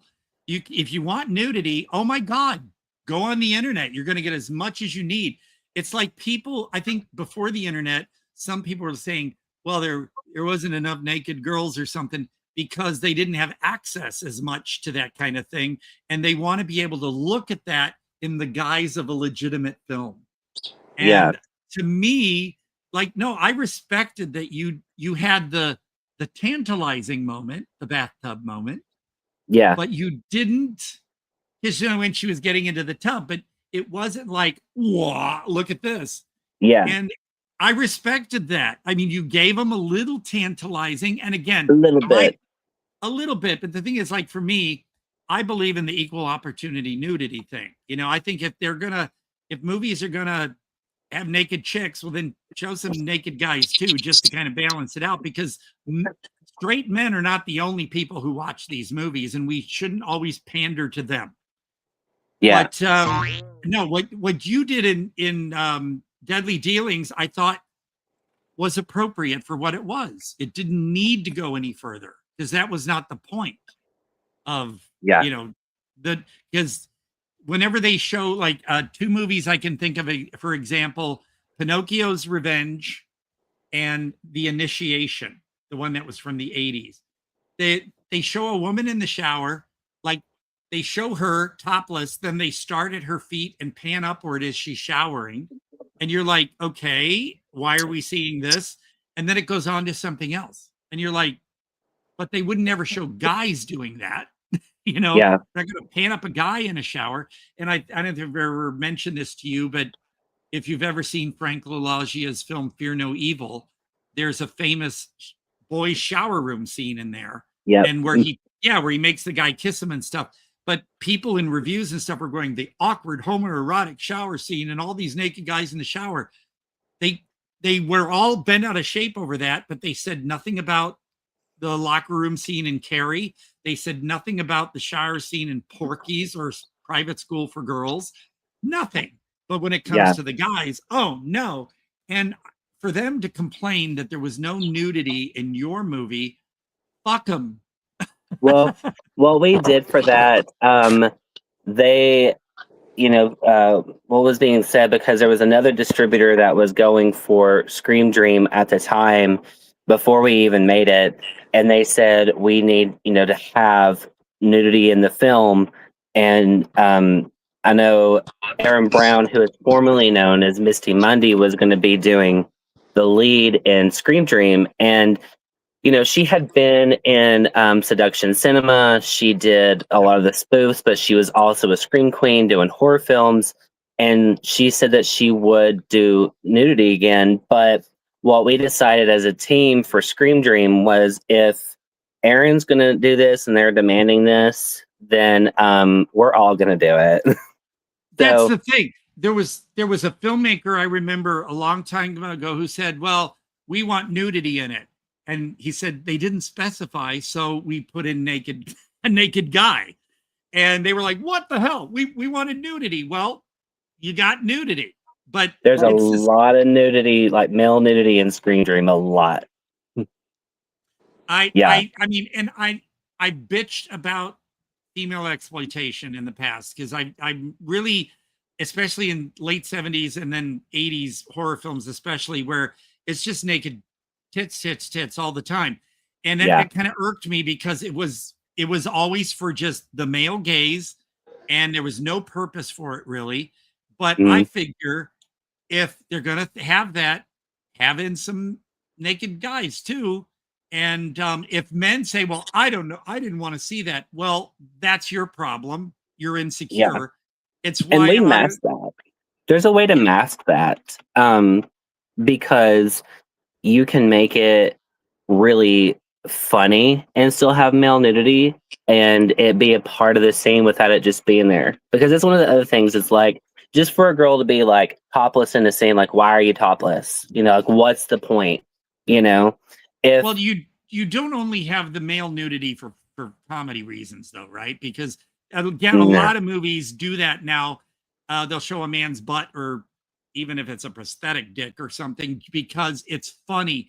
Whereas the women's nudity is because it's naked women. And so as long as you kind of balance it out a little bit. So, like, with the way that we did, one of the scenes in Scream Dream was, there's a scene where I'm in hell and I'm jamming out, and I'm sure you've seen the pictures of me. I have the trident. That trident was so heavy. It's a real trident from Sweden. It was like $600 just for this trident. And it was handmade, and it was so heavy, and you have to swing it around. But that's why everybody has a trident. Their muscles are huge, probably. But because it's so freaking heavy. But one of the things that we did was, like, I'm in hell. We have fog effects come this way with like a pink light behind here. We have more fog effects come this way with a green light, so we're clashing the colors. And then we took bottles, and I'm talking bottles of glitter, and just poured it all over me. I'm full frontal. I have that whole getup on with like the hair. Like, I don't know if you've seen the hair, but the hair piece was like another $500. We had it professionally made by a drag queen. So it had these like it had these like braids that go up kind of, and the hair comes out, but it has gemstones within it. Yeah. And I have a unicorn on my head because we're like, well, if you have two horns, it's a lot of prosthetic and it takes away from the face. And I was like, well, I just want to be a magical fucking unicorn. So I want to be a unicorn. So I did one, and it looked really cool. No, I admire that. No, it's just, and again, I try to stress to people who hear me when I bitch about nudity and stuff. I'm fine with nudity. My favorite movie is the first nudie musical. That is, it's actually, I met someone last night who was almost in that movie, and then started showing me photos of him and Cindy Williams and Lynn Marie Stewart and Fred Willard and all the, so I was like, wow, because he was like, there goes, I think his bird knocked over the that's Jack has a bird that kind of like always likes to mess with his equipment. I have a bird too. What kind of bird do you have? I think he's still setting things up, but it's this tiny little bird, like one you would see in your yard. And I have a dirty parrot. There it is. It's kind of like that. If you can see that photo up in the corner there, it's kind of like that. And it's tail feathers and its beak, and you can always see it peeking right in front of the camera and stuff. It's wonderful. It's part of the show.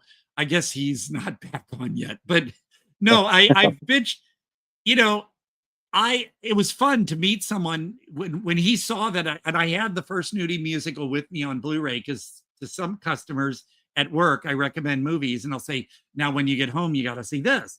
And his eyes just lit up when he saw that, because he couldn't believe somebody knew about this movie. But I have no problems with nudity. The only thing about the first nudie musical is Bruce Kimmel said, and he apologized in the commentary. He said, I am so sorry that in the finale dance number, the men are fully tuxed, but the women are only wearing tuxed jackets and nothing else. He said, here, some of these guys were naked in other parts of the movie, but they wouldn't be naked in this scene. So he said, I couldn't get any of the guys to be naked. So he said, I apologize for it. So that's understood. but I have no problem with nudity. I've done nudity. I'm happy to do nudity, as out of shape as I am.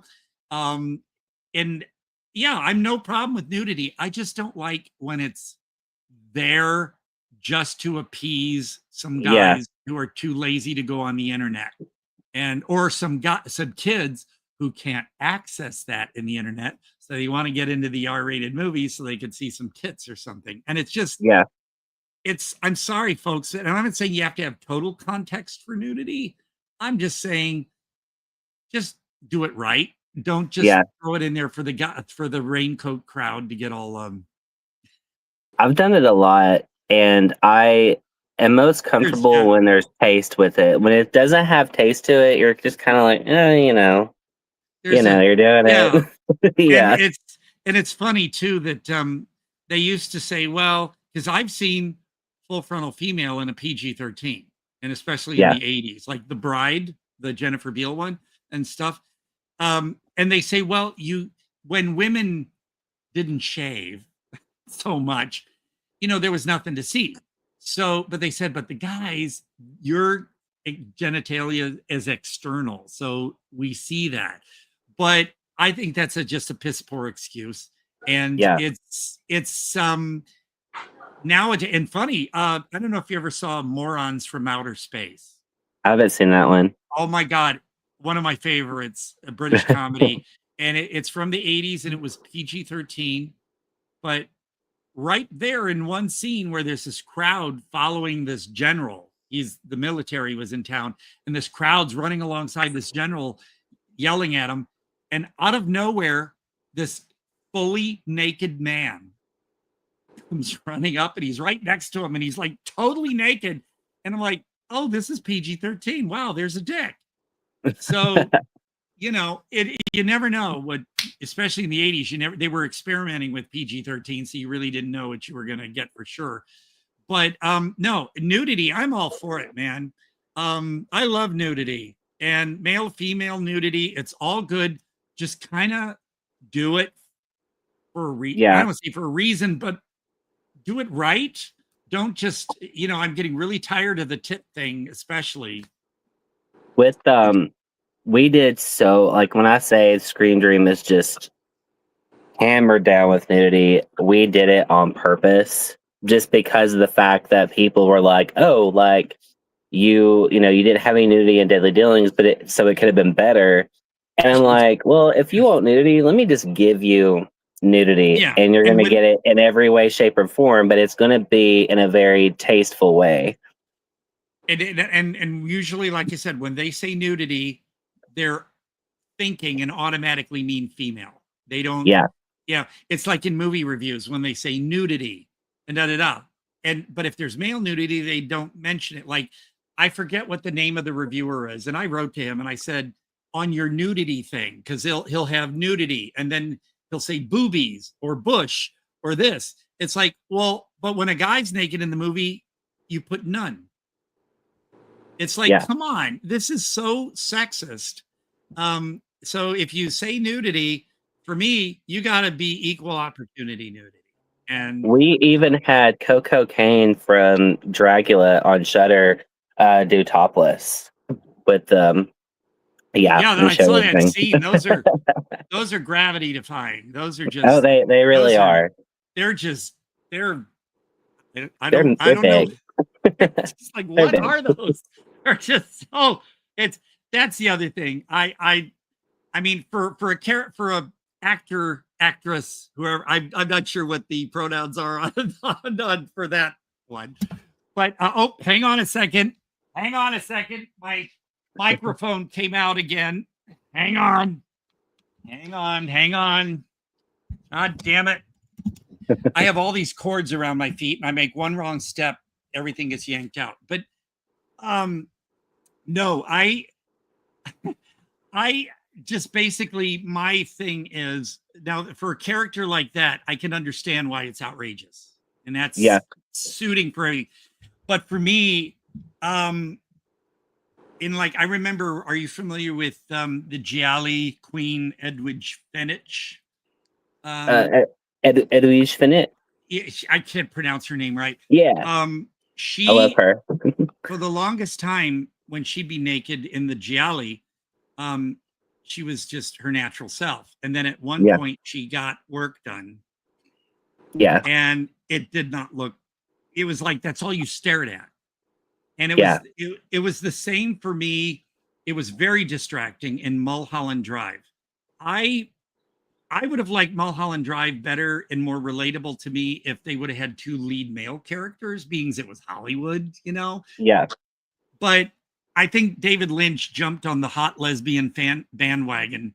And, you know, because if you read a lot of IMDB reviews, a lot of guys write about the hot lesbian sex in Mulholland Drive, but they don't mention much else. So there goes to show right there. But when in the one scene where Naomi Watts is leaning over Laura Elena Herring, she's lying back on the couch. I bust out laughing. I know people were annoyed when that happened because they thought, oh, lesbian tits. Oh, this is hot. I was laughing because she's lying back and she's enhanced. Okay. So they're sticking straight up. And she looks at Naomi Watts and goes, you drive me.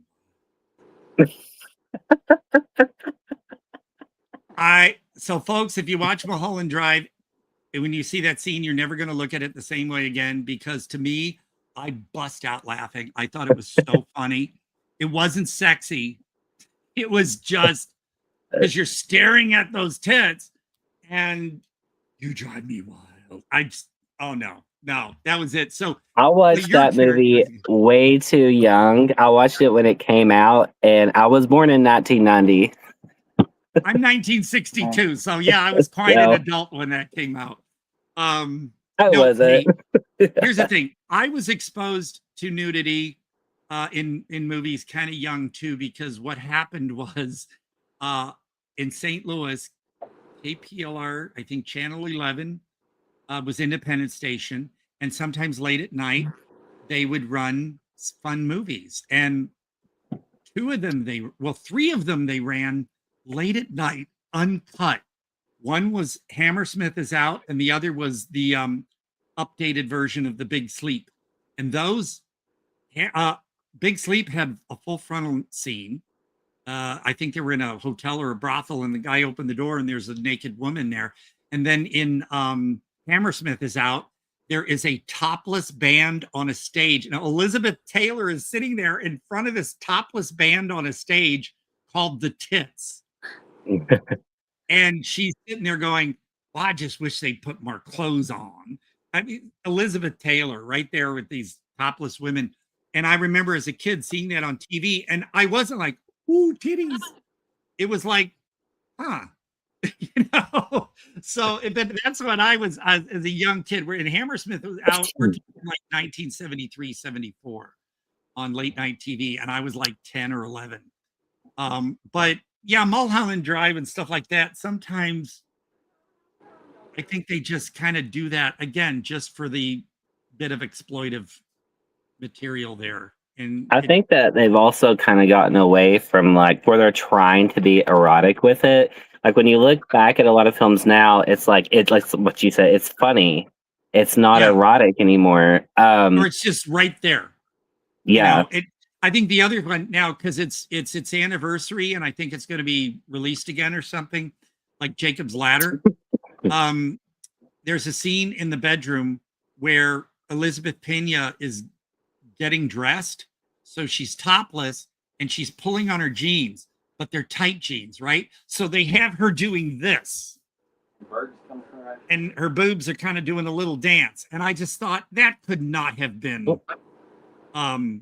That was done for the visual, not like, oh, she's getting dressed, right? Because she could have just pulled on some pants. No, they had her do this jiggle. And I thought, for a serious psychological horror film, they threw in that moment, and it took me right out of the whole mood. Even though as brief as it was, I just think that if you're going to do stuff like that, kind of make it part. Yeah. Rather than just... Because now a lot of it too is just blunt. It's there. It's one reason why I didn't bother seeing all of Honey Don't, because again, the hot lesbian bandwagon thing where you get as many lesbian makeouts and and sex. That's why I kind of wish Trauma would do a little more with the equal opportunity on the men part, because they always have those lesbian makeouts. I just did a film with Trauma that just got released. Is it The Word Deer? Yeah. And there was a lot of dick. And Really? there was No, that's good. but it's done in like such a like they're prosthetics. See, yeah, give us some real ones for once in a while. Well, they did mold the I think it was a special effects artist's dick to do it. So it's funny though, because for the women, you know, they'll show naturally naked women, but for the guys, if they're going to show dick, well, it's like with the Nosferatu that was out. You know, that was like a prosthetic, and a lot of the dicks you see in movies lately are fake. And it's like, well, as long as it's fake, it's okay in a movie. But I think did you see the Scarlett Johansson one, Under the Skin? I didn't see that. It's a weird art house sci-fi. And twice in there, you see an erect male. And from what I read, and the director said, no, they were real. But in an R-rated movie. I just don't. Ever since she's really gotten really, I like whenever she wasn't as big. So I don't really watch a lot of her stuff. She wasn't as huge when she started in that one. Yeah, I like the the one that she did with Thora Birch. What was that movie? I cannot something World. Ghost World. Ghost World, yeah. And she was also in, wasn't she in, was it Hackers it was called? I'm not sure. I know she was in Match Point, and I loved that one. Well, the thing about Ghost World is, I know it's based on the graphic novel and stuff. I just was getting very distanced from it while I was watching it, because I didn't like. Now, Scarlett Johansson just kind of played along with Thora Birch's character. Yeah. You know, like she wasn't, but Thora Birch's character was so mean-spirited. And, you know, like when they were making fun of the couple who was using umbrellas out in the sun, I have to use umbrellas out in the sun. I'm delicate and I turn red. But, you know, her character was so mean to people, and what she did to like Steve Buscemi's character later and everything. I'm like, why am I supposed to like be rooting for her? I don't get it. And then at the very end of the movie was rather poignant. I thought it was like very kind of emotional in a way. But I'm thinking, well, I'm glad she found her destiny or wherever it was she's going. But I was like, but good riddance. She was a bitch.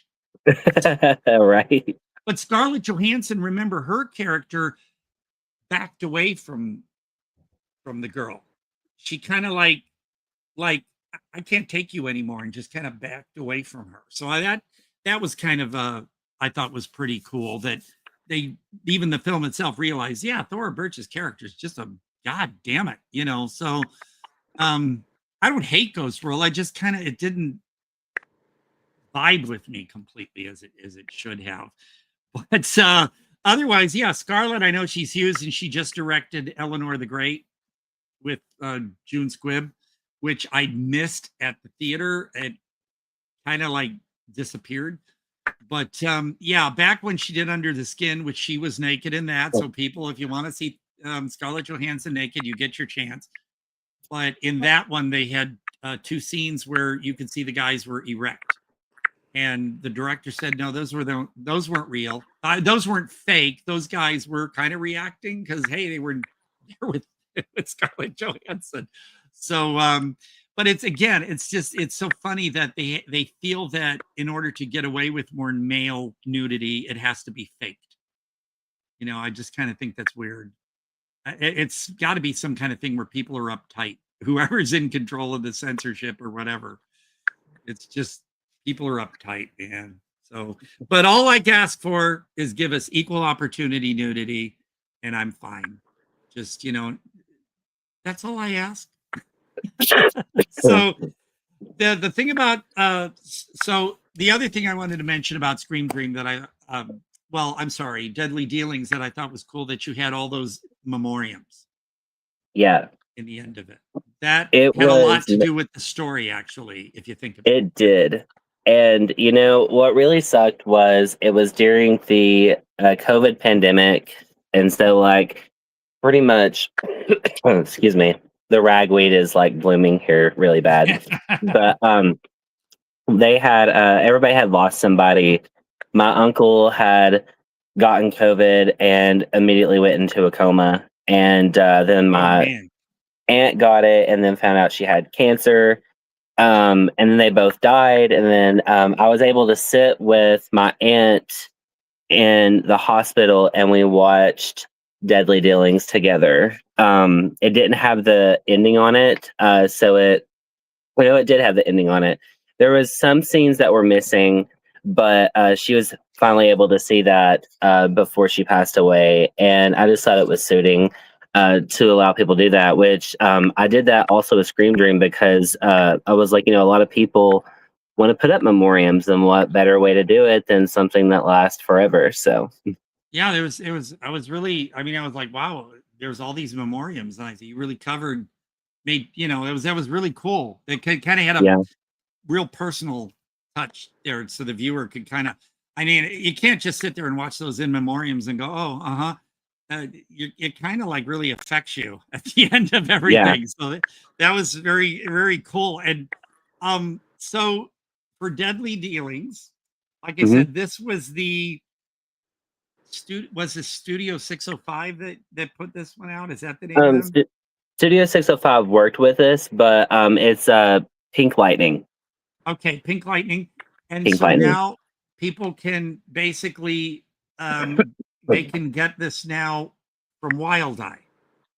They can. Well, Wild Eye decided that since I had the Blu-ray out, they didn't want to put out a physical copy, so it's streaming.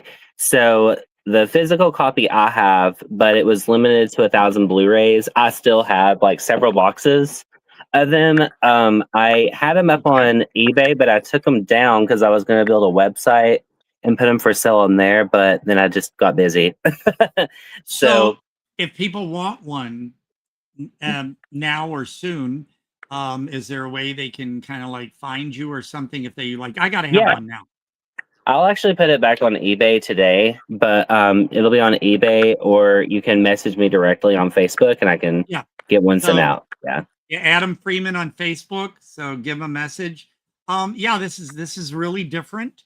And I mean, I was like happy to like, I'll be an executive producer, and I had no idea what I was going to see, but yeah, you kind of take a little personal, you see how it builds and then everything happens. And then the memoriams, it's like a little personal journey in a way of feeling it. And so one of the cool things about the movie was that it's inspired by actual events that's happened to me, but in events that are done metaphorically. So I built the story around things that had happened, and that was how I came up with Deadly Dealings. So also then for Scream Dream, and is there just an estimate of time before we'll see any release of that? So I know that the distribution is wanting it like immediately, but because there's going to be a lot of surprises with it. A lot of surprises with Scream Dream, but it's still currently editing. Jason Crow is doing the editing. I have a lot of people who message and ask me questions, but you can also message him, I guess, and ask questions as well. But as long as I get an autographed copy. I'm going to say that there is what we did with Scream Dream from Deadly Dealings is we took up the cinematic point about 100%. Every frame in that movie is all colored lighting. There's no white lights anywhere. We really went out to create this vibe that was on another level. Even for me to see the footage afterwards, I was just like blown away. I remember I think it was Coco Kane to the airport, and I was driving back, and I took Debbie to the airport, Debbie Dutch, the airport, and she sat there, and like we were like in the car together, and she looked at me and she said, "This is your ticket," and she said, "This is probably the film that," she said that she was most proud of with this, like that it is just real art. and that meant a lot to me. So I remember pulling over and I cried for like 2 hours. Well, Still also on the way back to the set. and I hope that, I mean, I'm pretty sure you'll get like either a streaming thing or something who will say, well, we'll Yeah. show it, but you have to cut out all this or that. Oh, You know, it's I hope already you still get- that's already been a thing. They're saying that they're going to have to do, I think they're going to do like an uncut version on Blu-ray and for streaming, because there is a unholy amount of nudity in this film. They are going to be doing a cut version, which, and with that being said, it's like, you know, just a name like, you know, Debbie Dutch does nudity, and I didn't want to, even like with like she's older and she's still beautiful, and I wanted to, like, you know, go against ageism, and I wanted to portray that. So, and then we have Coco Kane, who go, you know, that does drag and show that nudity, but still having that character play a real female in the movie. And I shouldn't say it like that, but like playing a female role. They're playing a female role and they identify as female. And I, you know, was like trying to support that as much as I could. And then, you know, Jason Crow goes full frontal. I go full frontal. Steve does nudity. Raven goes full frontal. Misty goes full frontal. Oh, so I finally Ronnie get to, because we've seen nudity of yours in Truly Madly. Oh yeah, but never got to, so now we get to finally see Steve. Okay, we got a lot of but we did it in such a way like a lot of the aesthetics they're not like digital like visual effects, but they're like real, you know, in the film. So like we use bubbles, we use the glitter, we use the shine off the glitter, we use like just so much color in it. And one of the reasons, like I do have to say, is like when you're in a dream, sometimes you don't feel like you're in a dream. Sometimes it feels real, but you look at, you know, around you is not. So that was kind of one of the things that we wanted to bring to Scream Dream as a full film, because, you know, doing lighting like that, I don't know if anybody's ever worked in lighting. If you've been on set, you know how lighting is. It's a nightmare, right? Yeah. But I can't get, like when I set my phone up and I try to get, like, right, I'll say right now, I did this kind of for you. I've got, you notice I've got a pink and do see that. It makes me happy. It's my ring light has blue and kind of a pink section, so it gives this effect, and then it goes along well with the shirt. So I am surrounded by pink. This is my toy room. So I literally, I don't know if you see all these boxes behind me. This is ridiculous. But all of this is all like collectors' toys. Mine, same with me. Mine are kind of like, even if they're not a package thing, I kind of am afraid to get them all dusty or something. So I got lots of boxes too. I collect a lot of Barbie as well, along with other stuff, but I just love that aesthetic. Yes. This is actually, I was told that this is a midge. It is a midge, it looks like. Or wait. She's not pregnant, but I was told this is a midge. And and it's just, it's not the outfit that came with it. You need to have her graded. Well, I will tell the story. Oh my God. I know we're running long today, but I got to get this story in. So let's just say I went home with someone one night from a bar, and it was someone who was still in the, I don't want to say a seminary or something, but we're a monks thing. And so after the night, I was handed this and said, I want to thank you for this evening. So I want to give you this. Wow. That's amazing. I wasn't like, that's weird. I was kind of like, wow. And said, I made the outfit. It looks like a prison outfit in a way, the old 40s prison dress. And there was no accessories, no nothing. And the date on it, I can't remember the date that's stamped on it. It should be on the butt. Yeah, it is, but I can't pull it up right. Oh, hang on a second. Let's see if I can look at the date. Okay, there's the word. RB night. Night. I'm angling it. I can't really tell, but it says Midge. Yep, it's a Midge. So whenever Midge kind of first came out, Yeah. which was what, 63? That was the year I Yeah. was born. So this is a 1963 Midge. I love it. We're showing our little Barbies on everybody. But the way I got it, like I said, because I had this beautiful erotic experience with someone, they gave me this, and I'm like, that is perfect. You don't have to like give me money or anything. This means a lot more because there's something special about this kind of gesture. Yeah. And then of course to go sitting right next to her is Big Jim. Nice. Very nice. Close. And I also have a Grizzly Adams in the next room. But anyway, Nice. so whenever Jack is going to come back for us, yeah, because today we ran 3.5 hours. That's pretty amazing. I thought, we'd never go that far, but we did. And I thank Chris for sticking in there too to control this because you all could have better things to do, but you stick through, and I appreciate that. So I don't know, like I said, I don't know if Jack is going to come back in because he just kind of disappeared there. He's like a big part of the show, really, even though he's kind of off to the side. And but anyway, so I got a message. Let's see. Jack just messaged me. Oh, okay. Jack will not be rejoining in because his phone gave up, he said. You should plug it in, I guess, while you're doing the show. I think people are all sitting in front of computers like I am instead of their phone. No, I am on my phone. Yeah, and I don't realize that some people, they don't have their phones plugged in. So if they're on for 3 hours, their phone might die. So my computer, I just got it and it don't work anymore.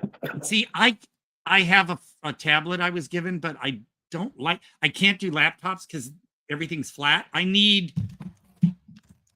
a keyboard that I can feel and type. Like I learned on a manual typewriter. That's how I learned how to type. And I'm really good at typing. I'm fast. But if the keys are all one level and flat, my fingers don't know where to go. So yeah. But anyway, so we got Deadly Dealings, which you can get on Blu-ray. He will have it up on eBay again soon. And Scream Dream is again, how far away are we thinking? He said that it was going to be ready at the end of last month, so maybe here in a couple of weeks, hopefully, and then we can get it out to the distributor. Well, as you usually do, message me and give me a heads up. Yeah. And because I'm eager to see this. And otherwise, anything else you got? If you got anything else in the works, or you just kind of like dealing with all this? I'm just really dealing with Scream Dream right now. I know that like Savage Vengeance is streaming on Tubi. Deadly Dealings is as well. Then we also have Curse of the Weird Ear, which is on Troma Now right now. And yeah, and I think that they said that Debbie Does Demons is streaming somewhere. I'm not sure where it's streaming at yet, but I don't know. I when I saw that, it's funny too, because I was mentioning earlier that Dark Side magazine from England, the guy who does all the artwork and the naked women being molested by monsters, he did the artwork. He did the artwork for Debbie Does Demons, apparently. And he did, I guess at the time I was like trying to collect everything Vinegar Syndrome was putting out. And they only had like 2 or 3 partner labels at the time. And now they've got like 30 partner labels, so I cannot buy everything. Debbie Does Demons was back when things were lesser and I was gonna buy it. And then I had other priorities. And then by the time I came back around, the slipcover was gone. And now they want $60 for it on eBay. I remember when they put that out, there was something interesting with that release. They put it up for sale and it like sold out within like a few hours. And then they had to go back and put up more, and it sold out again, and they kept doing that for like a week, and I guess they just didn't see how many people would actually want it. Well, the slipcover is what everybody went for first, and then after that, it was just the standard without a slipcover. And I'm sorry, some movies that I'm not sure I'm going to really like or be that, you know, I figured if I'm going to have it, it's got to be the slipcover edition. If not, you know, we'll see it somewhere later. But I just, so now we focus on Deadly Dealings. Everybody check that out. You say it's on Tubi? It is on Tubi, and check for eBay, because if you want to own it, which I love having mine, it's, you know, get it that way. And Scream Dream, just keep an eye out for. And I'm so glad you were able to make it. And thank you for having me.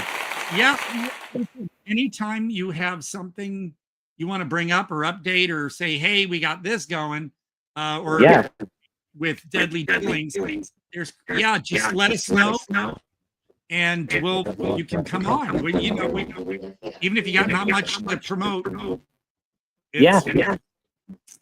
Okay, so Chris. Hey, Adam, I was actually at Curse of the Weird Day premiere in New York.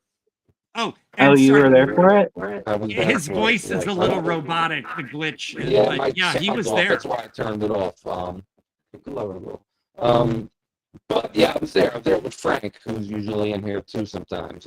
Frank Soma. I loved it. We were cracking up all the time. Awesome. So you got to see Adam being assaulted by breasts, basically. Yeah, it was, and Todd, you would have loved it because it was equal opportunity nudity. So. Well, even though, as Adam said, many were prosthetics apparently, but still they tried. I didn't know you were that picky, Todd. So. Well, come on, if you're going to show something, unless you're trying to impress people with size, you know. There's a lot of real too. Okay. You get to see Babette's butthole in it, so yeah. I will say this. Was it for Poltergeist or something? It was one of the guys, not Lloyd, but the other guy, his wife said, no, you can't show that big butthole with the stuff. So she forced him to censor that. But no, as long as it's equal opportunity and it's not pandering to one sex or the other, I think it's fine. So everybody, look, I'm fine. I'll tell everyone right now, I'm only wearing this t-shirt, nothing else, and I know now people are picturing things. So use your imagination, right? Use your imagination, folks, unless I'm not going to tell you where on the net to find the other stuff. But no, it's all good. But I'm just real happy that you were able to get all this stuff done. And Scream Dream, I know it's going to be worth every moment we waited. So yeah, thank you. Just keep me informed first, though. Yeah, well, I'll be back on once that's out there in speculation. And or any news you got, just let us know. We'll have you on because we always got room. And like I say, I apologize to Chris. We ran way late today, but as long as you're okay with it, I promise we won't do that every week. That's all right. It happens. Because I got to get to Costco before they close. Well, you better start running. You might have to do the show live from Costco. You know, if someone would teach me how to do this on my phone, I might be willing to do something like that. You should do a show about how to pick the perfect cheesecake. No, I will say this. I am not an aficionado in the way that I can take a cheesecake and go, I suspect ingredients from the Bulgarian forest. We're going to take Nothing that idea down, Adam, because we just started. We're only in our 10th show, so we're looking at ideas. So that might be. I know what I like. I will admit right now, this piece of cheesecake, Walmart. But Oh, that's all right. It's good. You pile cherries on it, and it's the most reasonable because what you go to some other place and buy a cheesecake is like $35 or something. So Yeah. you know, but no, I do love cheesecake. I'm not exactly obsessed with it. That kind of was a I don't want to say viral thing, but when I started making videos and I did one video with cheesecake, and people said for the next week, I didn't see cheesecake. It's like they expected it. They started it. So I'm like, okay, I love cheesecake. Yeah, so I'll just tell that to your doctor. Keep going with it. cheesecake, man. Cheesecake. That's the phrase. And which, by the way, Adam, I don't know if I told you, but Bill got to say my phrase in Psycho 8 too. Oh, did he? That's why our scene, and he told me bring cheesecake to the set. So before I want to see it so bad. Oh, I'm excited for it. then I won't tell you what happened, although you've seen my post, but when you see the scene, you'll know. But yeah, cheesecake is good. Everybody should have cheesecake. It helps enhance your life. I might have some tonight. There you go. As a matter of fact, if I find another one clearance at Walmart later today, I will get another one. But no, I really appreciate that you were able to join in. I know you have a very busy life going on. And Chris, you know, I know you have things to do, so I really thank you for sticking through this extra expanded edition. Well, I will pop out of here, but thank you all for having me. Our pleasure. Thank you, Adam. You're welcome. Great having you. All righty. So, Chris, thank you. And thank you, Jack, because, again, I thought, well, we're only going to maybe have enough for about 2 hours today. And whoops. Yeah, that'll never be our problem. Trust me. Okay, good, because I know that there's always more to be talked about, but I realize people do have things to do and have a life. So, you know, you can tell I'm single. So. Well, that's all right, Todd. We'll figure it out. The show will go on either way. So. Well, next week, I don't think we have anybody really planned yet, but I will talk to John Devlin and ask him if he could join in, whether if not next week, soon, because of fallacies and analogies being up for order at the end of the month. I figure he maybe would want to promote that. Yeah, so definitely. I'll give him a... Listen, I figured, and if not, we could talk about maybe one of these weeks our physical media collection. The which collection? Our physical media collection. Oh, yeah. I almost took some photos, but I was too tired. That's all right. We'll get to it one week. We could probably do 2 shows on that. About our special sets, you know, of rare stuff. But yeah, there's plenty. The only other one, before we go today, I want people to know about this one last thing.